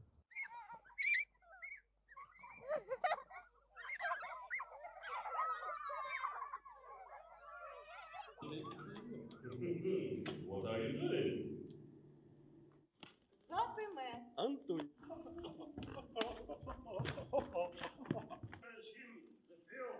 Do it, night. Sweet. Source, be patient for tonight. Some obscure episodes of love. We can write very like Our Lady, your niece. Excellent. I smell a device. Я первые, наверное, полгода матюкалась, честно, потому что 6 марта у нас должна была быть выстава, и я просто проклинала все на свете за то, что ее не было. Я безумно за этим скучаю, потому что это такая своеобразная жизнь и своя отдушина. Я в броне на тебя запрыгну. Шекспир, ты мне скажи лучше, у тебя сколько броня весит? Кайф! Я скучаю, я безумно скучаю. Я не могу, я хочу на сцену, я хочу, чтобы это все закончилось, чтобы мы наконец-то победили и вышли на сцену и с таким драйвом просто вынесли все, что только можно, чтобы вся эта публика просто свистела, кричала и ржала на нашей выставе. Вот этого я хочу. Я за этим скучаю, честно, безумно. Вот просто мне иногда даже снится эта красная юбка с черными туфлями. Да, и волосы, кстати. Это уже отросли. У меня был вот такой ежик. Я подстриглась 28 или 28 февраля, наверное, или в первых числах марта. У меня был вот такой ежик. Так вот. Я надеюсь, что как раз еще полгодика они у меня отрастут, и можно на сцену выходить. Правильно? Я думаю, что как раз где-то на осень можно будет планировать выставу. Ну, театр — это одна из моих очередных мечтаний для того, чтобы мы собрались. Ну, понятное дело, не тем уже кругом, который был до этого, вот, но собрались, приехали в Ивано-Франковск, попили пиво, сыграли, поржали, покричали, поругались, помирились и провели чудесное время. Все равно надо развивать такие проекты. И мне кажется, что такие проекты будут самостоятельно развиваться, потому что, опять же таки, мы возвращаемся к теме ПТСР. И мы будем предоставлены самим себе.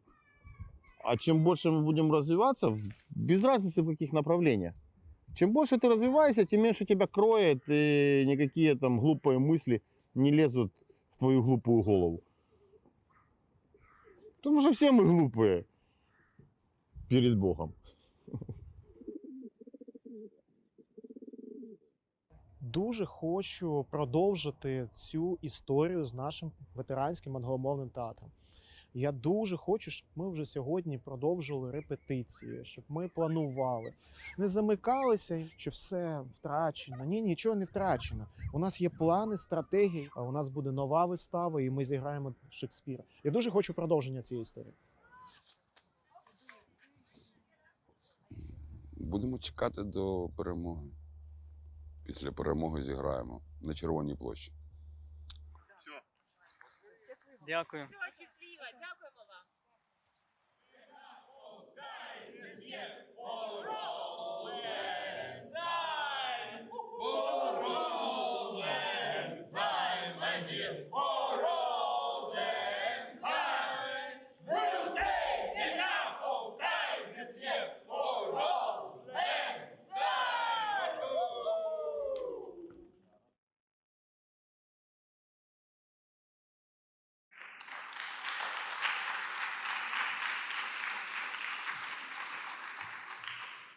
I would like to invite the next panel onto stage, which is moderator is Diana Yakovishvili. Then we have Marnie Howlett, Alexander Matvichuk, Irina Pinchuk, Milos Reznik, and myself.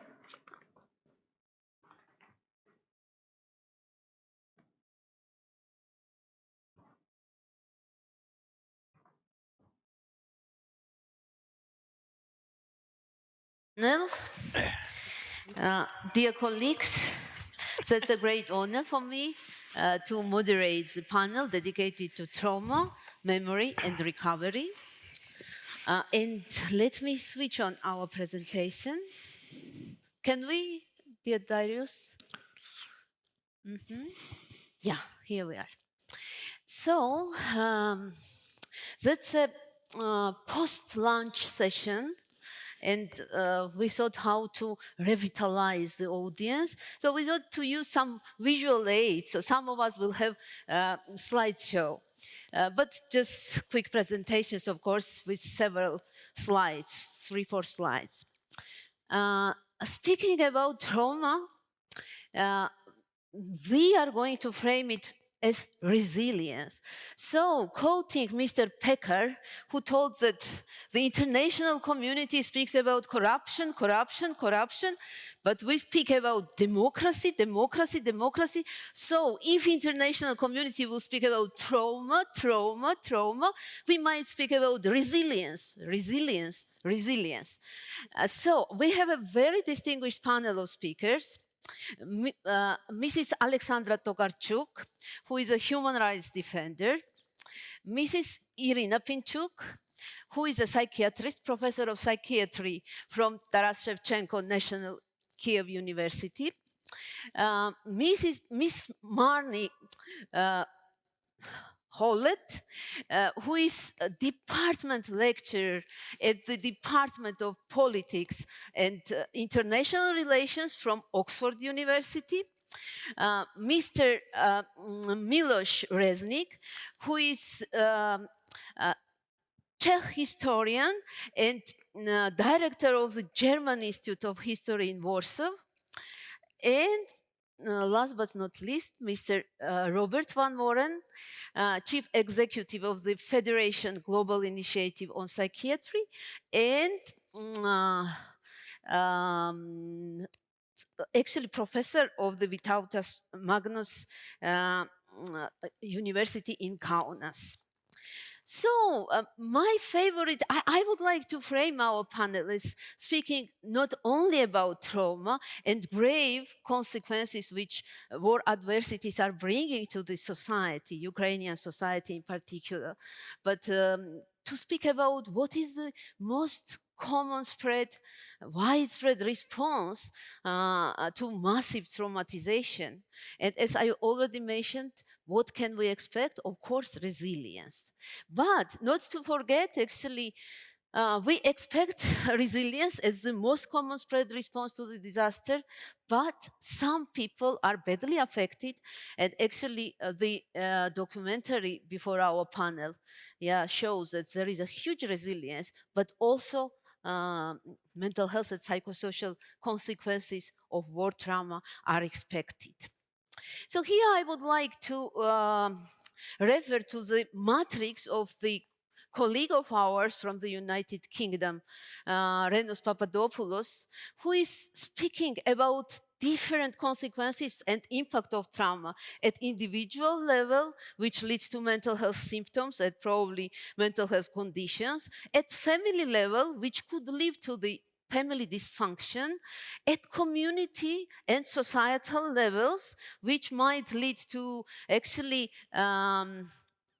not disorder, of course, but destructive societal developments like fragmentation of society, like learned helplessness, and other related psychological phenomena, collective phenomena. But there are so-called neutral consequences of trauma, and Renos Papadopoulos calls resilience even neutral consequence of trauma. And there is something even positive after traumatic experiences that could develop, and that's adversity activated development. And here, at individual level, we are speaking about personal growth. At family level, we are speaking about family relationships which are becoming more functional, and at collective level, we are speaking about building back better principle, which we spoke a lot in the first part of our conference. So building back better principle is how to catalyze it, how to facilitate it, how to nudge it. So I would like to refer to another favorite theme of mine, which shows that actually event is such a very little tiny here in comparison with the time which we need for recovery. So how to catalyze post-traumatic growth among individuals, among families, within the society. Probably we need patience, because that's a long-term process. That's a marathon, not sprint. And assertive actions, democracy. That's something which says that we need to be even stubborn, so patient and stubborn. And the next slide shows that's just a minor mapping of what we might need. Justice. Actually, a lot was spoken about justice in the first part of the conference, but it's important not only on a political stage, or social stage, societal stage, it is important for societal mental health. So justice is something without what mental health does not exist at all. So no health without mental health, we say in the mental health field. And I would say no mental health without justice. So that's first what I would like to tell at the beginning. And moral, material, and procedural satisfaction are important parts of it. To facilitate mourning of losses, because a lot of losses are going on right now in Ukraine. So to facilitate mourning of losses at individual, family, and societal level is of crucial importance.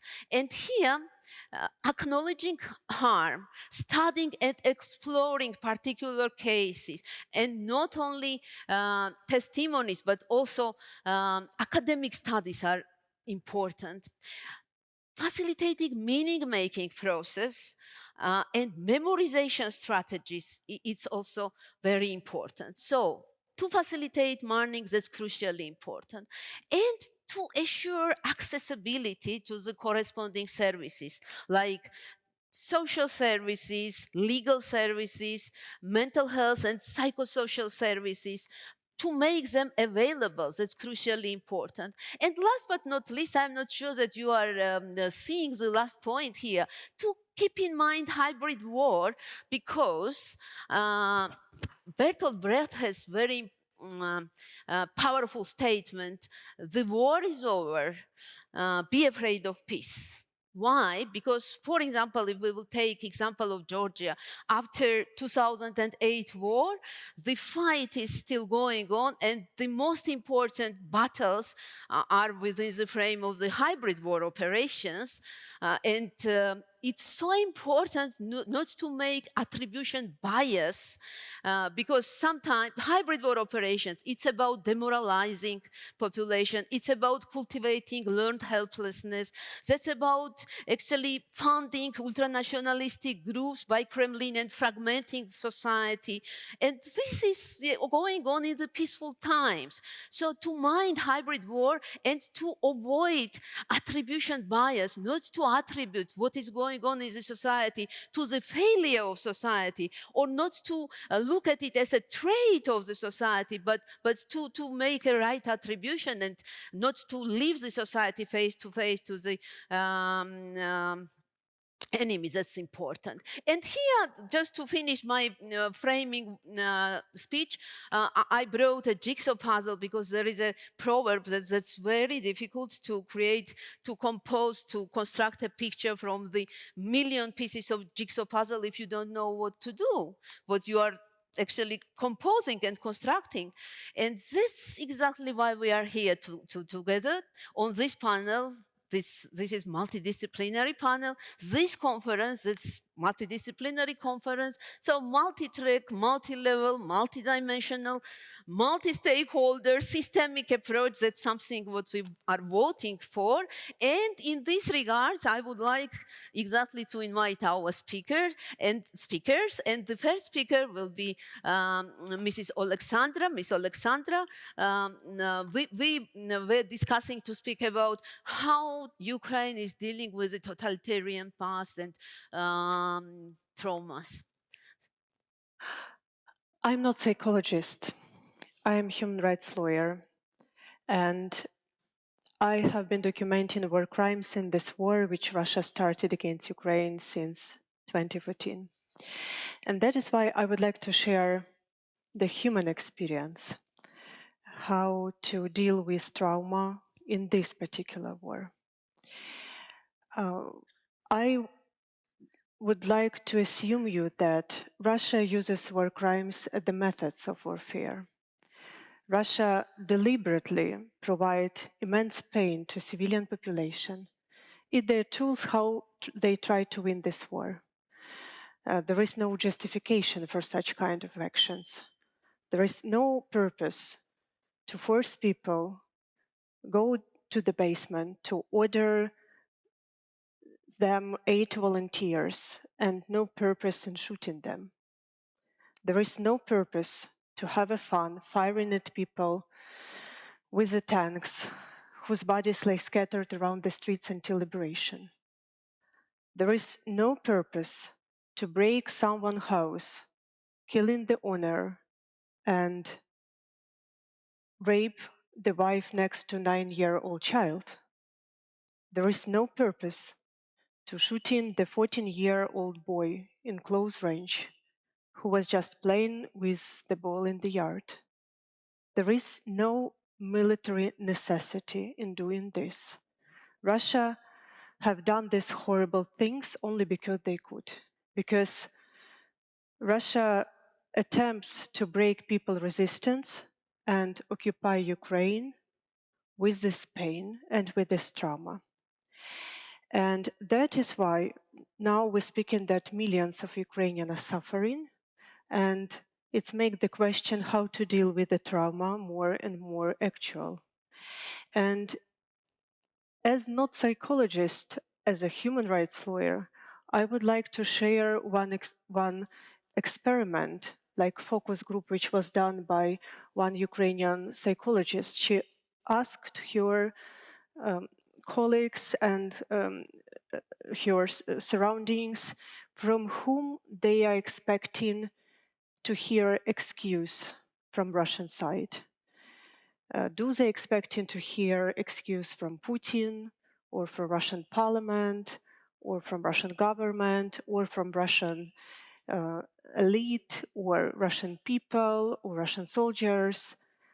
And the vast majority of people responded, we don't expect excuse from nobody from Russian side, which lead us to consideration that Ukrainian people need something else, not excuse. We need justice. And I totally agree with our moderator that justice is one of the ways how to overcome this trauma. And justice is very important for Ukrainians. According to sociological survey last year, when people were asked what will be the most disappointment for them after the end of this war, the 65% of people answered the most disappointment for them will be impunity for Russian war crimes. So now we can speak that justice is demand not just of human rights lawyer, justice is a demand of millions of Ukraine. And that is why it is so important to achieve it. Sandra, justice is important. I would like now to pass the word to Professor Pinchuk. She's going to speak about mental health and psychosocial needs of the war-affected people in Ukraine. Please, Professor. Thank you very much, Jana, for my introduction. I am a psychiatrist, and for me, very important to be together in this multidisciplinary group and discuss together about future mental health care in Ukraine. I think this a new era, a new steps for mental health care for our country. I would like to show you my first slide, and you can see features of the national system of mental health in Ukraine before the war. First of all, Soviet heritage, organization of the mental health care system, stigmatization, discrimination, social exclusion of people with mental disorders, focus on inpatient care, bad day financing. Before the war, before the 2014, we had 87 psychiatric hospital, and our mental health clinic sometimes had more than 2,000 beds. We haven't enough money, insufficient funding of our system. in our country separate psychiatry and addiction psychiatry. Not addiction psychiatry now names narcology, and lack of specialists for the provision of psychiatry care to children. I agree with our colleagues who says about the definition, reconstruction, moderation, recovery. We have to recovery and rebuilding our mental health clinics, but with a new ideology. We had example rebuilding, reconstruction our mental health clinic in Slavyansk, when we the rebuilding, but without the change ideology. And now we hadn't the result, this reconstruction. Some words about the current situation. Prolonged and ongoing exposure to mass trauma, whole society affected, higher availability of traumatic information in media, social media, war, millions internally displaced persons and refugees, disconnection of families, diminished access to care, reduced vaccination rates, diminished ability to manage chronic diseases, growing financial barriers, and worsening mental health. I have some result national study conducted by the International Organization for Migration. Near 21 million lost income, more than 8 million cannot buy necessary product, 16.5 million family members lost job. It's a 30% of population of Ukraine. Before the war, we had 41 million Ukrainian people. 7.8 million families had to separate. 15.5 million families experience worsening of mental health. 6.5 million families experience occupation. 6 million family lost savings and property. More than 5 million family lost housing. 1 million experienced hunger. 100,000 suffered deaths of relatives, of friends, and more than 32 million were affected directly or indirectly. Before this conference, I decided to study the last scientific research in the PubMed about the mental health Ukrainian people. And there are a lot of new scientific research, article about this topic, about the mental health relocated Ukrainians. For example, female refugees in Germany reported significantly higher psychological distress, depressive symptoms, and anxiety.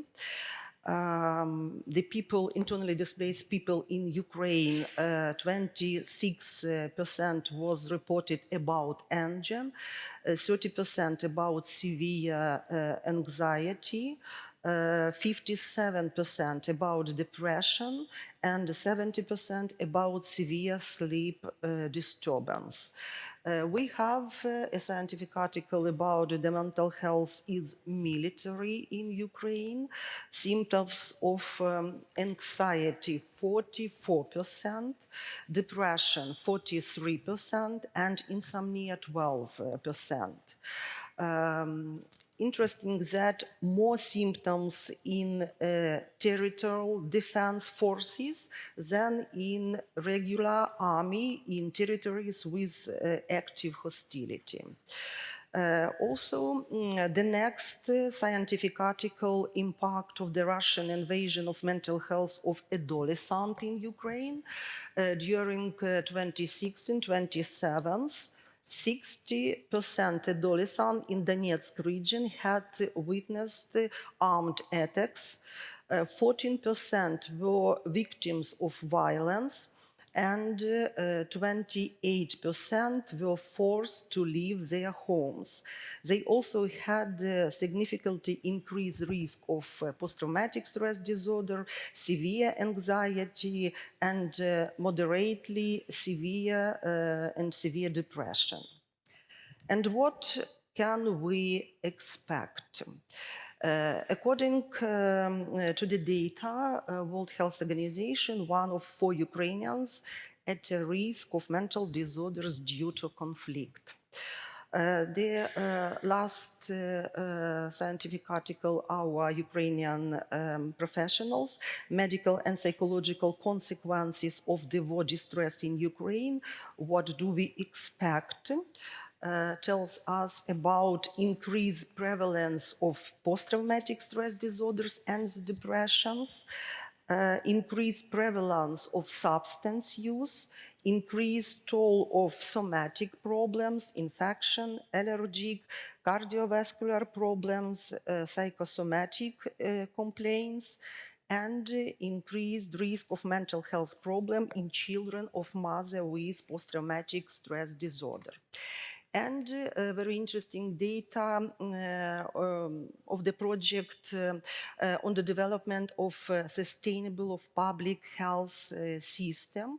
Is it expected increase of workload of all level of mental health system. We as psychiatrists we expect plus 1-2 million severe and moderate mental health disorder for our specialized level, for our inpatient and outpatient department. Now, before the war, we had 61 mental health clinics, 10 mental health clinics was destroyed, and it's 10% in Ukraine, and 6 mental health clinics cannot be restored. 2 or 3 million people plus 2-3 million Ukrainian mild mental health disorders and 18 million at risk group for the base level. If we will see the pyramid of World Health Organization, we need a different help these people, not professional way. No, we will discuss how we can, what we, psychosocial support. And now the main group for Ukraine, the first group, internally displaced person, more than 6 million, militaries and veterans, 1 or 2 million, elderly people, 7 million, children and adolescents, 4 million, people in the occupied territory, 500,000, mother with newborns, 300 million, and person with severe mental disorders in the residential care, 50,000. And last but not least, I would like to say some words about our lessons. First of all, the unpreparedness our state system to quickly respond to an emergency situation. And the next, very important, that slow and insufficient changing the structure, organization, and functional feeling of state structure under the influence of humanitarian system during 2014-2020. We need to study this experience and to do another way for change the governmental system, our state mental health clinic.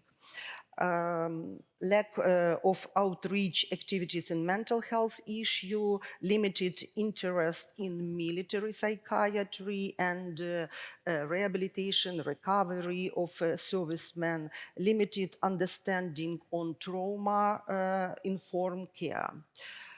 But we have two positive news. We organized after the 2014 mobile mental health services in community, and this form very useful during the war, and we think it will our future for change our mental health system in Ukraine. And COVID helped us to organize online communication not only between professionals and also between with our patient, and we need the change our system, our kind of work, maybe online also. Thank you very much. Thank you very much, Dr. Pinchuk. That's so important that you are already having data. So respect for this, because that's so important to know the picture, to know the scale of the needs, to plan responses, and responses needs to be planned already now. As in the previous session was told that reconstruction needs to be in place and to start already now. So that's something also which needs to address already now. And before you actually, Alexandra was speaking about there is no time for excuses now and apologies. And it recalls me the notion which exists in conflict science, political science, is horizon of reconciliation. So we cannot see right now horizon of reconciliation. Actually, this notion was invented in response to actually in Guernica. In Guernica, there is a conflict-focused organization, Guernica Gogoratsus, where German interns are having internship. And actually, the director of the Guernica Gogoratsus, once upon a time, he told that horizon of reconciliation could be after 100 years, could be after 50 years, could be after 200 years, but not now. But what can be done now? And in these regards, I would like to pass the word to Dr. Milos Reznik, who is going to share with us how the Eastern European countries dealt and are still dealing with the consequences of the 20th century traumas. So, Dr. Reznik, please. So thank you for the possibility to take part in this panel. And as already has been said, I'm a historian, and speaking on in historian dimension, of course, for me, reconstruction means a different thing than it was discussed in the previous panel. So we try to reconstruct societal dealing with trauma in our region during the 19th and 20th century. But let me comment one point from hitherto discussion. So looking at European, Central and Western European societies, we have a large problem how to develop empathy with Ukrainian society, because we are living we are speaking of countries that have experienced some by now almost 80 years of peace, and people has their imagination, their emotion, but it is almost impossible to develop the proper level of empathy to understand what people in Ukraine are feeling and experiencing in this way. In these days, and the one way to develop a kind of imagination were historical references. So for the Czechs, the first connotation after the outbreak of the war was not the Second World War, interesting because we tend to compare 2014 Crimea with Munich 1938. It was very, very, very, very popular and favorite comparison made then in not only in Czechia, but also internationally, from Georgia to the United States.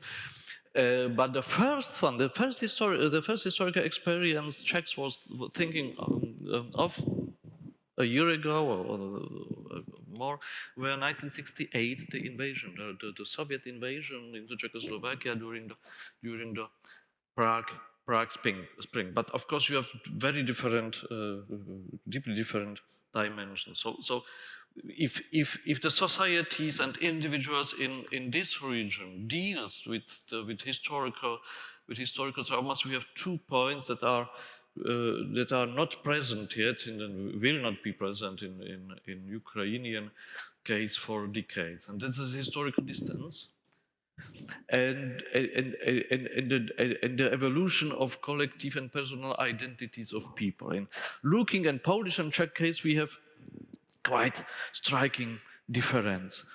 In Czech case, since the 19th century and during the 20th century, you have a lot of situation where the personal identity and the personal trauma or personal experience and personal view contradict or do not fit ideally with the collective, with the collective narrative. Because of communist dictatorship, because of the character of occupations, of wars in Czech countries, but especially because of this, because of the distance, of the temporal distance to the experiences. And so what in there's a little bit problem, because there is a hard work to develop a real serious discussion on values in the Czech society, and this is a difference to Poland. In Poland, the individual family memories, narratives fit into the national one, into the collective one. One example for this Czech contradiction was the narrative of Czech suffering during the 19th century in Habsburg Empire, and the Czech and suffering because of the First World War. And the contradiction was and this experience of Czech forced to fight against Russia, against the other Slavs for the Habsburg Empire. And the real experience of the large majority of Czech people and Czech soldiers was the other one. The large majority of Czech soldiers till the end of the First World War were true soldiers fighting for their emperor against Italy or other countries. And in Czechia we have always this problem to fit both together. The collective memory, the narrative on collective trauma, and the own experience, sometimes own trauma, my individual trauma, contradict the national narrative, and that led to a kind of relativization of trauma in Czech Republic. Looking in Czechia, looking at the historical development, there's a striking difference between the national identity or nation building of the 19th century and what nowadays. In the 19th century, every nation wanted to be proud of their heroes, of their successes in the historical wars, of their victories, in historical victories in every possible war. And now we have another tendency. Every group want to have been a victim of violence, so being a victim of atrocity, of violence. So a kind of victimization is very fashionable because it enables us to accumulate moral capital and to argue in another way that it was the case in the 19th and early 20th century. And that leads us sometimes to producing new traumata. So sometimes we are searching for traumata and interpreting experiences as collective traumata, dealing with the painful past. Czech experience and would be the early 1990s. And only in the early 1990s, the Czechs, besides of the opposition during the 1970s and 1980s, came to the idea that the expulsion, that the displacement of Germans after the Second World War could be a Czech trauma now. So we have a kind of traumatization of the Czech memory by the observation that always that even Czech made some atrocities in the past. So trauma has both sides. So there is a trauma of people experiencing violence, but also by the perpetrators, the later generation. So the atrocities made in the name of my nation, and I hope that is the future of Russia. The atrocities made in my name, in the name of my country, of my nation, could develop to somewhere to my own trauma. And looking at this subject and this problem, we have to develop. We have the second problem of the development in the time, because we have the question of how transferable is the role as victim, as perpetrator. So how far, how long in the history we can say in the third generations that they are still perpetrators, or they stand for their for this or that, or for sometimes our participation in traumatic memory depends not of our experience, but of our on our collective and individual identifications. And so looking, for example, at on the European discussion or global discussions on colonialism, we are speaking on history back over centuries, but saying it has consequences for now, for us today. The role of how people identify themselves is decisive, because sometimes only my identity decides about on what side I'm actually standing. There is not the problem of Ukraine. We have actual situation. We have war. We have war now.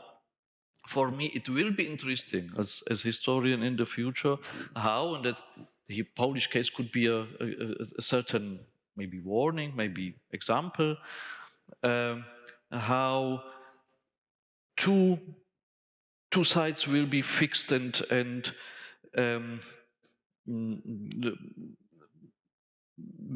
with each other. The one will be the victim, the trauma, personal, individual, collective. Sometimes in the future, in the memory, and the other one would probably be a heroic narrative. So the narrative of people that fight it, a nation that fight it against the aggression, and after I'm sure that will come after the Ukrainian victory. For me as historian, that would be a very interesting example for a comparison with Finland after 1939, with Poland, but also with Baltic countries. But the Czech story is another one. Thank you for your attention. Thank you very much, Dr. Reznik. Actually, what I heard from you, probably that's my interpretation, but I more heard what to avoid in the post-war situation. And that's about avoiding to end up in the so-called Bermuda Triangle, we call it in psychology. So that's Bermuda Triangle, metaphorically speaking, that's victim, aggressor, and so-called rescuer. or bystander, let's say. And in some sense, we all are kind of who are not there right now in Ukraine. We are all in a role of bystanders. And for actually victims, that's so important to feel that they are survivors, not victims. And actually, that's the case, I think, in Ukraine, observing this fascinating resilience. And for the aggressor, it's so important to actually go through the process of justice, yeah, and just to make the aggressor responsible for adversities. And for bystanders, it's so important to not to be neutral. Yeah, somebody actually on the previous panel told that neutrality is a myth. Sometimes if we are keeping neutral, we are just standing on the actually non-moral side. Yeah, so we need to be actually yeah, to be on the side of Ukraine. Yeah. Another thing what I heard, that's need for reconciliation, because what you told at individual level, trauma might be absolutely different narrative, and at collective level it might be very different. And I would like to refer to Dr. Ivazovskaya's and another Ukrainian colleague lady. You had kind of a debate, yeah, how to deal after war with those who obtained actually Russian passports. And here I would say that, and some of our colleagues mentioned transitional justice. And probably we need to speak about restorative justice within the society. And that's something which we need to put in place because the society needs to heal, to be healed, not only recovered. So in infrastructure case and in case of reconstruction, we are speaking of modernization need. In case of mental health needs and in case of mental health well-being of the country, we can speak about healing, not only recovery. And in this regard, I would like to pass the word to Dr. Marnie Howlett, who is going to speak about Canadian,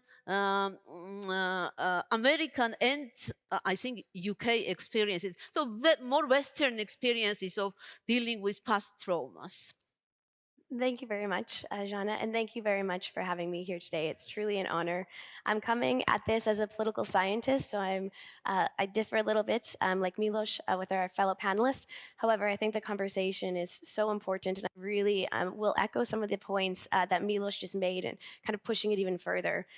As a political scientist, I am of Canadian descent, but I live in the UK, so already I'm coming from two different perspectives. However, I am part of the Ukrainian diaspora, and I think this is something that perhaps we haven't brought into the conversation of intergenerational trauma in the ways in which those of us who've come from Ukrainian descent continue to feel these traumas hundreds of years later as our family members also left the country during times of similar traumatic experiences. But when, as a political scientist, we talk about contemporary politics, as I do as a scholar of Ukraine, one thing we need to understand and we often look at is, how has politics come to be, and especially around identity formation.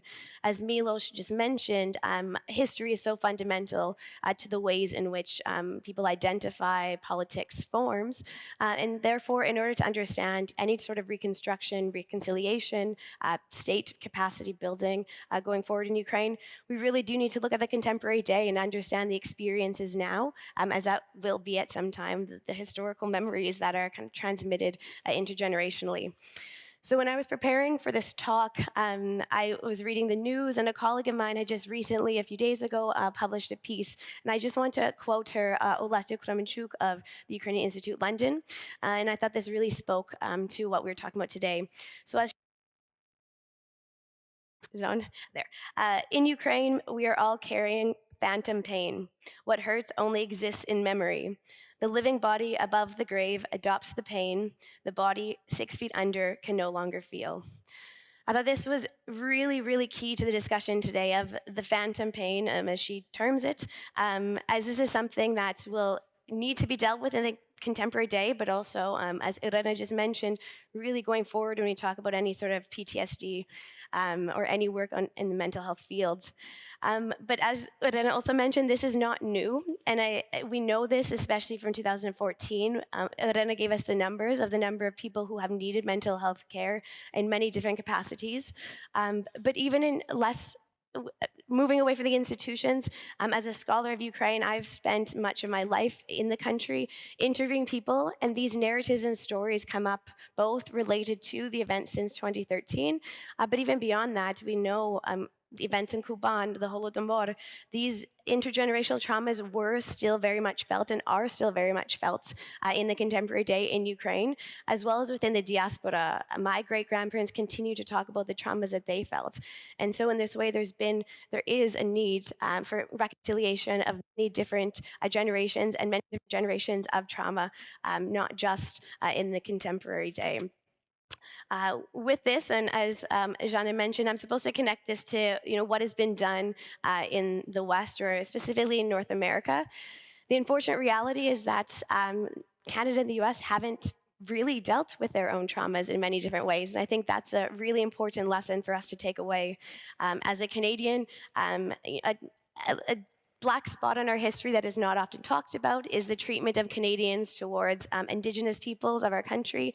It has taken more than 150 years for us to now just start truth and reconciliation commissions, which are not at all effective in the way that they should be this long later. This has led to a very arguably sick society, despite sort of Canada's international recognition, or at least what outsiders would see Canada as being a very peacekeeping and positive country. There is a real need for reconciliation, as racism is extremely entrenched, and this is something that we haven't done well. In the same way, the US hasn't done well at reconciling as many of their histories, particularly around slavery. Racism, we know, is extremely entrenched in many different levels. But even this week, I believe I saw the news, and it is the National Conservative Conference. They've just banned critical race theory being taught in schools in Florida. So this shows us that in 2023, they're still not coming to terms, or at least having these conversations. And what is really key here is education, acknowledgement, learning from history. Milos mentioned where this has been done. Perhaps Germany so far is a fantastic example. I mean, maybe not fantastic, but an example that we can learn from is being forced to acknowledge these traumas, but finding ways forward by teaching them, by teaching openness, transparency, acceptance. It is hard, especially within the contemporary day, as it is. We can only really speak to the Ukrainian context, and that we can say that Russia is really the one that needs to speak about their own history and teach it within their schools. But at the same time, part of reconciliation is Ukrainians coming to terms and learning how to move forward with this past, so that we don't transmit this through the generations in which I've experienced. With this, and sort of to close from my own experiences, having worked significantly with orphans in Ukraine for the last 10 years, as well as families of war, really critical in a conversation we need to have is about the ways that this war, as well as any past traumas, are perpetuated through our children and through the next generation. Irena did mention this, and I think Timothy Garton-Ash, my colleague, mentioned it a little bit in his talk about the future of Ukraine, the future of Europe is the youth, and it is the next generation. And so thinking about ways in which we can educate, but also encourage them to live, perhaps a more peaceful future, but if anything, one in which mental health is not as an urgent need as it is today, I think will be prosperous and help in this reconstruction and reconciliation process. Thank you. Thank you so much, Marnie. Actually, when we were planning this panel, as a moderator, I asked them to speak about what worked, but now they are speaking what did not, and that's also important lessons to learn, that past traumas are not dealt with in the USA and Canada, and in the Eastern Europe, probably this internal tension and contraventions of the individual and collective narratives and lack of reconciliation within the societies, that's so important topic to address. But now, I hope, Robert, that you would speak what needs to be done. Yeah, mental health needs and what needs to be done. And yeah, Mhm. If you don't mind, I stand because I have only one contact lens in, so I cannot read my own PowerPoint and I need to see the But screen. you cannot use laser, does not work there. So I on purpose chose these two photos. So the top one is northern France, First World War. The lower one is Bakhmut. Basically, it's a photo of last year, but it's what it looks like. So in my youth, my father would take us children to northern France, basically once a year, to see all the little graveyards in the countryside. And so I grew up with this image of above. There are still parts in northern France which are closed off because there's ordnance in the ground. Still, every year they find bodies of people that were missing. When farmers plow the land, skeletons are found, ordnance is found. So you can imagine what the long-lasting consequences of a war is. Irina already discussed many of these issues. So what is the situation that we're dealing with now? More than a quarter of the population has been forced to leave their homes. There's a large portion which is outside Ukraine. In countries like here in Lithuania, we have 87,000 Ukrainian refugees, and the number is increasing. So high stress levels, anxiety, panic, depression, and we see now that this depression is really setting in because people thought that the war might be open by the summer of 2023, and it's not. And so now the question comes, what are we going to do? Are we going back to a country which is at war? Or are we going to build up a life outside our country? Because we have children, they need to go to school. There needs to be a development, right? At least 1 million Ukrainians in the armed forces. There are estimates that at least 600,000 of them have frontline experience. You've seen the photo. Of course, not everybody is fighting in Bakhmut, Mariinka, Vuhledar, and other places, but still, there will be a vast number of veterans who eventually will need professional care. Of course, in many cases, the main thing is to go back home, re-establish relations with your family, start working again, building up a normal life, but there is a sector which will not be able to manage and will need professional care. And one group that we are especially focusing on with Tatiana Dergach, who is sitting over there, is the veterans who will be winding up in the prison system, which is inevitable. There is a number of veterans who will commit crimes because of the traumatic experiences at the front. They will wind up in the prison system where murder is at least 7-8 years of prison. If that happens to them, their lives are destroyed. So we need a special unit within the prison system to try to separate them from the rest and to help them with their trauma.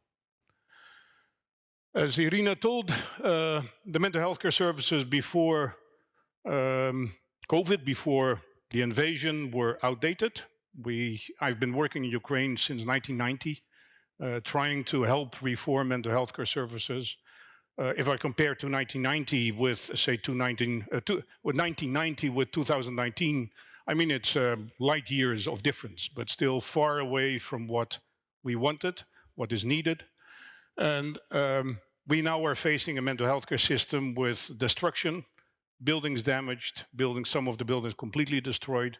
Part of the workforce has left the country. And my fear is that a considerable number will not come back, in particular younger mental health professionals who will be able to find a job within the Western sectors.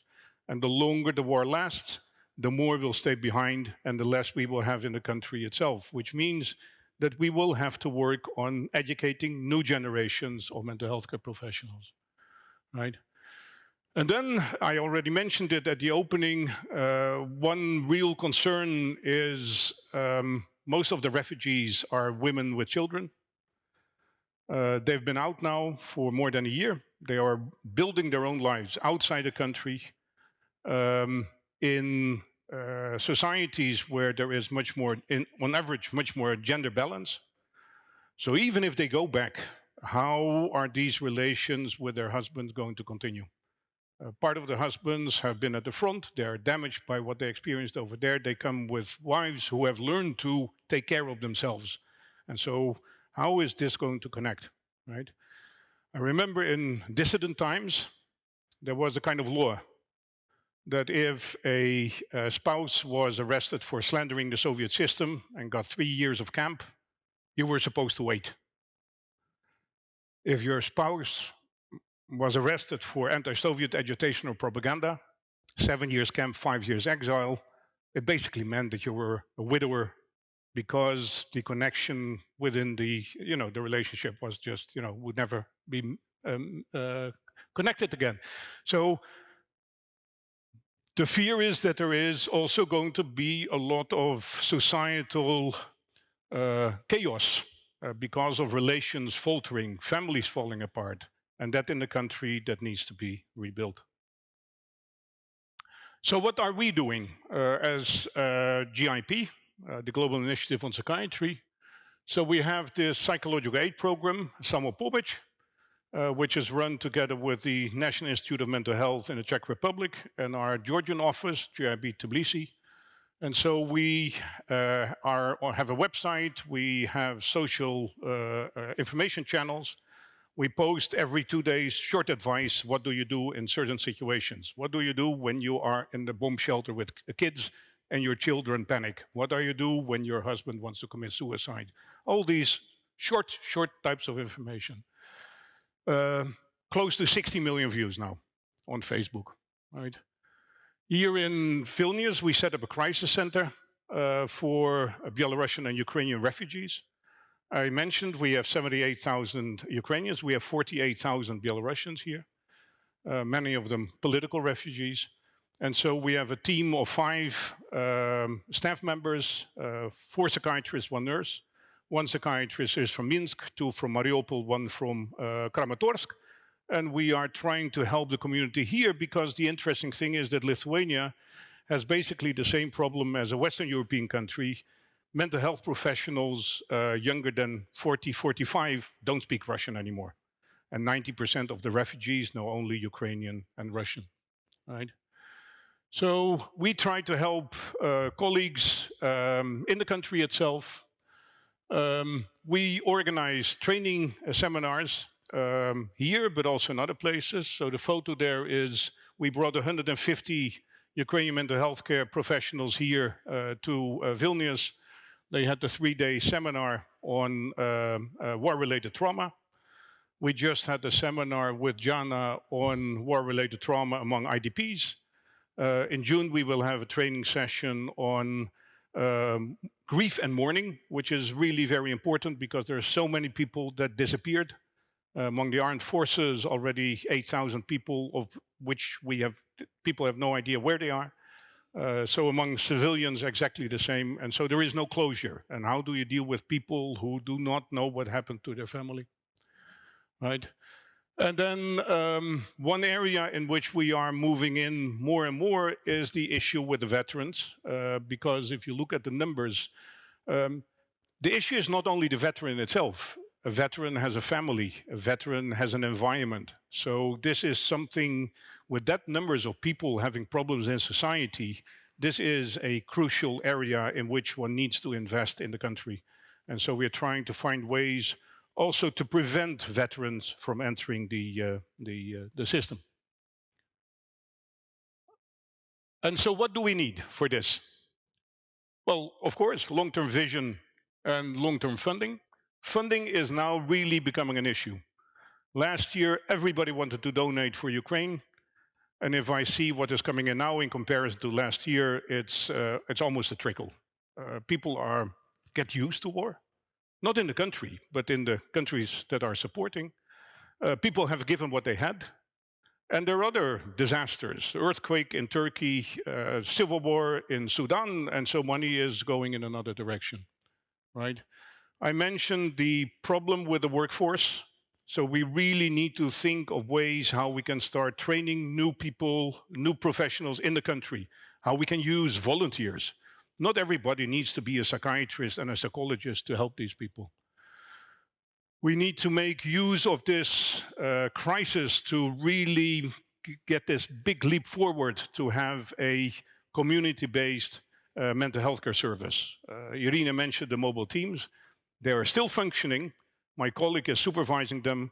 They're, especially the ones near the front line, they are working under unbelievable circumstances. And they also show us what the problems are, for instance, with the military. So they're military coming back home on rotation for a short time.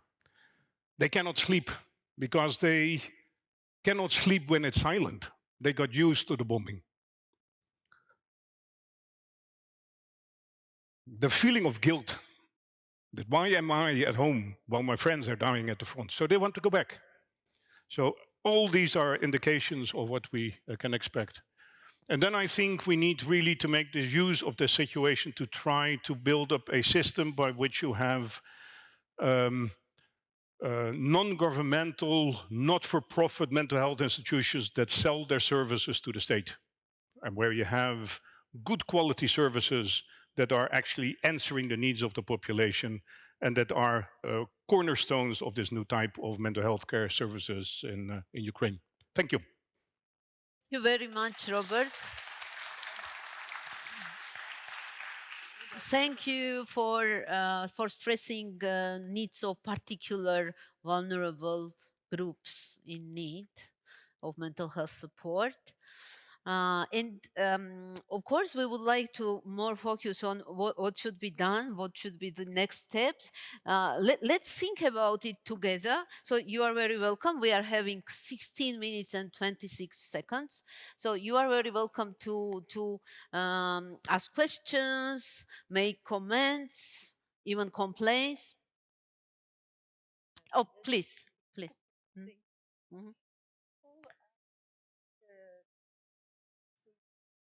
To Robert, I would like to say thank to Robert for your helping to Ukraine.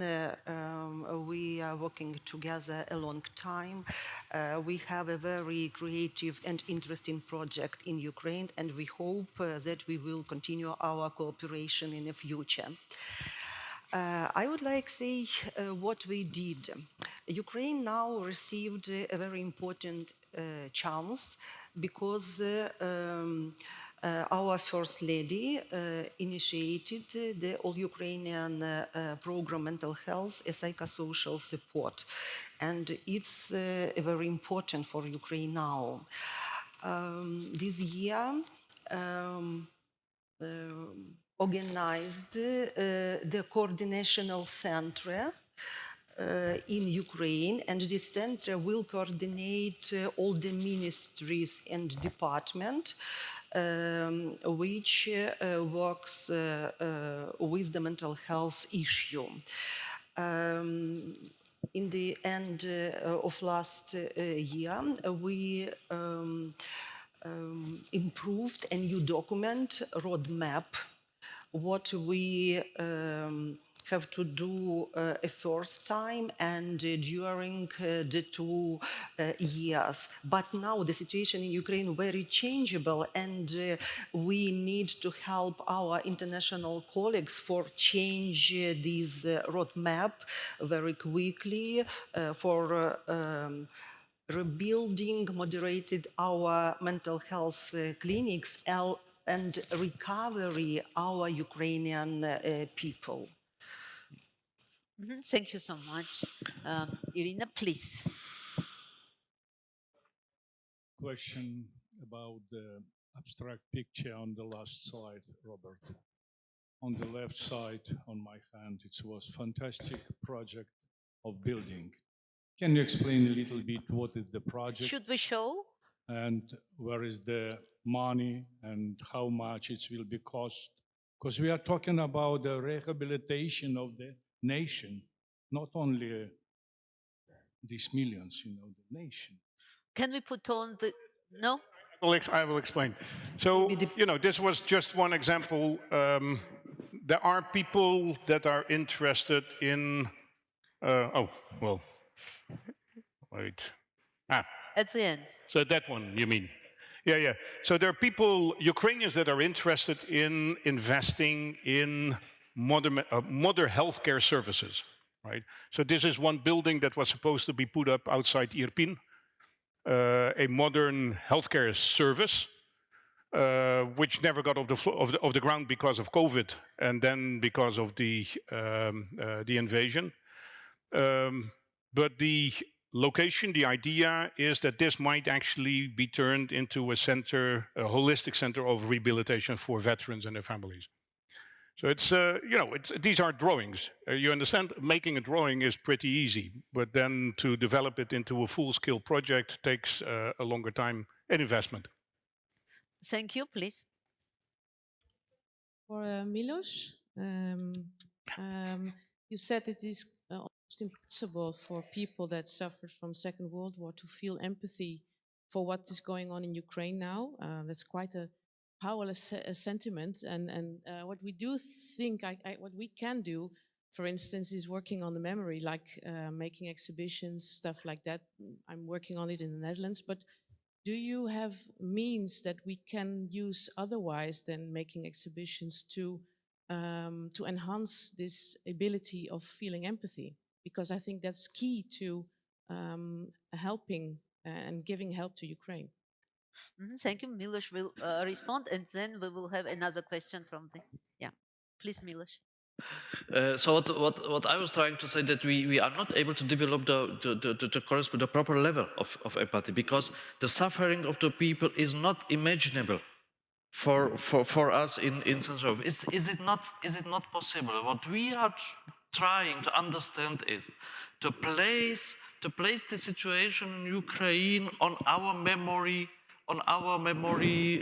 map. So we try to say, well, it's the same as the occupation or the outbreak of the Second World War for the Poles, or the same as for us, this or that. But the difference is we have in between more generations. So we have not this living memory,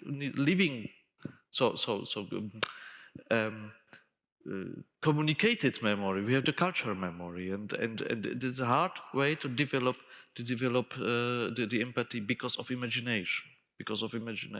It's not possible. We can approach it, so we can try to go as far as possible. Thank you, and Robert is going to add.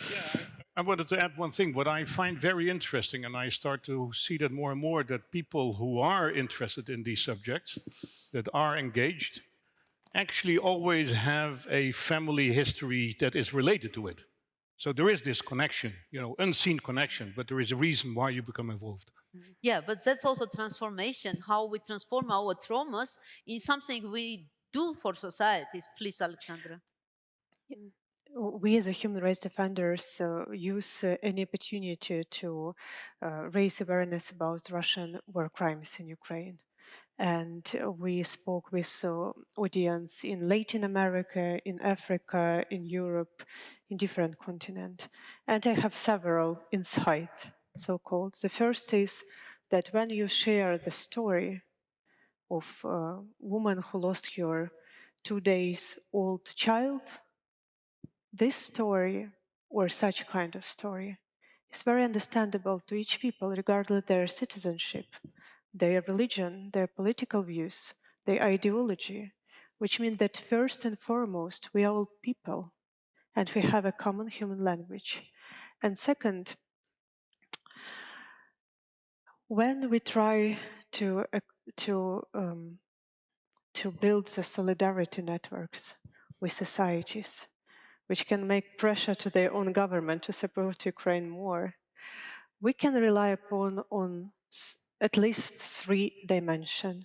First is common experience, because when I spoke to pro-Russian politicians in Argentina about family from Mariupol, their father was arrested and sent to filtration camp, and his 3 children were subjected to forcible adoption.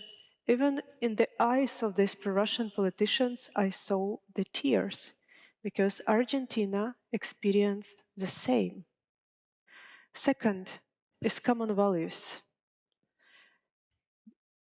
It's much more easier for us to express what's happened from the prism of struggle for freedom and for human dignity. And society who share such kind of values, they understand this mode. And third, even if we have different values and countries are far from the context and was lucky not subjected to such experience, the human empathy still remains.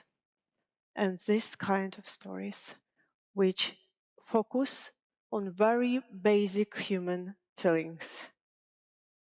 Experience, value, empathy. Thank you so much. Please. Thank you. Actually, that's quite handy. I have another follow-up question for Alexandra, if I may.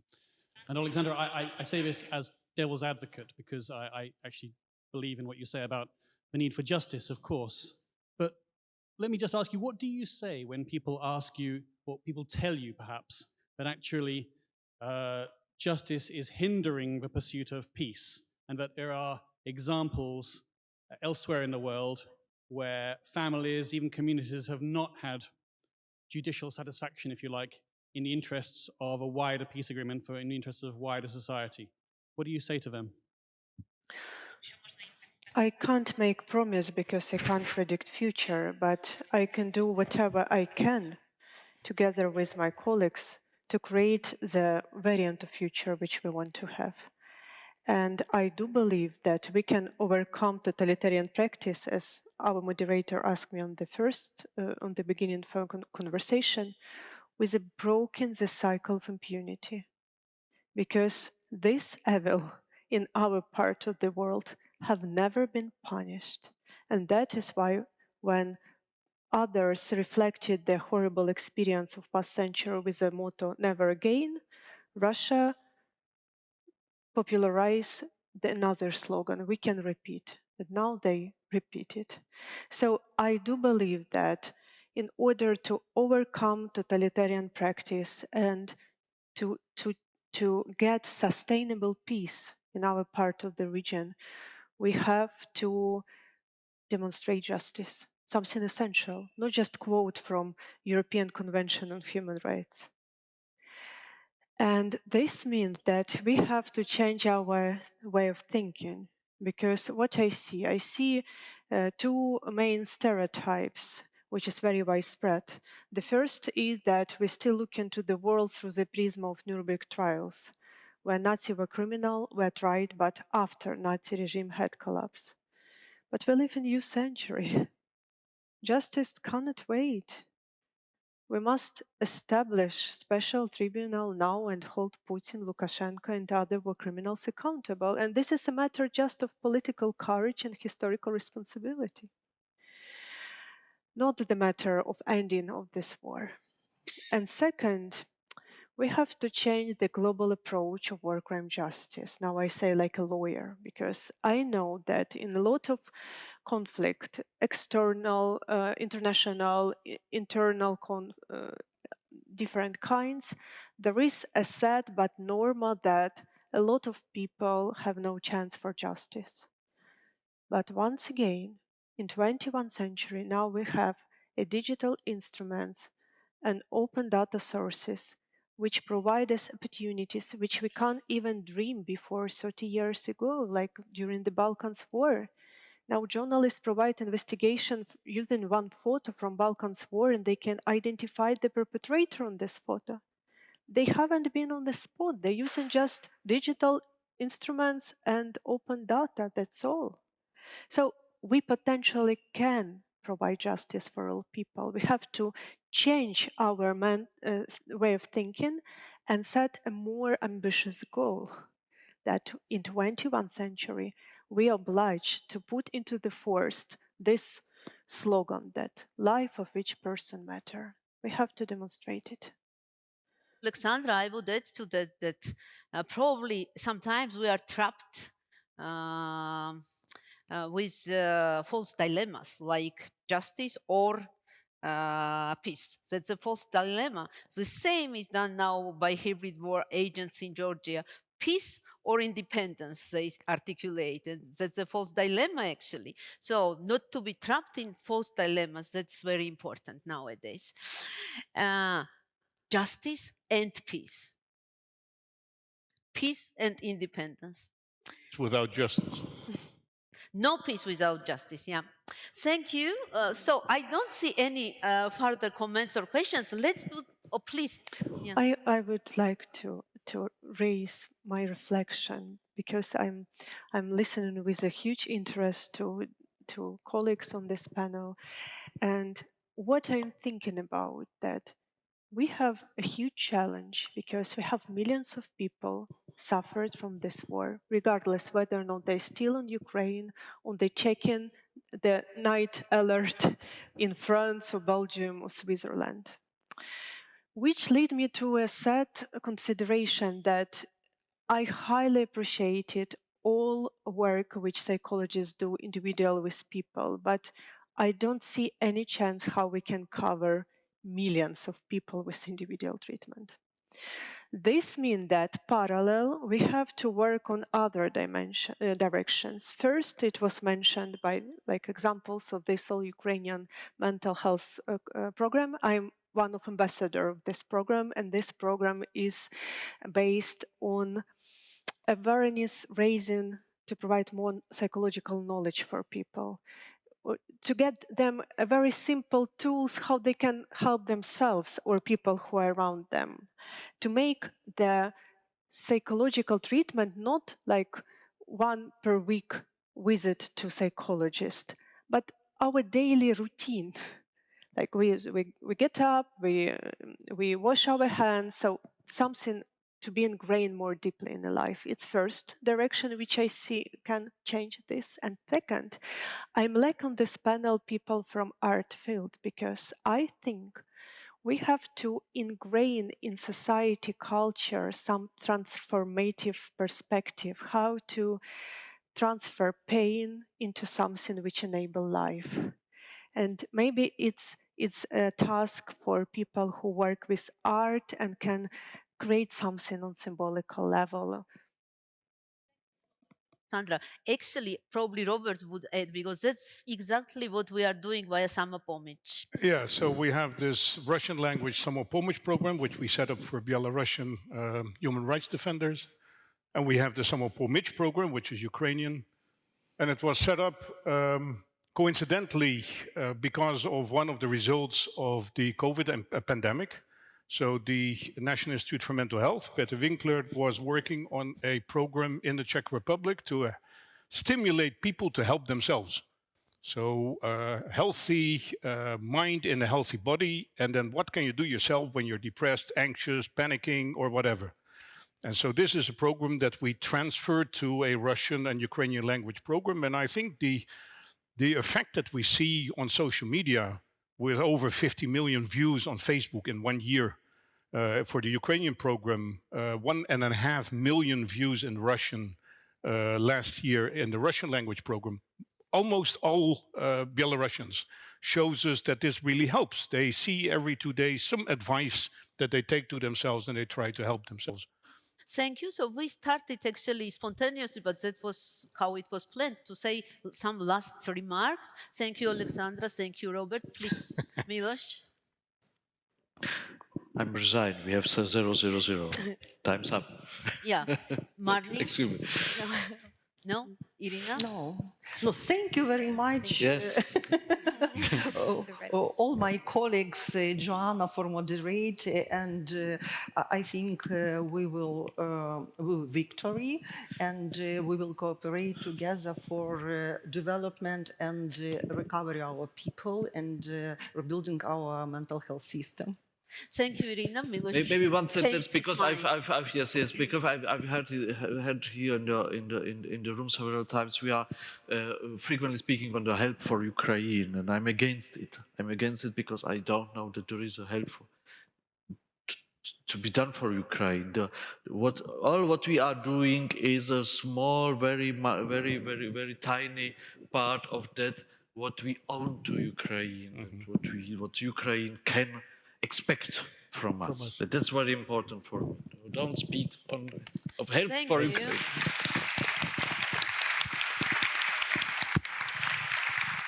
Thank you for your attention, and to be continued.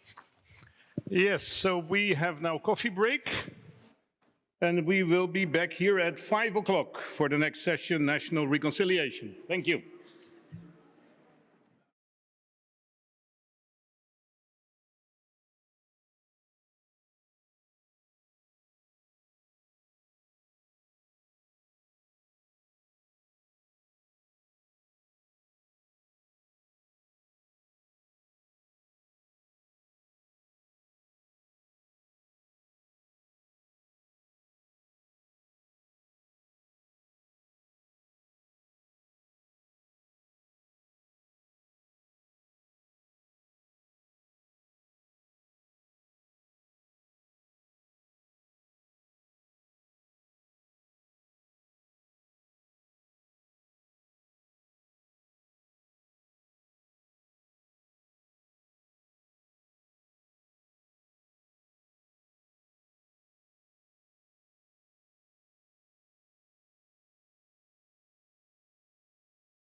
If we can all take a seat.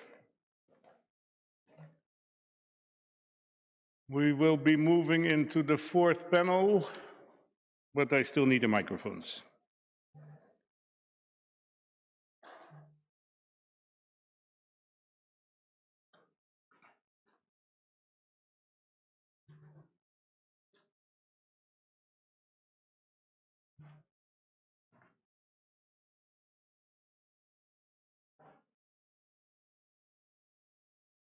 So, the next panel is on national reconciliation. The moderator is Emilia Punji de Gallois. And the speakers are Janet Gunn, Rebecca Harms, Jaroslav Ritsak, Adrien Longeon, Volodymyr Paniotto, Petrus Vaitakounas, and Fleur de Weert. Emilia, the floor is yours.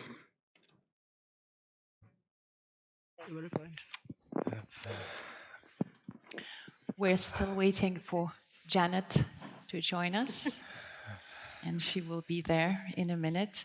Thank you very much, Robert, for introducing us all, and thank you very much to the panelists who are here today with us. This is our last discussion, which means that we have to keep awake. So we'll try to have, the discussion as lively as possible. National reconciliation. That's a question which is going to be of huge importance, assuming Ukraine will recover control over all of its territories. The country will face a highly toxic and complicated process of national reconciliation, especially in the former occupied territories. The question will arise: how will be treated those who left and those who stayed? There will be an issue of returning Ukrainians who were abducted to Russia, including children. The question will be what to do with those collaborators, real and imaginary.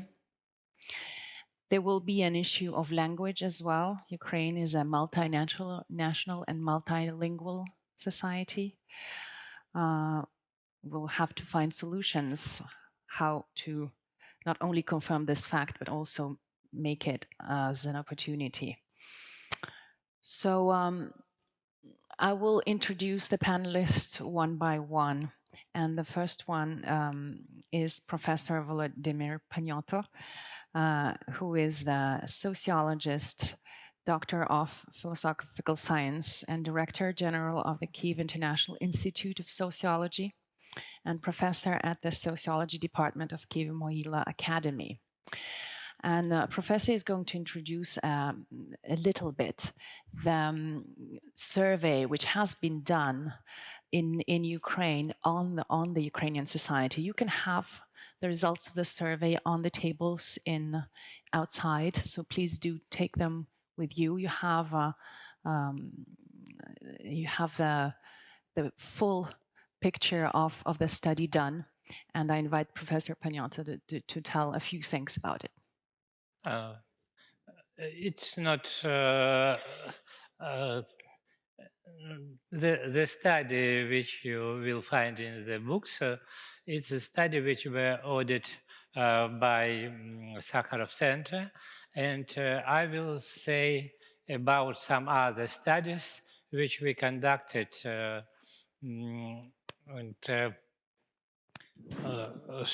it's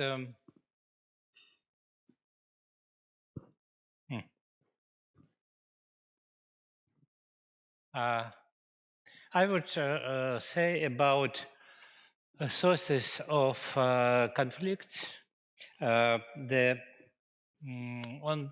the one hand, we are currently experiencing the incredible increase in unity and integration of society. All our data show that practically we had a lot of regional differences and linguistic ethnic differences. And now these differences is very, very small. However, old social issues continue to persist, and due to the war, a new basis for social differentiation emerges: the status of wartime, where a person was and what he or she was engaged in during the war. And now we have in Facebook a lot of squirrel, a lot of accusation, and so on. We have, this is the list of some of these possible sources of conflict. Attitudes towards Russian culture, the population supports some of them, some don't support, but it's not a big problem. The Russian opposition to Putin, really, it's a big problem because strategically, to win a lasting peace, as the conference theme says, we need normal, decent people to come to power in Russia. These people are in opposition to Putin and our allies, but we are doing everything to quarrel with them and set them against Ukraine. They may say things we don't like, regret to death of Russian soldiers, but they are allies, and without them, there will be no stable peace with Russia. Then Ukrainians, ethnic Russians, I will say about it. Russian language in Ukraine is old problem. Status of where you was and what you did during the war, it's or you served in military, or you did not change your place of residence, it's primary category. Moved to another location within Ukraine, internally displaced persons. Left Ukraine as refugees, or resided in occupied territory. And we have two groups of them. The groups, the old groups, that we have some data in these books, which you can take about all groups. And now I will say only about, it's in green, only about three groups: Ukrainians, ethnic Russians, left Ukrainians, refugees, and resided in the occupied territory, but a new group after 24 February. And also migrants from less developed countries, because maybe in Ukraine will be even 25 millions, or from 25 to 30 millions of population, and we will need, in any case, we will have a lot of migrants, maybe from Afghanistan or other places, to restore Ukraine. It will be the problem.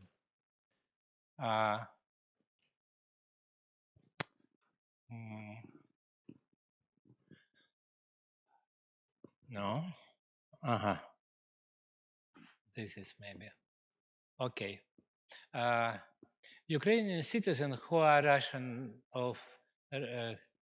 by nationality, by ethnic groups, we used some method, the Bogardo scale, but I will not say about it because it will take a lot of times, but just show the data about the survey, the part of the data. According to the 2001, oh, it's mistake, not 2021, but 2001 census, we had 70% of Russians lived in Ukraine. According to the polls in 2021, only 7%.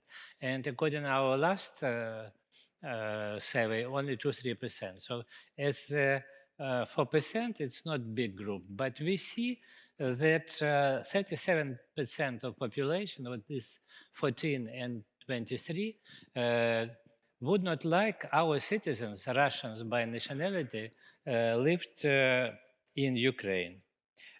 Really, its negative attitude towards these Ukrainians, ethnic Russians, may also associated with the fact that before the war, a significant part of them supported pro-Russian political forces in Ukraine. They voted for party of region, for Yanukovych, Medvedchuk, and now the situation has changed, but not everyone realizes it. Ukrainians who are ethnic Russians, according to research now on key issue, attitudes toward Russia, towards Ukraine independence, towards European Union do not fundamentally differ from ethnic Ukrainians, and also defend Ukraine in the ranks of armed forces. They work as volunteers and so on. And citizens of Ukraine are Ukrainians regardless of their ethnic origin. Only such an approach allows preserving the unity and integration of Ukraine. The refugees, I maybe will, the situation with refugees is more or less good. I maybe will not stay, will not tell about it. We ask a general question about attitude in general. 90% don't blame them and have the positive attitudes. We have some differentiation in different groups. If it's the men of 31, yeah, no, we have some examples. It's only 75%, but in general, it's not a big problem. In spite of the fact that in Facebook we have some accusation that they had a good time in Europe and we are under the explosion in Ukraine. The problem for occupied territory, the new occupied person from 24, is a problem. In general, 90% of respondents are tolerant to this, who are now in the occupied territory, but 13% do not want their return. We ask the general question, the majority of residents who still live in the territories occupied after February 24 continue to live there because they really support the Russians or simply do not care about Ukraine. It's also only 12%. But when we ask about some concrete groups of this person, we see that a lot of even 50% saying of population of Ukraine accuse them and wanted the criminal liability, saying a person in the temporarily occupied territories received a Russian passport. It's about 50% consider that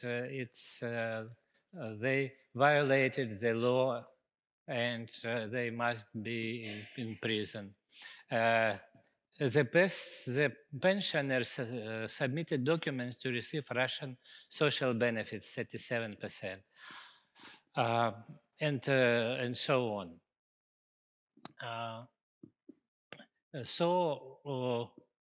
Our people under occupation really in a terrible situation. We know what was in Bucha, in Irpin. The government of Ukraine and we all have to support them.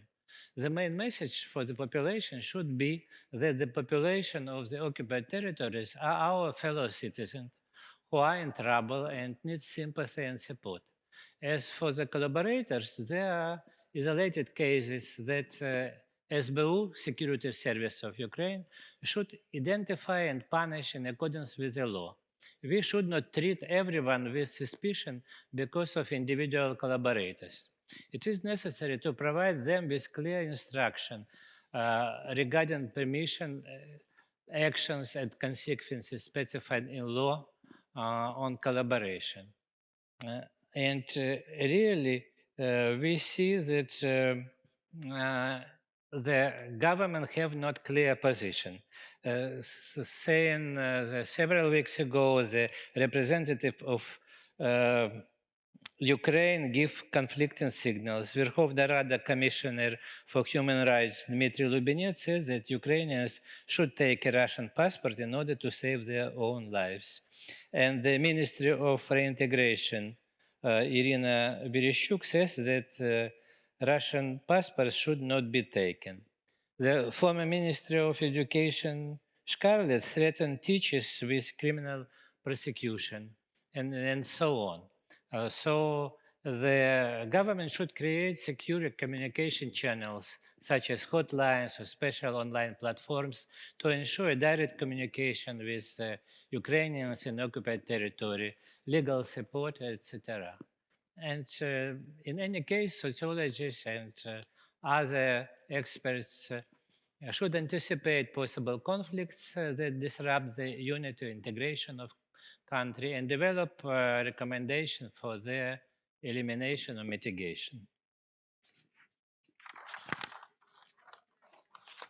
Your conclusion is very informative and very relevant. And I think the questions that you raise in your survey as well, they are important because they show where the cleavages might be there. If I may, one question: before the war, before 2014, actually, in Ukraine, many people who were Russian speakers, Ukrainian speakers, they were mixing and mingling, and their identities were not very clear.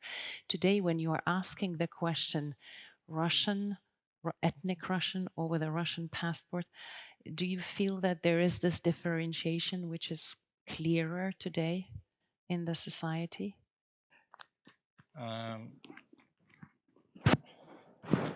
Can you repeat, please? Yeah, Sorry. the identities of the Ukrainians were not very clear. They were just living in Ukraine and, speaking Russian, had family members who were in Russia, etc. They didn't need to define themselves as Ukrainians or Russians. The more and more Ukrainians and even Russian, if they have the mother Russian and father Ukrainian, they identified himself as Russian, as Ukrainian. We have only 2 or 3% which identify as Russians. But still it's a problem because we must have the clear differentiation between the Russians which struggle against us and with our population. It does not matter who they are. And now really it's the integrity became much more than it was before the war, but still we have this problem and they will be even more after the war will be over. Yeah, so the definition of identity and of citizenship is something that is going to be important. We have now more political identification than the ethnic or some other. Right. Thank you very much. May I pass the floor now to Fleur de Verde, who is a journalist from the Netherlands and who has been investigating Ukraine since mid-2000s already, and you have been to Ukraine in the past few years for several times. Yes. Well, good afternoon, everyone. Let me start with thanking you for letting me be here. I'm just a journalist from the Netherlands, not Ukrainian. Also, I am not an analyst. I think that's important to stress because we as journalists, we ask questions and we tell stories, and that's what I intend to do. So the story I want to tell you today is one I've been researching with a team of researchers for the last few months. It's a story about 290 kids from Luhansk. I think this story might be important when we're thinking about national reconciliation, but I'll let you conclude, pull conclusions of that. So first, since I've heard about deportation, I was really struck by this war crime. It's just unimaginable what's happening and on what industrial scale this is happening. it's an industry. So as a journalist, if you hear about something like that, you try to find a way to tell your audience, uh, portray what's happening to the people who are the subject of this. And also we wanted to attribute to research in this field, because we have a team of OSINT researchers. That means social media researchers who were trained in like the tradition of Bellingcat, for example, and a lot of data journalists in my team. So we thought, okay, let's try to do something and add something. My colleague did some research, and he found 11 websites from within Luhansk and Donetsk area where children, Ukrainian children, are up for adoption. So what you see, I wish I could show it to you because it's really shocking, but I can't because I want to protect these children. But you should try to envision, it's like basically portraits of children with small descriptions of who they are and why they need a family. On the biggest website, there are 290 kids, so that's why we focus on that one. I will read a few of the descriptions translated to English. Nadia is a vulnerable, tender, and impressionable girl. She reacts shyly to both praise and criticism and tries not to show her emotions.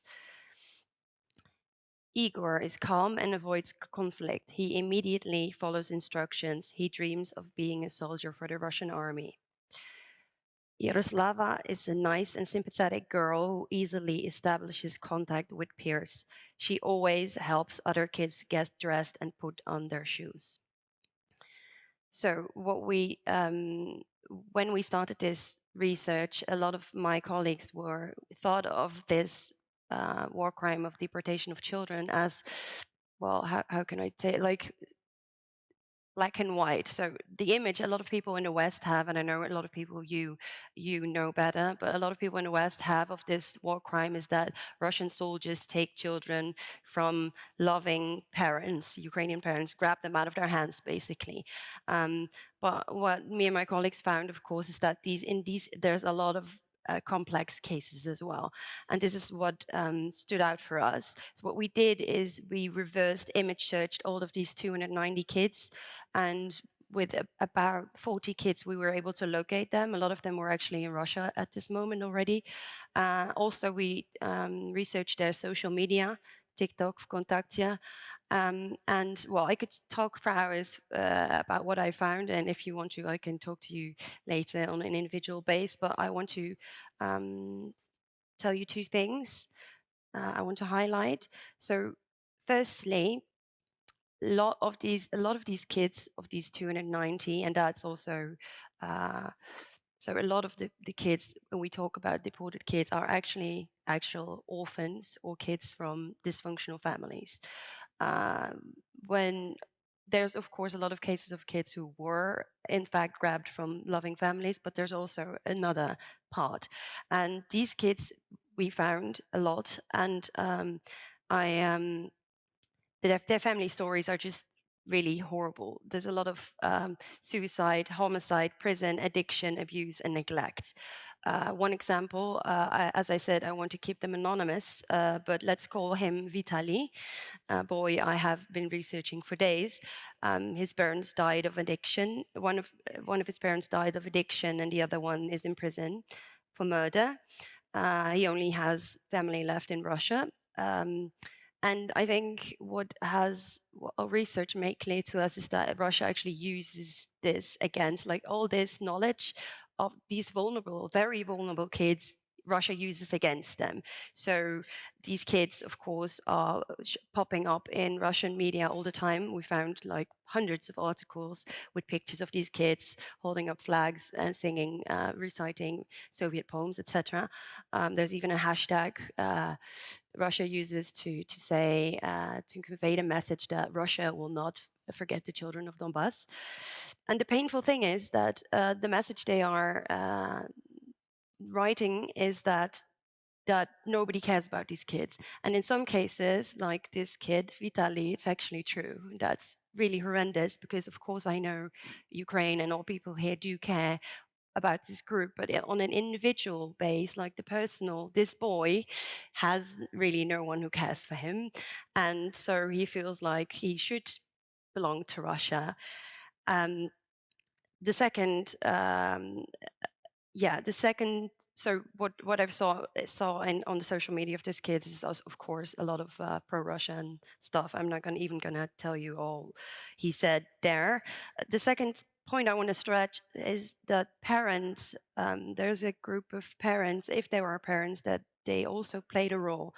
We found this out also through our research and talking to a lot of human rights lawyers in Ukraine.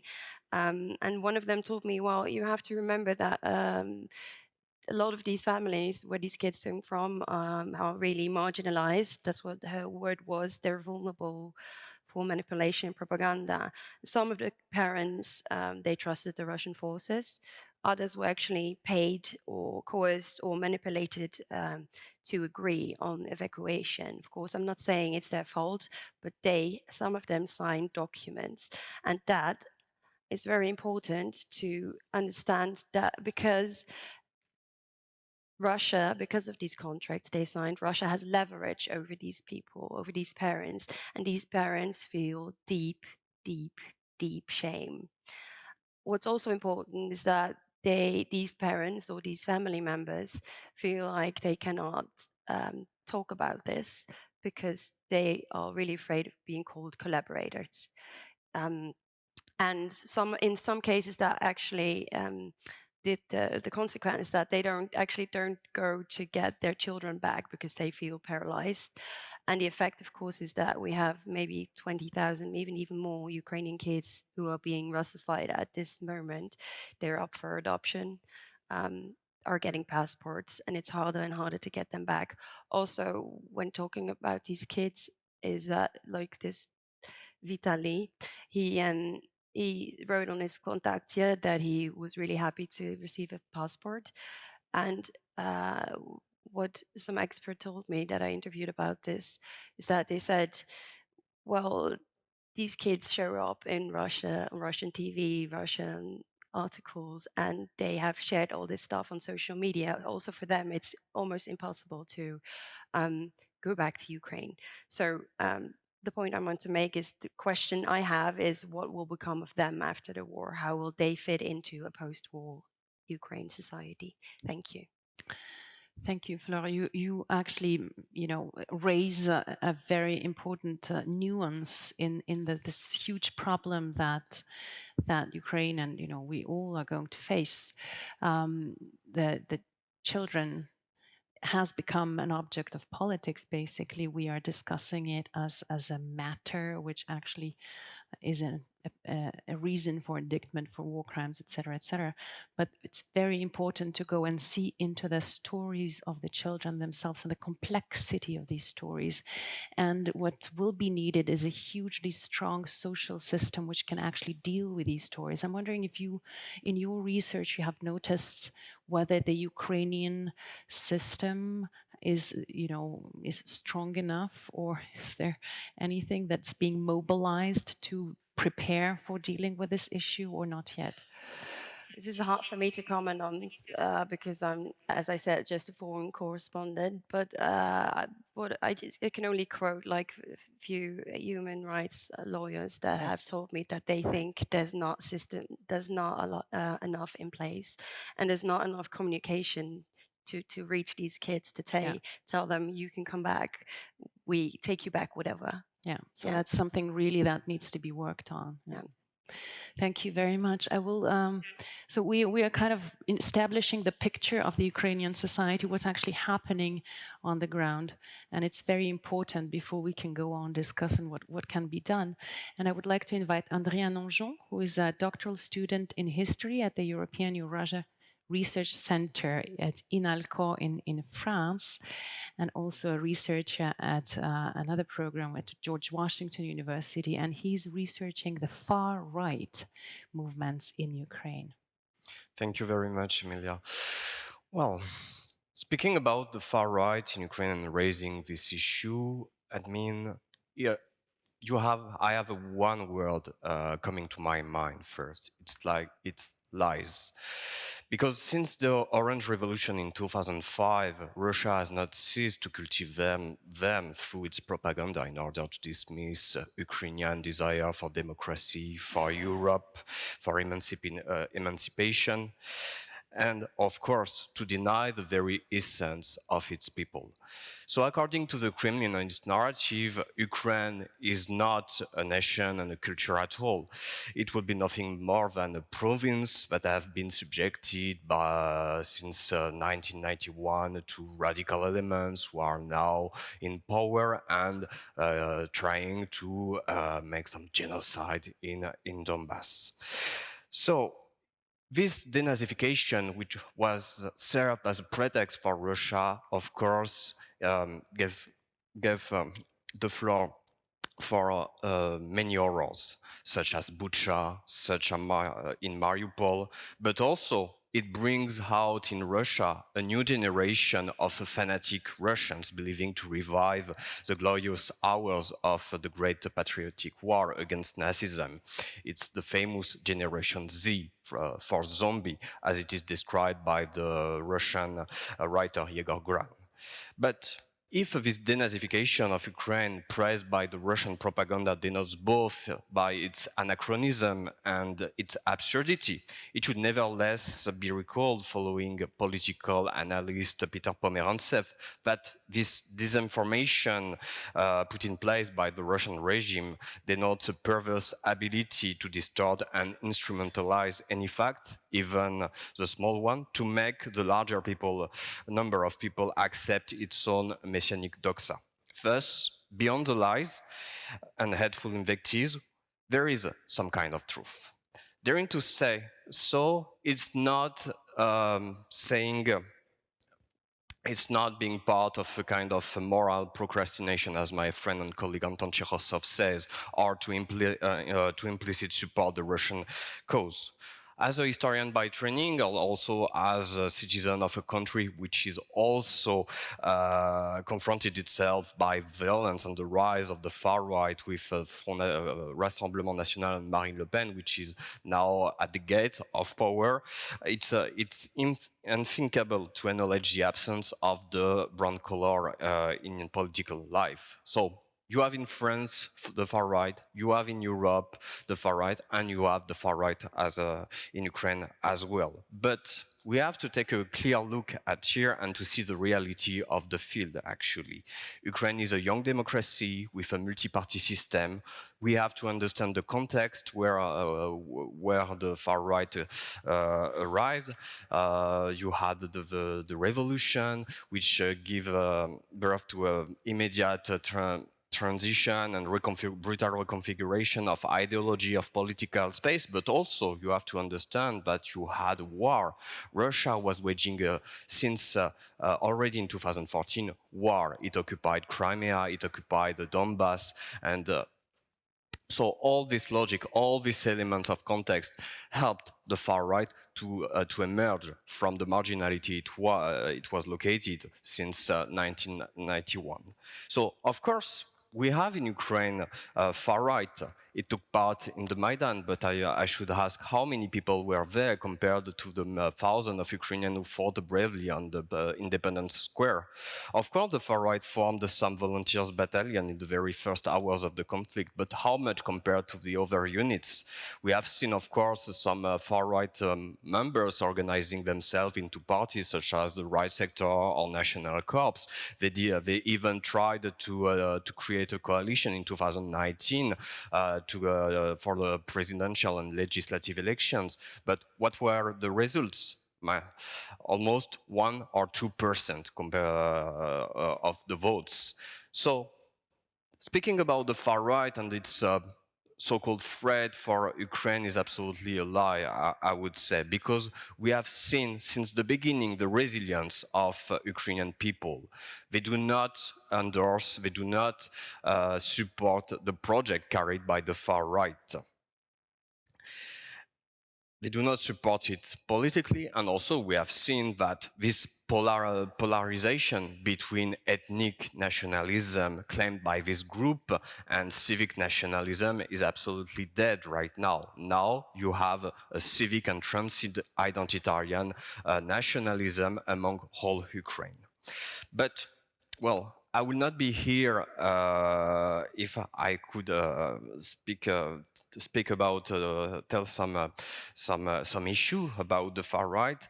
Of course, it's too early to speak about the potential threat of the far right for the future of Ukraine, but we can still raise some issues. The first one, I think, is about the young generation.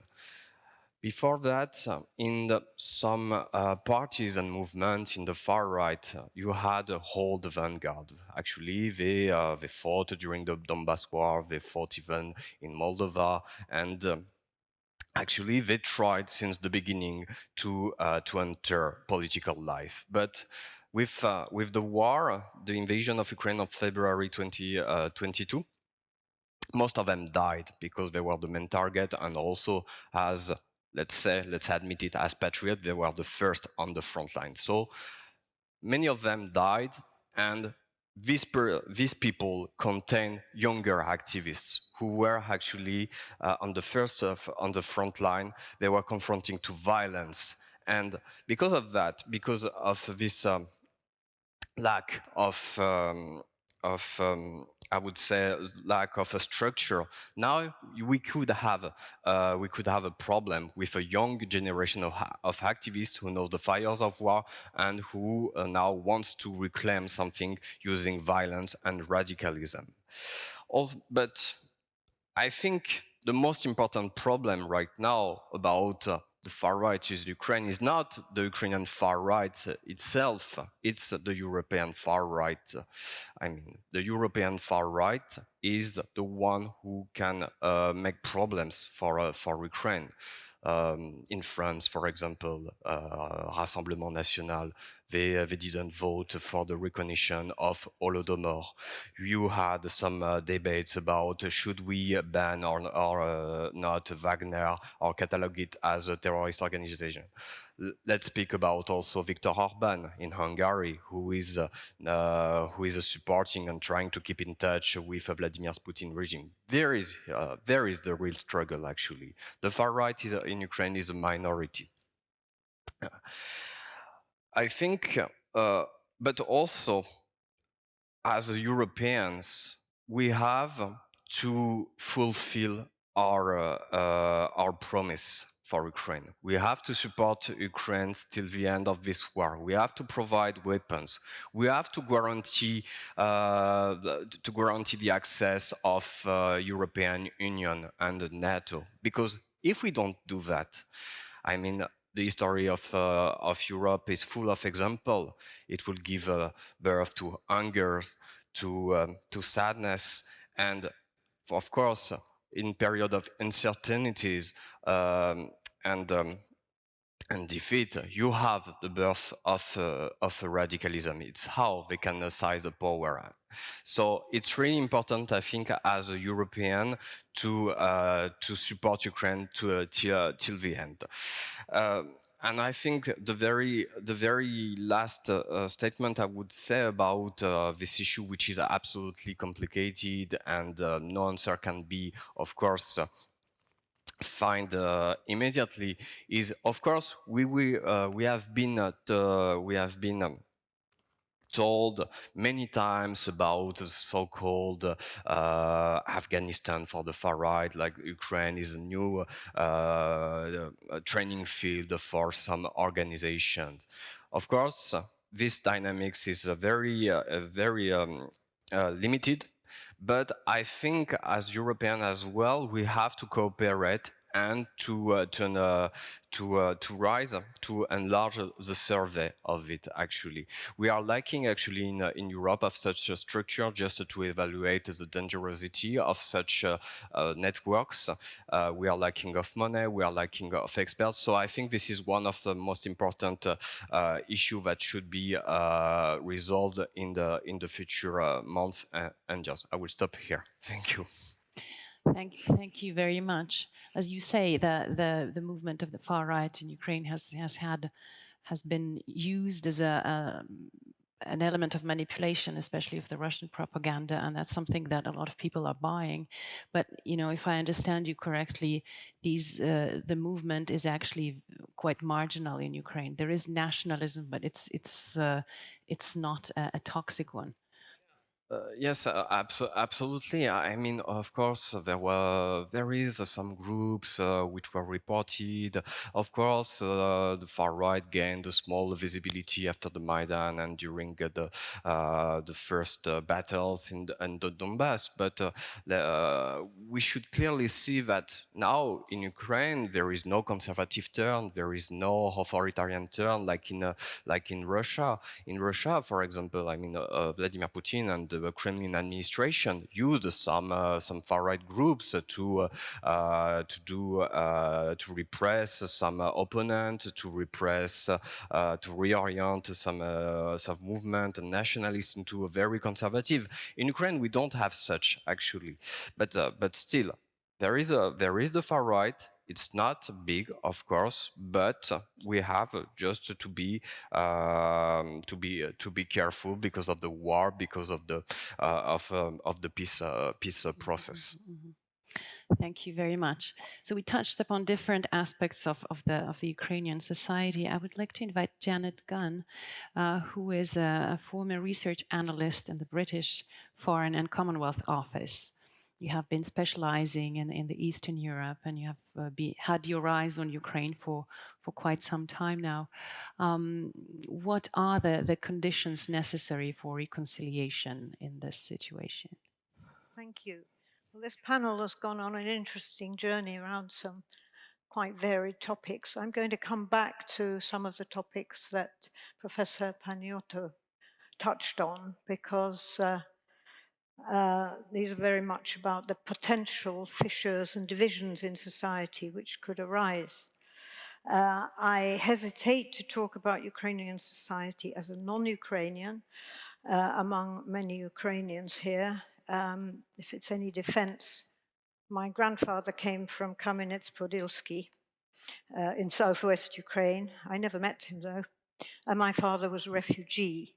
So I have some contact. And as somebody said on the previous panel, people who take an interest in the issues we're discussing today often have a family connection with similar situations. Now, the world has seen how much the war has brought the Ukrainian people together and what a strong national identity they already had.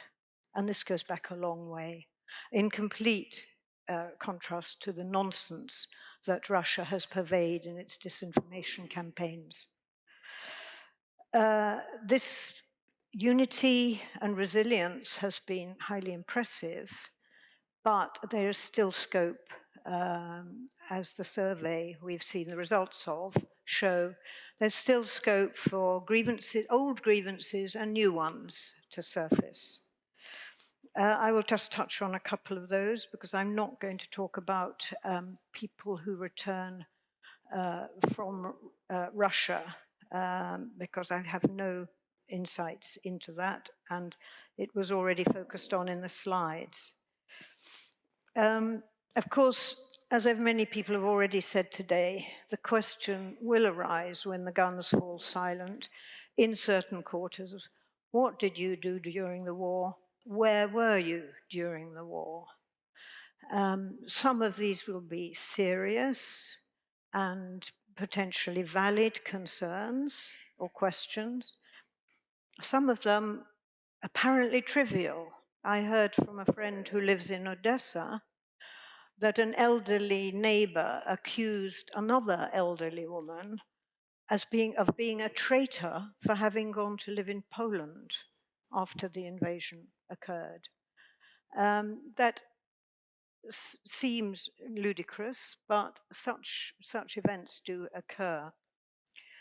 The important thing is for Ukraine to find the means in society and in its governance, and in particular with the help of civil society, to bring people together and to overcome these potential divisions, not least because the threat of hybrid warfare may still be out there when the guns fall silent. And these are in particular the kind of things that enemies, such as the one we are talking about today, is likely to pick on.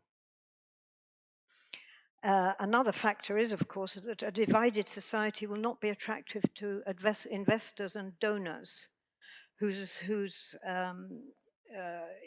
involvement is needed in the more physical aspects of reconstruction. Societal divisions and societal stresses are very similar to the topics discussed in the last panel about trauma. They're simply on a level up from the individual to the society level. And because they're at society level, it falls to the governance of the country to do what it can to heal these fissures. Obviously, during the war, the government of the country has been very centralized. This will need to be relaxed after the war. And decentralization, those reforms which occurred actually under Poroshenko in the first instance and have been apparently remarkably successful, both at municipal level, but even before that at Hromada, community level, have shown their strengths during the war, I think. Local communities now have budgets, they have decision-making powers, and the people who live there can see whether they've got a good mayor and council or a rubbish one, and can vote them out. This is what we really call democracy, not just elections every 5 years for the top levels. The leadership will need to set an example both in accountability, transparency, and in dealing and zero tolerance of corruption. Not least because civil society, after what it has done and contributed to the war effort inside Ukraine, will have zero tolerance for corruption afterwards. New people will enter the political class after the war. I mean, I've been observing Ukrainian politics for quite a few years now, about 20. And the political class which has been in place during the war is very different from the one in the first 2 decades of independence, I would say. It's younger, it's more feminine, and it's better traveled. And one thing that struck me a lot watching the news on television during this past year is how many people speak English. Well, this may not be important in Ukraine, but it has been a very important factor in the presentation abroad of what Ukraine is going through and how they're dealing with it.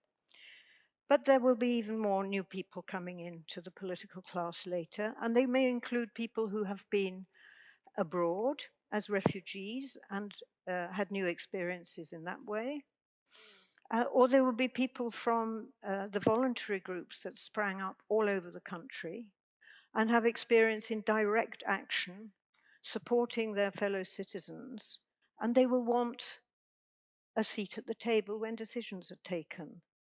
I read a statistic that about over 80% of the Ukrainian population have been volunteering or donating funds to humanitarian, military, and other causes during the war. That is an astonishing figure.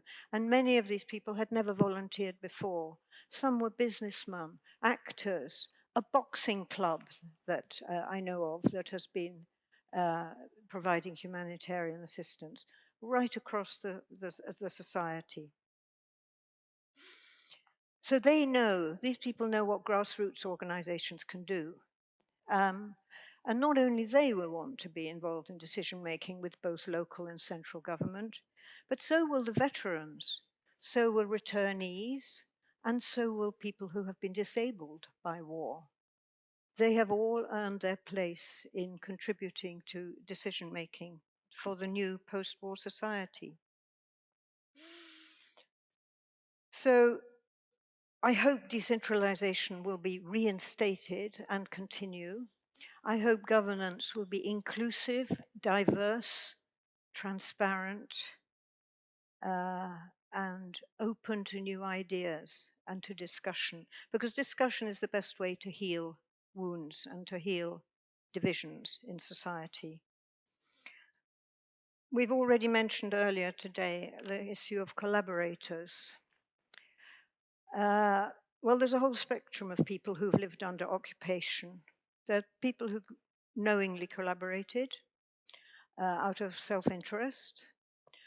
There are people who went along with the fact that they were living under occupation, thinking this was it now for life, that's how it was going to be. There are others who were afraid for their lives and livelihoods. And there are people who just wanted to keep their heads down and muddle through. It's going to have to be up to a very independent and sound judicial system to take decisions on this. What I wouldn't like to see is, rather than the rule of law, which we would like, the rule of revenge. France in 1945 has been cited as an example of how not to do it, and often happens at the end of wars. Summary executions, quiet killings, out of sight, public shaming. The rule of law requires that it is done differently, and that will be important. Then I think finally I would like to mention the language issue, because this is something I have looked at over the last 15, 20 years. Ukraine is and has long been a multilingual society. Back in Austro-Hungarian days, it had a very sophisticated system of multi-ethnicity. But we all know that there are many languages spoken in Ukraine, and today we're mostly talking about Ukrainian and Russian. Obviously, since the war became intensified, many people who formerly spoke Russian as their mother tongue and as their normal language of conversation have started to speak Ukrainian and prefer to speak Ukrainian. Many regard Russian as the language of the aggressor, to use a quotation. I'll give you a quotation, I'll tell you where that quotation comes from. I've seen it everywhere, but I heard of it in England, where friends of mine who are hosting a Ukrainian family from Mariupol said that their guests went to the local Ukrainian refugee hub in the town they're living in England to ask for some advice, and were asked, why are you speaking the language of the aggressor? And their response was, but it's our language. And they never went back there again. Well, that's very sad. A language is not an aggressor. The aggressor is human beings. And although many, many people are bilingual and happily speak Ukrainian, if you are over 50 and grew up in an area that is mainly Russian speaking, like Odessa, or Mariupol, or Donetsk, I'm told that people of that age group had only one lesson in Ukrainian a week while they were in school. In many circumstances, that's not enough to become fluent. But it's a generational issue. Young people speak Ukrainian. Their children will speak Ukrainian. I don't think it should be a problem, but it will raise hackles, and people, I hope, will try to be compassionate and patient with their fellow citizens in that. And I'll end up with just a little quote from the overquoted South African late Archbishop Desmond Tutu, who said that reconciliation cannot be imposed from outside, nor can someone else's map get us to our destination. It involves a very long and painful journey, addressing the pain and suffering of the victims, understanding the motivations of offenders, and bringing together estranged communities. Well, there are several countries around the world which have tried reconciliation with mixed results. None of them have a template for Ukraine because they are all different, and Ukraine will have to develop its own. But a secure and resilient Ukraine is a Ukraine of all its citizens. Thank you. Thank you very much. So there are three things that you mentioned.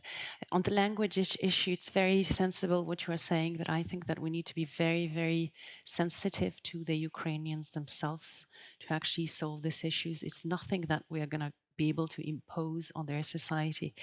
Yeah. Have worked for years on these issues and have useful advice. And this is something that I wanted to ask very briefly because we still have 3 speakers and we need to go faster.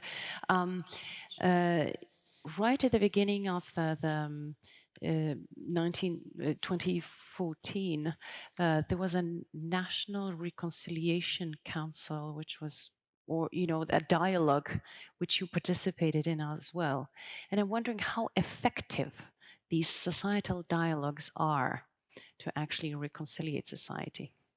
I was involved in a very brief program run by the OSCE in 2014 in March, April.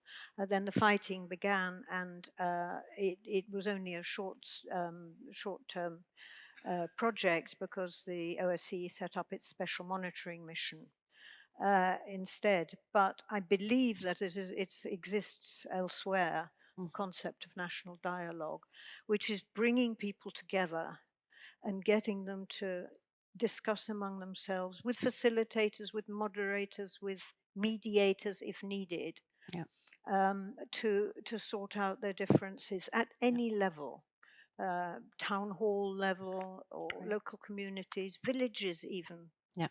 So the inclusion of the civil society is actually crucial in all that. Civil society is fundamental. It has been so strong. Thank you very much.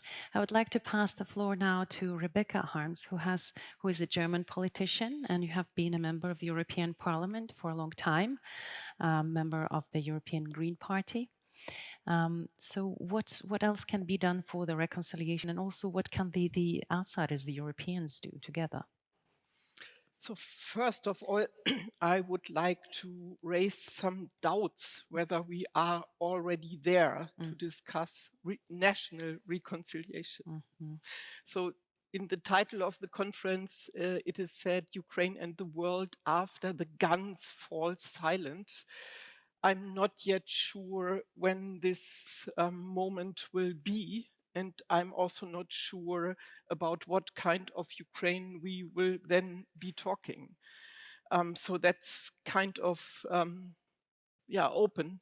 I know the Ukrainian goals. I very much support the idea that Ukraine needs victory and Russia must be defeated, but we are not yet there. And so speaking as a friend of Ukraine and supporter of Ukraine and a German European politician, I would like to say that at this very moment, I find it's more important that there is Ukrainian unity than a deep exchange about reconciliation. And I would like to add, based on my experiences, that it was not only Putin and his army uniting Ukraine. So I was, since I was a member in the European Parliament in 2004, I was observing each and every election in Ukraine since 2004.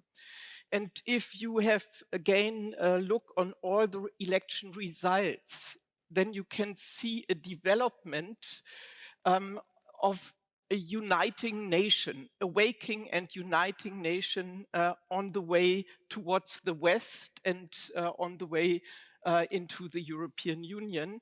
And the clearest result in an election, showing unity, was the result in 2019 in both elections, the presidential elections and the parliamentary elections.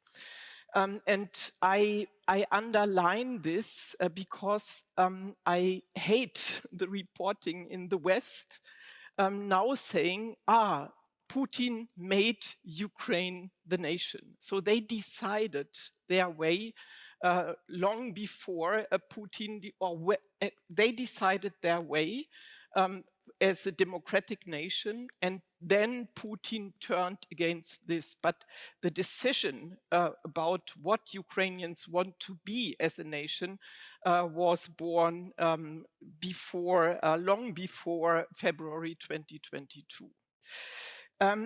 So unity matters, and from the Western perspective, for the Western perspective, I would advise not to be too much the patron of the processes in Ukraine. Because this unity after February 2022 happened without the necessary support for Ukraine for this unity. So Ukrainians had to show that they are able to successfully fight back before they got the support they needed. And they had even not only to win on the battlefield, they had to win on all the diplomatic battlefields, and they needed unity of diplomats, politicians, and civil society to finally get more and more agreement among the Western partners to deliver sufficient weapons for the defense of Ukraine. And so this united Ukraine convinced the West that they have to stand with them. It was not the other way around. And therefore, I think also for the future, we should not forget, if we decide the role of the friends and the partners in the processes, we should not forget about our failures. There were several tipping points in the last years when the West failed, and Ukraine would be much better off if at these special tipping points we would have delivered better and we would have been more reliable as partners and allies. So we have improved, but still, regarding the debate on fighter jets, it's always for each and every system of weapons, it's starting from the scratch somehow. And I'm speaking about the role of the West also now for the future. We have to be decent. We should not patronize the Ukrainians, but we should be reliable.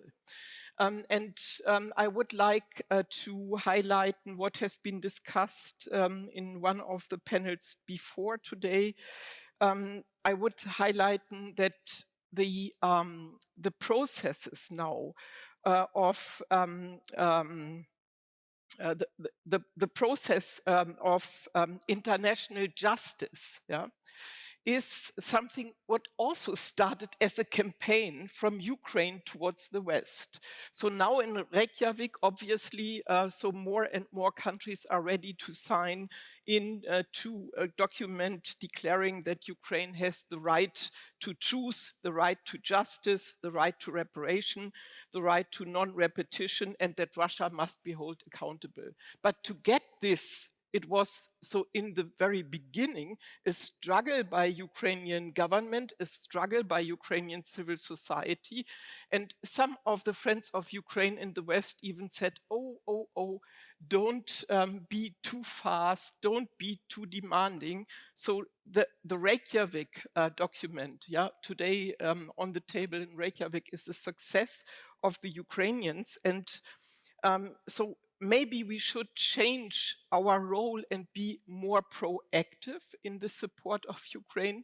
And these whole processes discussed today about modernization and reconstruction, rebuilding better, will need a lot of support. And there are new chances now for the West to be more reliable.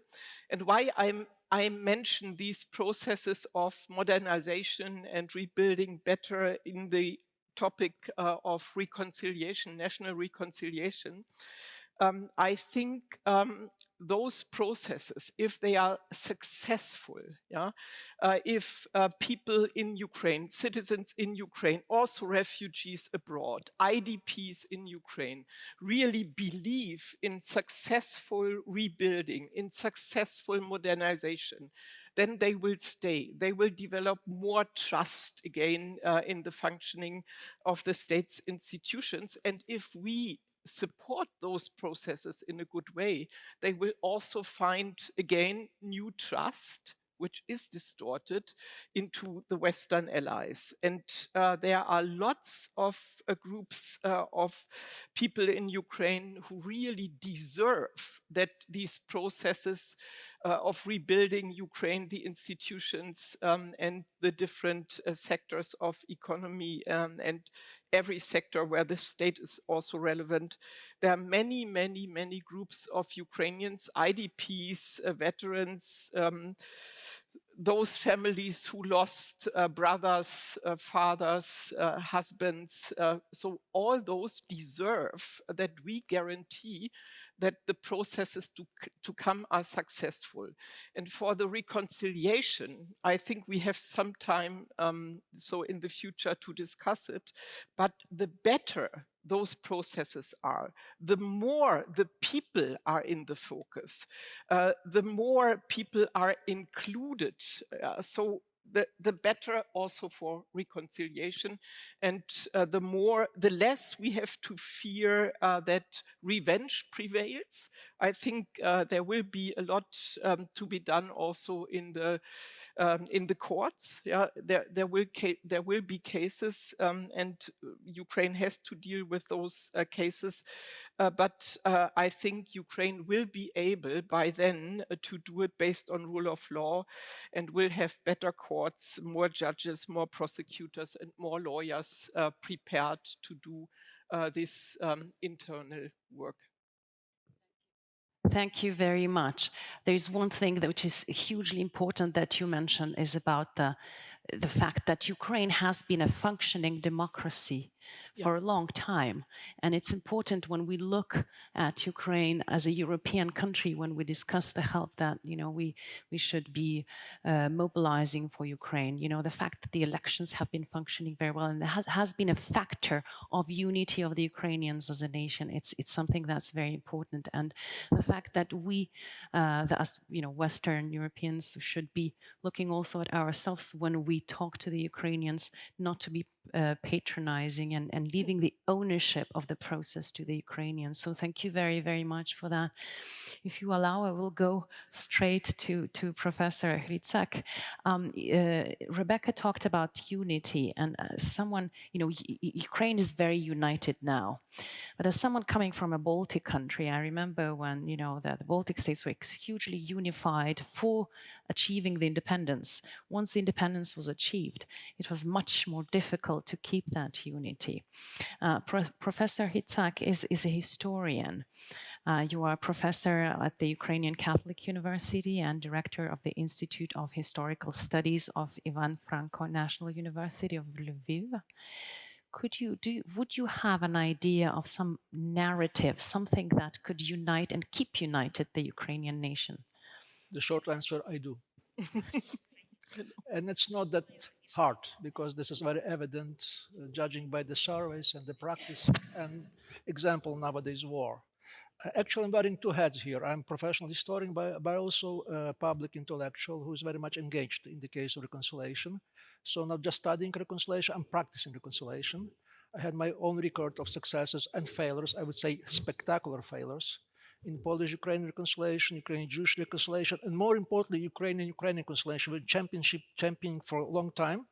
So to say, so actually, I would provide with this both perspective, historians and public intellectuals, failures and successes, so to say. And my first point is that Ukraine is extremely complicated society, and nobody really understands it, so to say. Forget if you know that you think something you understand about Ukraine. It's too complex. It's too complex. Without a doubt, there is different level of ignorance. say that Putin is the most ignorant man in this sense, because he doesn't understand, and thank God he doesn't understand Ukraine, because if he understands Ukraine, he probably behave differently, so to say. So in a sense, just me provide historical, first historical perspective. Ukraine quite often treated, and rightly so, as one of the most contested regions in this part of the world.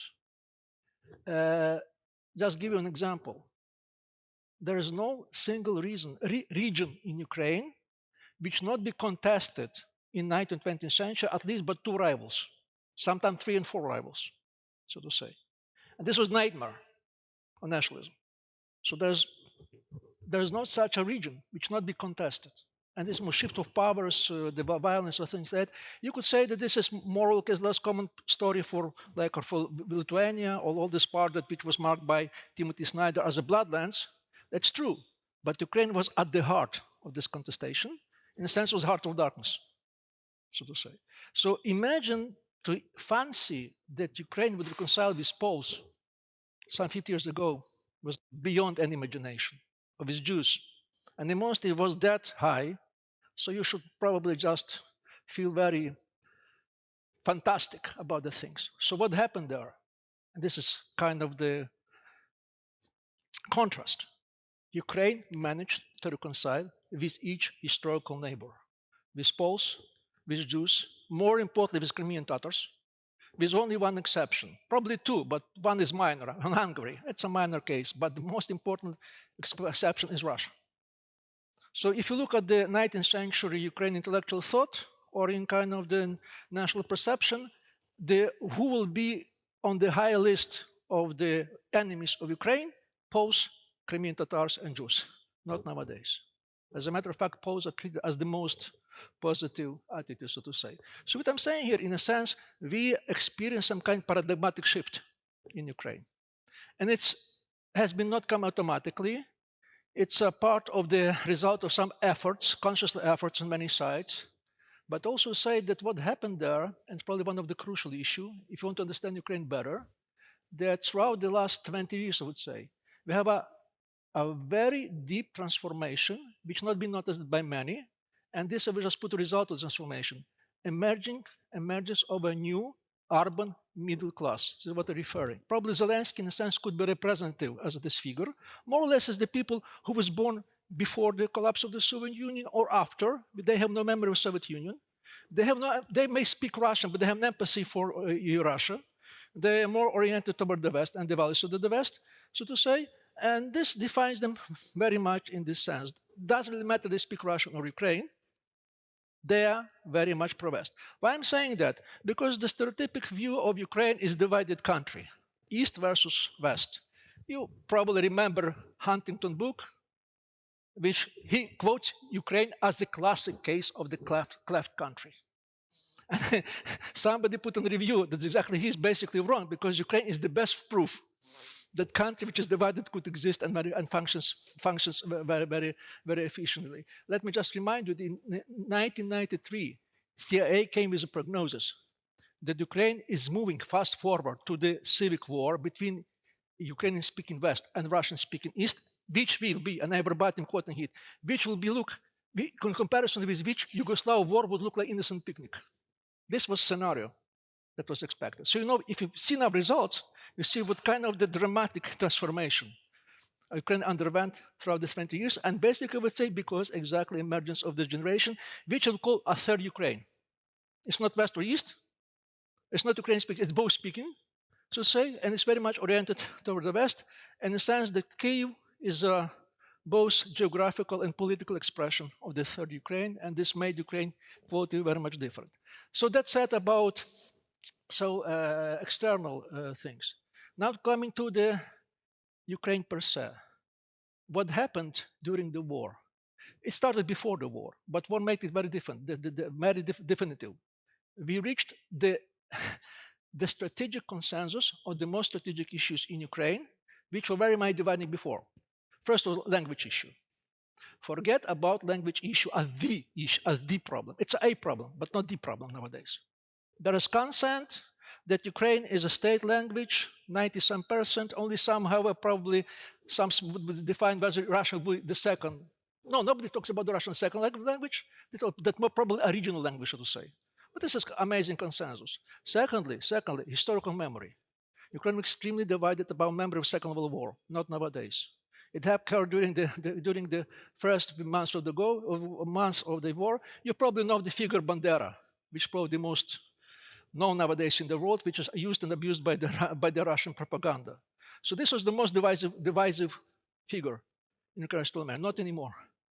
Since beginning of the war, the 70-some% of Ukraine see Bandera very positively, not because he was anti-Jewish, anti-Polish, because he was fighting against Russia. So this is the thing. I'm not talking about other thing, but this is more probably the most only thing. And the most importantly, consensus on geopolitical orientation.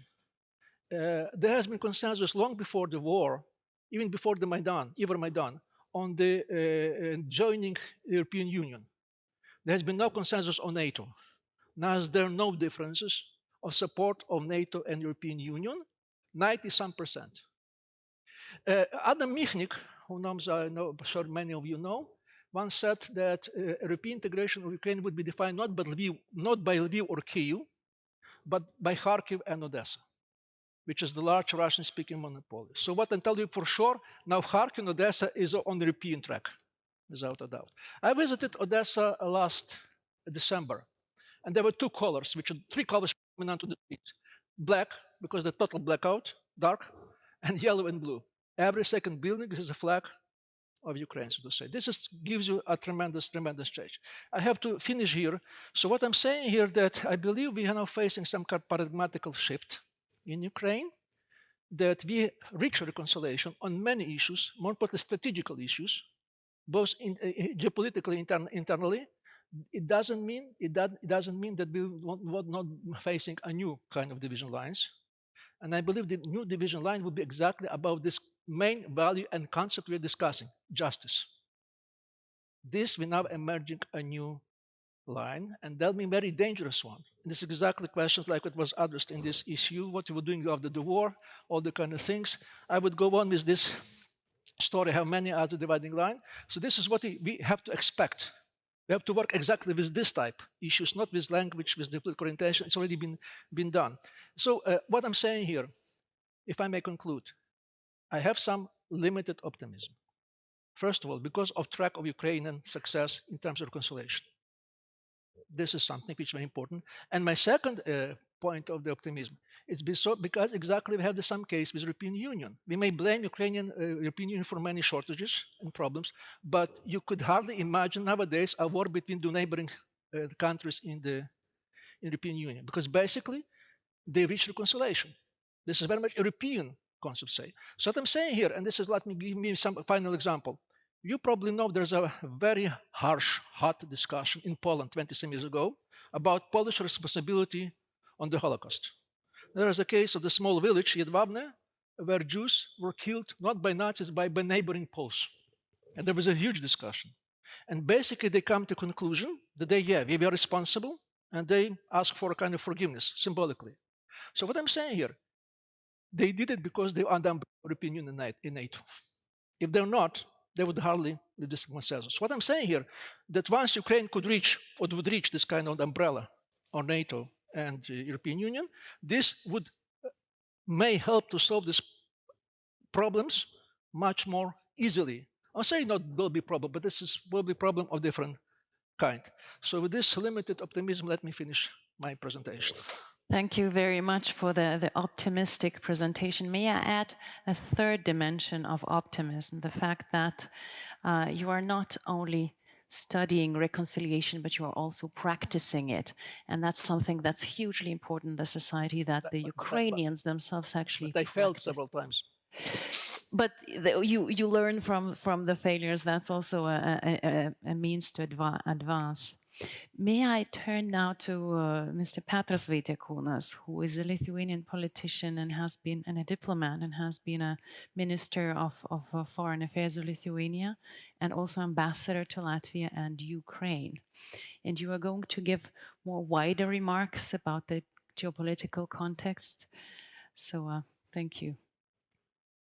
Amelia, thank you very much for this opportunity to deviate a little bit from national reconciliation. You know, I listened attentively to the speakers of our conference. You all are good people. You are optimists who believe that this is sufficient reason that always everything will be fine. Everything will be fine because we are good. And Soviet Union disappeared. And 35 years we lived with this slogan in our heads. Lived to see the war again in Europe. When the issue concerns the existential, vital interest of the entire Western civilization, and Rammstein coalition proves that it is so. It is so. You need to plan your future, understand our future based on the worst case scenario, not the best. And I want to formulate 7 points in which, in the most general sense, I want to understand, first of all, for myself, and answer the questions of what is happening, what to expect in the future, and of course, what to do. The first point is that there is a war going on. And for every European who is civilized, rational, emancipated, logical, reasonable, it's very difficult to understand that the war is uncivilized, unrational, unlogical, unreasonable. And it is difficult to realize that at once, on 24th of February, we started to live in the world without colors, without tones. We are living in the world which is black or white. It's a fact. And war is going in Ukraine. Putin is destroying Ukraine and Ukrainians as a nation. That understands everybody. But not only war is going in Ukraine. Putin is fighting against Europe. Putin is fighting against the West in general, and first of all against America's leadership. Putin is ruining the world order which is based on rules, which is based on agreements, treaties, laws. And to my understanding, Europe, America, and NATO must respond in full scale now in Ukraine. And imaginary red lines, for example, not to be directly involved in the war, simply is a mistake. For the time being, the war goes on the territory of Ukraine, and full-scale response now would be the only chance for us to avoid the spread of the conflict to our countries, to Europe. Second point, in war you need to fight, or at least understand that somebody attacks you. Discussions about Russia's future, Russia's place in European politics after 24th of February, even reconciliation in Ukraine would make sense after the war, only after the war. And generally speaking, who should be reconciled with whom? What does it mean, reconciliation? I worked in Ukraine for 10 years. There were no ethnic conflicts in Ukraine during the entire period of independence. Yes, there were disputes, discussions. Russian language should be the state language, official language, or regional language. Only discussions. Discussions until 2014, until occupation and annexation of Crimea and Putin's direct aggression in Donbass. Back to reconciliation. There is a war going on and we have to fight. You cannot jump over an abyss in 2 jumps. The time has not come for reconciliation. We need to fight. At present moment, there is a real and firm national agreement in Ukraine. 70 or even 80% of the population about the future Ukraine are all clear. Ukraine is Europe. Ukraine should belong to EU and NATO. Couple of words about victory. Of course, Ukraine will announce victory, regardless of the content, regardless of the meaning of this victory. And I have the bad news for all of us. The war will not end with the victory of Ukraine. The war will not end with the victory of Ukraine. In the worst case for us, the war will be simply postponed. Ukraine victory is a necessary but not sufficient condition for the peace. The aggressor must lose, the Putin's regime must collapse. Fifth point, fifth action, 2 minutes, full enough. The war must end where it began. It will only be postponed for several years, but with tragic consequences for the whole world. I want to give an example. I don't use any historical analogies because they are not accurate. I use the logic of the process, which does not depend on time. World War I did not end in Berlin, and 20 years later it broke out with renewed vigor as World War II. So, lesson is clear. This Putin's war must end in Kremlin. Suppose Putin's Russia will be squeezed out of the territories of Ukraine, forced to pay reparations to Ukraine, and isolated within existing borders. Everybody dreams of such scenario, right? What will happen?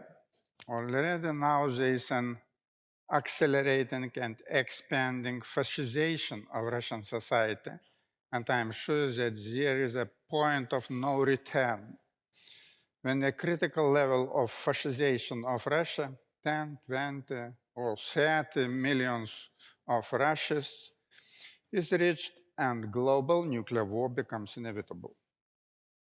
Just one example, and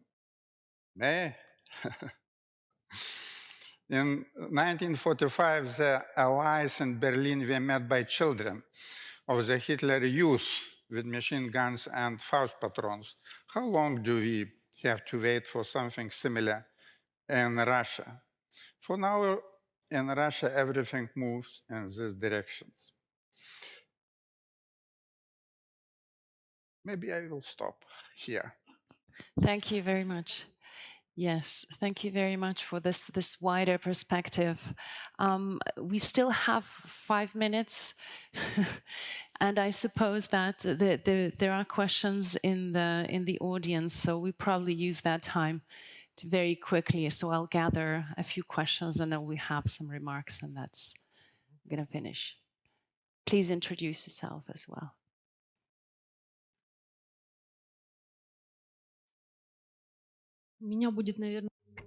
I will have not a question, but rather a comment. I'm Natalia Dergach. I'm a psychiatrist, and I would like to speak in a non-popular language.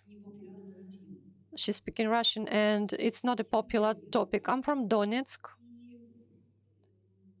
and I'm very thankful to Jeanette for the fact that you raised the subject which you raised.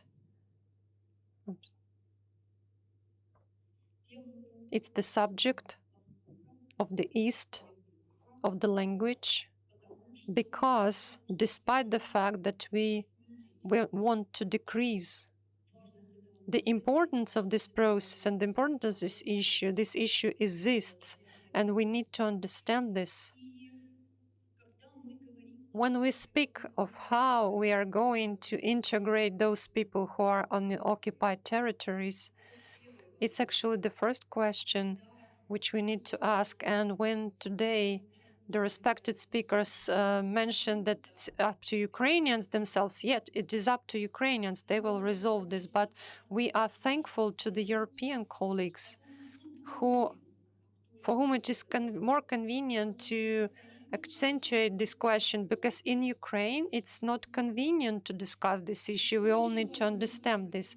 The other important point, when we speak about integration of those people, about the return of people to Ukraine, about the fact that people should not leave Ukraine, we need also to take into account that radicalization of certain issues, the existence of the language ombudsman in Ukraine, and the situation when Russian-speaking children in schools are being told what language they should speak in families. These are the things which should be paid attention to. Another point which should be emphasized, I apologize for taking time. We need to understand that those people who are in the East, who are on the occupied territories or who left, they are shocked and stricken from all sides. Their houses might be ruined, their families are ruined. They are traded and moved by Russia, but also in Ukraine, since they're being told that their native language is an aggressor language or enemy language. It's a wrong approach. And this should be taken into account. Another important, I will just say the last phrase and I'll be silent. Perhaps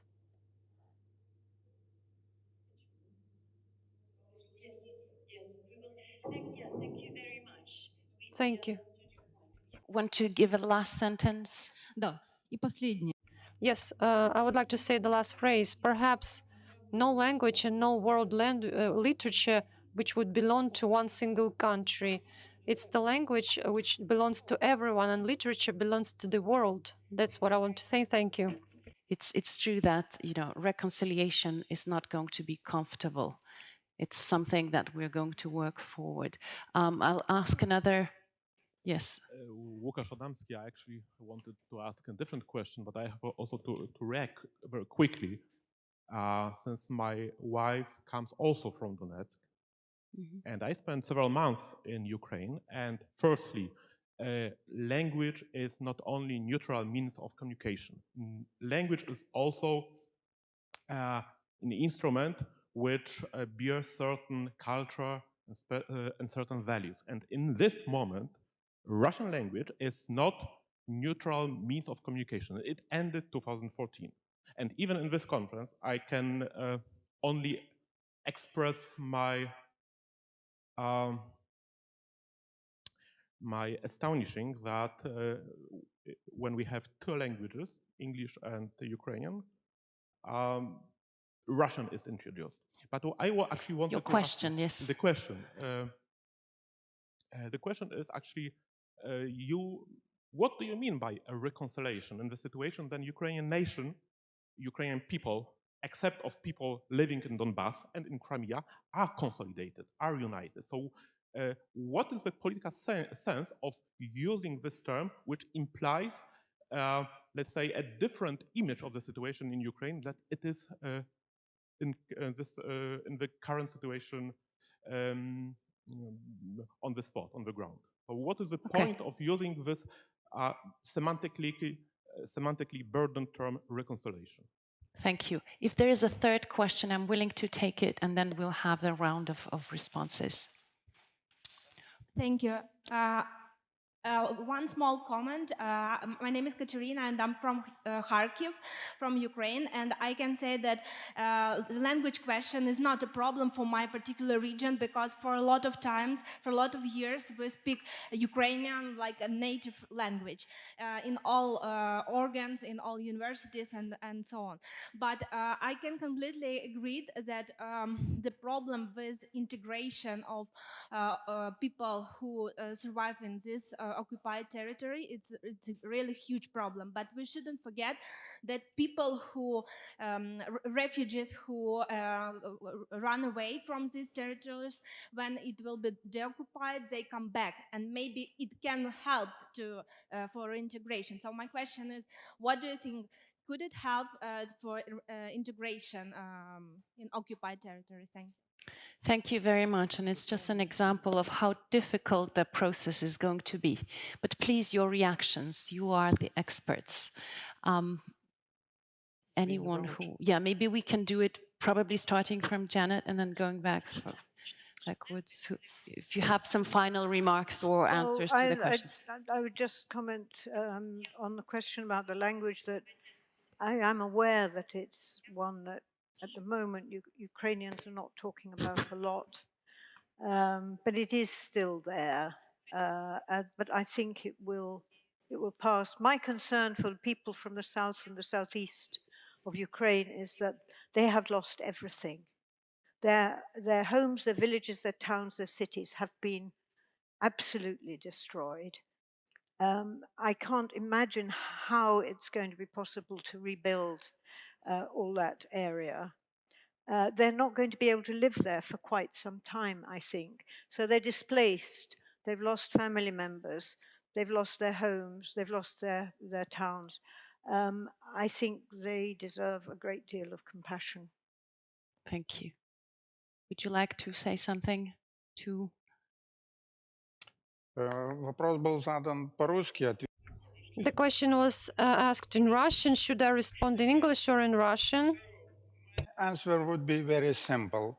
During the war, everything, language, culture, monuments, street names can become the weapon and the instrument of empire and aggression. And it very often becomes this weapon of empire. And for decades, Ukraine lived under the shadow of the devil. And now they are trying to rebirth, to regain again Ukrainian identity, to regain and to create a Ukrainian state. And we have to take into account this new situation. Yes, thank you. Adrien. I actually do agree with what my colleague said when you are asking about the etymology or the definition of national reconciliation. I would say that first of all, it's like getting out Ukraine from any influence from Russia. We're speaking about the language issue. I know that it's a very tough and everyone has a different point of view, but still, as far as I remember before, language issue was not a problem at all in Ukraine. It's because of Russia propaganda after Maidan who started to raise this issue. So I think that first of all, it's getting out Ukraine from any imperial hegemony and first of all from Russia. Of course, national reconciliation is like getting stability at all scales, and of course, in general, rebuild all the damages caused by Russia since 2014. Thank you. One sentence, Yeah. One sentence. In Ukrainian press, Ukrainskая Pravda, I read an article that it is a war Pushkin against Shevchuk. Shevchenko. Shevchenko, yes. Sorry. I rather leave the floor to my Ukrainian colleagues. Oh, good. As for about integrity or unity of society, it's more for organizers. how they understand it. As for a language, I pointed it's one of the problems. When we ask if it's problem or not problem, 90% of Russian speaking say that it's not problem. But our sample don't include the parts, the Crimea and eastern part of Ukraine, and still it's a problem. And now it's maybe even more sharp because the Ukrainian speakers say that now it's evident that Russian is the aggressor, more the language of aggressor, and the Russian speaking say that they struggle and they in army, and still they received accusation that they speak Russian. So it's still problem, not a very big, I hope, but it's still problem and maybe even more sharp in future. If I may give you a personal advice, if you know the case that somebody told to your kid that they should speak Ukrainian at home, so this is break of the law. There has been law of 2019 which strictly says the language spoken privately, it could not be regulated by nobody. What you suggest, fill the case, brought it to the court, and give a result. Because democracy is not what is given, it's what is taken. In this case, you help Ukraine to be a democratic state. Not complaining is not enough. Fight it. This is my impression. My personal experience, or not personal experience, Ukraine has refugees not from 222, but 214. Approximately 1 million of them left Donbass, Russian speakers. You know that Europe has a problem of refugees, probably of the same kind. Numbers. There is no problems of refugees in Ukraine, haven't been and still has not. They has been accepted everywhere. I'm coming from Lviv, which is the western city, nationalistic if you say. In the first weeks of the war, we accepted, I don't know how many, but many people from East. And there is no kind of we were not checking their language, so to say. For sure, there was some kind of discussion, but this is not discussion, this is not a way to refuse them or not accept them. What I'm saying again and again, language problem is it's a problem that will persist for a long time, probably for 2-3 generations, because it has historical roots, several hundred years, so to say. So we will not extinguish that simply. It will take two or three generations, but it's not the problem, it's a problem. We have to refocus, because the main problem is modernization. I want to discuss a language issue in the country which is democratic, rich, and European. This is the issue. Okay. And attitude to internally displaced person, even in the western part, where the majority from Eastern, is very good. So I'm saying again, file the case, bring to the court, and you will speed up Ukrainian integration in the European Union. Okay, but this is the case. Got it. Thank you very, very much. And so the last word is to you, so very briefly. I'm convinced Ukraine will solve this language issue. And the Western friends of Ukraine should be careful also to not interfere in this issue, because it has been in our country, it has been highly weaponized by Russian propaganda. And most of the people who try now to give advice to Ukrainians on the language issue never really understood the reality on the ground in Ukraine. But on this, I'm optimist. I would say the next generation in Ukraine does not know the language issue anymore. Thank you very much. I'm really glad we had this discussion. It's a difficult one, and we had very different facets of the problem. It just shows the scope of the work that we have to do. But I'm glad there was also optimism.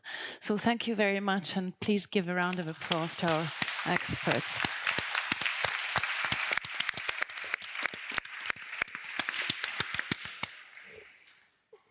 And I'm passing the floor back to Robert.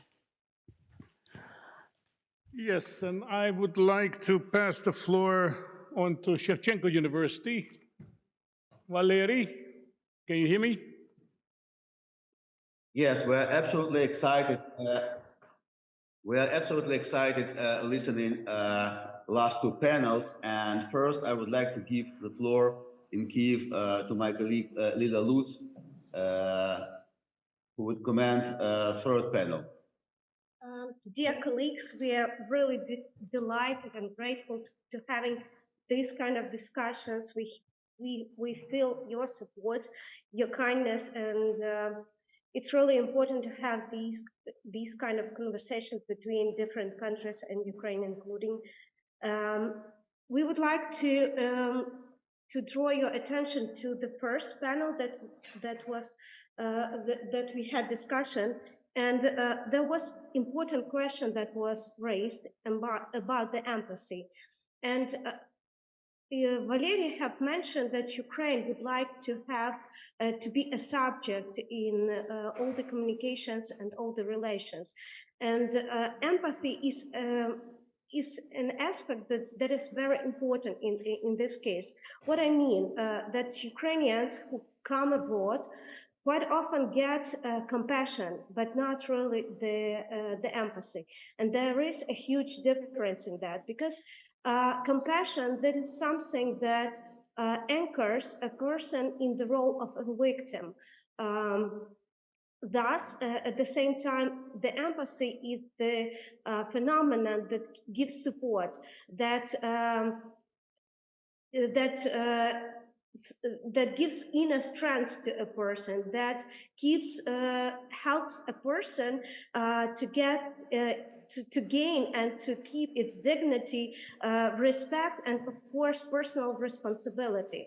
And this is very important. And I think that all over the world, Ukrainians would like and would greatly appreciate having empathy, but not compassion.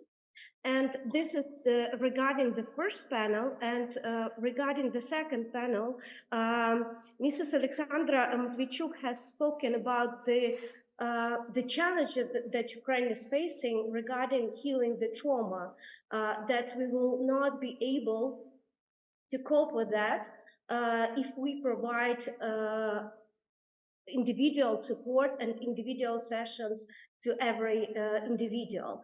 At the same time, I think that in Ukraine, we do have one of the answers. Of course, it will not be the only answer, but probably one.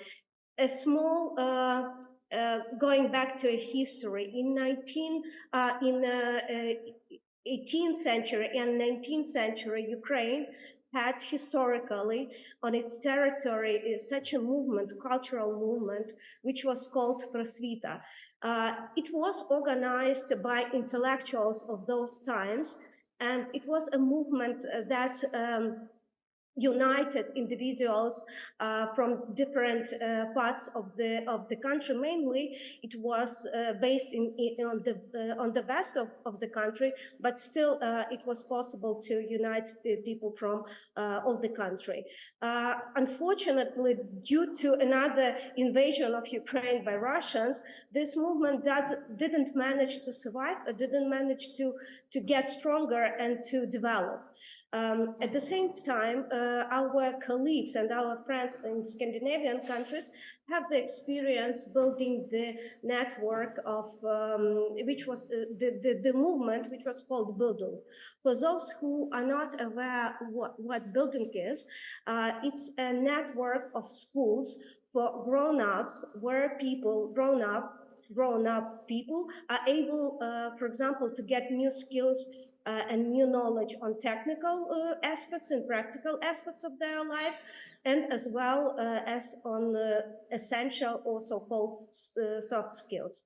Here I want to say greetings to our colleagues who are for the present moment present, I know, in Vilnius in person. We are working in Ukraine and we are trying to spread these ideas about Bildung in Ukraine and to build such a network. And we do hope that having such an opportunity and implementing these ideas will help us to cover the question of employment and and hard skills of grown-ups in Ukraine who lost their jobs or need to learn something new as well, we will be able to discuss on these platforms in these places so many problematic and tense questions, social questions that we have raised today and that we have discussed. We believe that that might be a place for discussing such questions as language, reconciliation, tension between different groups of societies, refugees questions, and so on and so forth. I do believe that we will organize this from administrative point of view and financial support we will gain maybe from our government or some other authorities, but we do believe in this movement and this idea. Giving the floor to my colleagues. Yeah. And now I would like to pass the floor to Volodymyr Virchenko, organizer of Ukrainian University Hub. Please, Volodymyr. Thanks, Valery. Good evening, Robert. Good evening, all participants of the conference. Before I pass the word to Valery, I want to briefly sum up results of our 2 days University Hub. First of all, I want to tell that today our University Hub bring together a PhD student, researcher, and academicians from different faculties and institutes of our university. More than 40 persons registered to participate in 2 days University Hub, and during the days there were around 25 or even 30 experts who actively participate in the discussion here in our conference room. I hope that we will be able to sum up the result of this discussion, and it will be a valuable contribution to the discussion which takes place in the Lithuania. And I just want to share some insight concerning the third session, because it's raised an important issue, the issues of trauma, and I want to underline that the issue of mental health during the war, it's one of the critical problems for Ukrainian society. And I agree with Irina Pinchuk, because she told us about the result and the devastating effect of the mental health problem in Ukraine.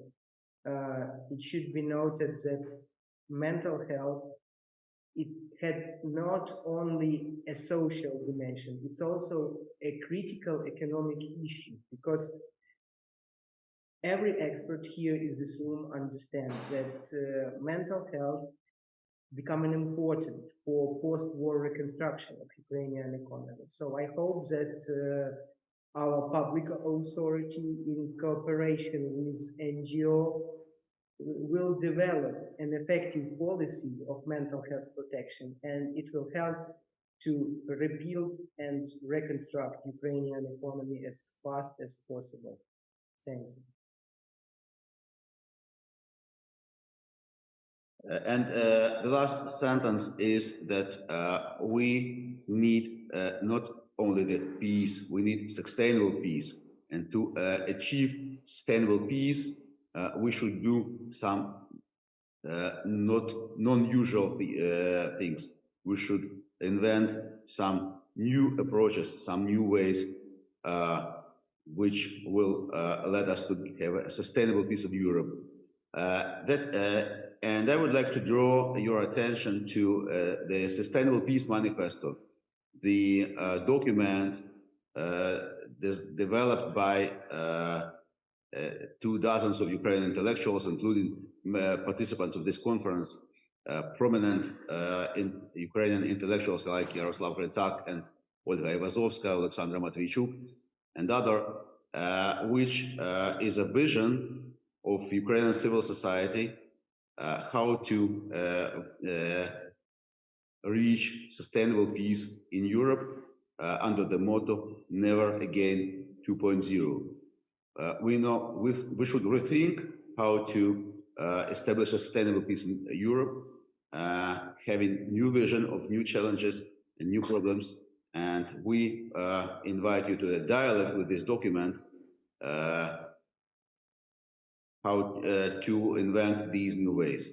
This is our invitation for open dialogue for all Ukrainians, Europeans, and our partners, including opponents of Putin regime in Russia. We invite you to discuss in details how to combine justice and peace, because they are connected inseparably. Thank you very much for this day, and best regards from all people gathered here in Kyiv University Hub.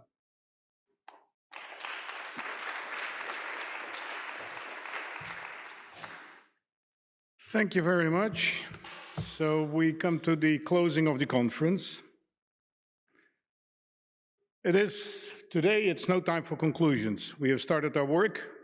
We will continue working tomorrow behind closed doors, and then we will continue individually in partnership and at future meetings. On behalf of the organizers, I would like to use the opportunity to thank everyone who made this conference possible. First of all, the sponsors, Go Vilnius, the embassies of the Netherlands, Finland, and Denmark, the German-Polish Foundation for Collaboration, and of course the Lithuanian Ministry of Foreign Affairs. Secondly, I would like to thank the team of the Sakharov Center and the Federation Global Initiative on Psychiatry. We have a really very enthusiastic team which is able to move mountains, and I think today they again showed that they mean business. I would like to thank the speakers of today who provided so many insights and who together built a very interesting and fruitful day. And special thanks, of course, to the Shevchenko University Hub that followed our deliberations and provided feedback. This conference has been recorded and will be made available on our website in both Ukrainian and English. So I need just a minute.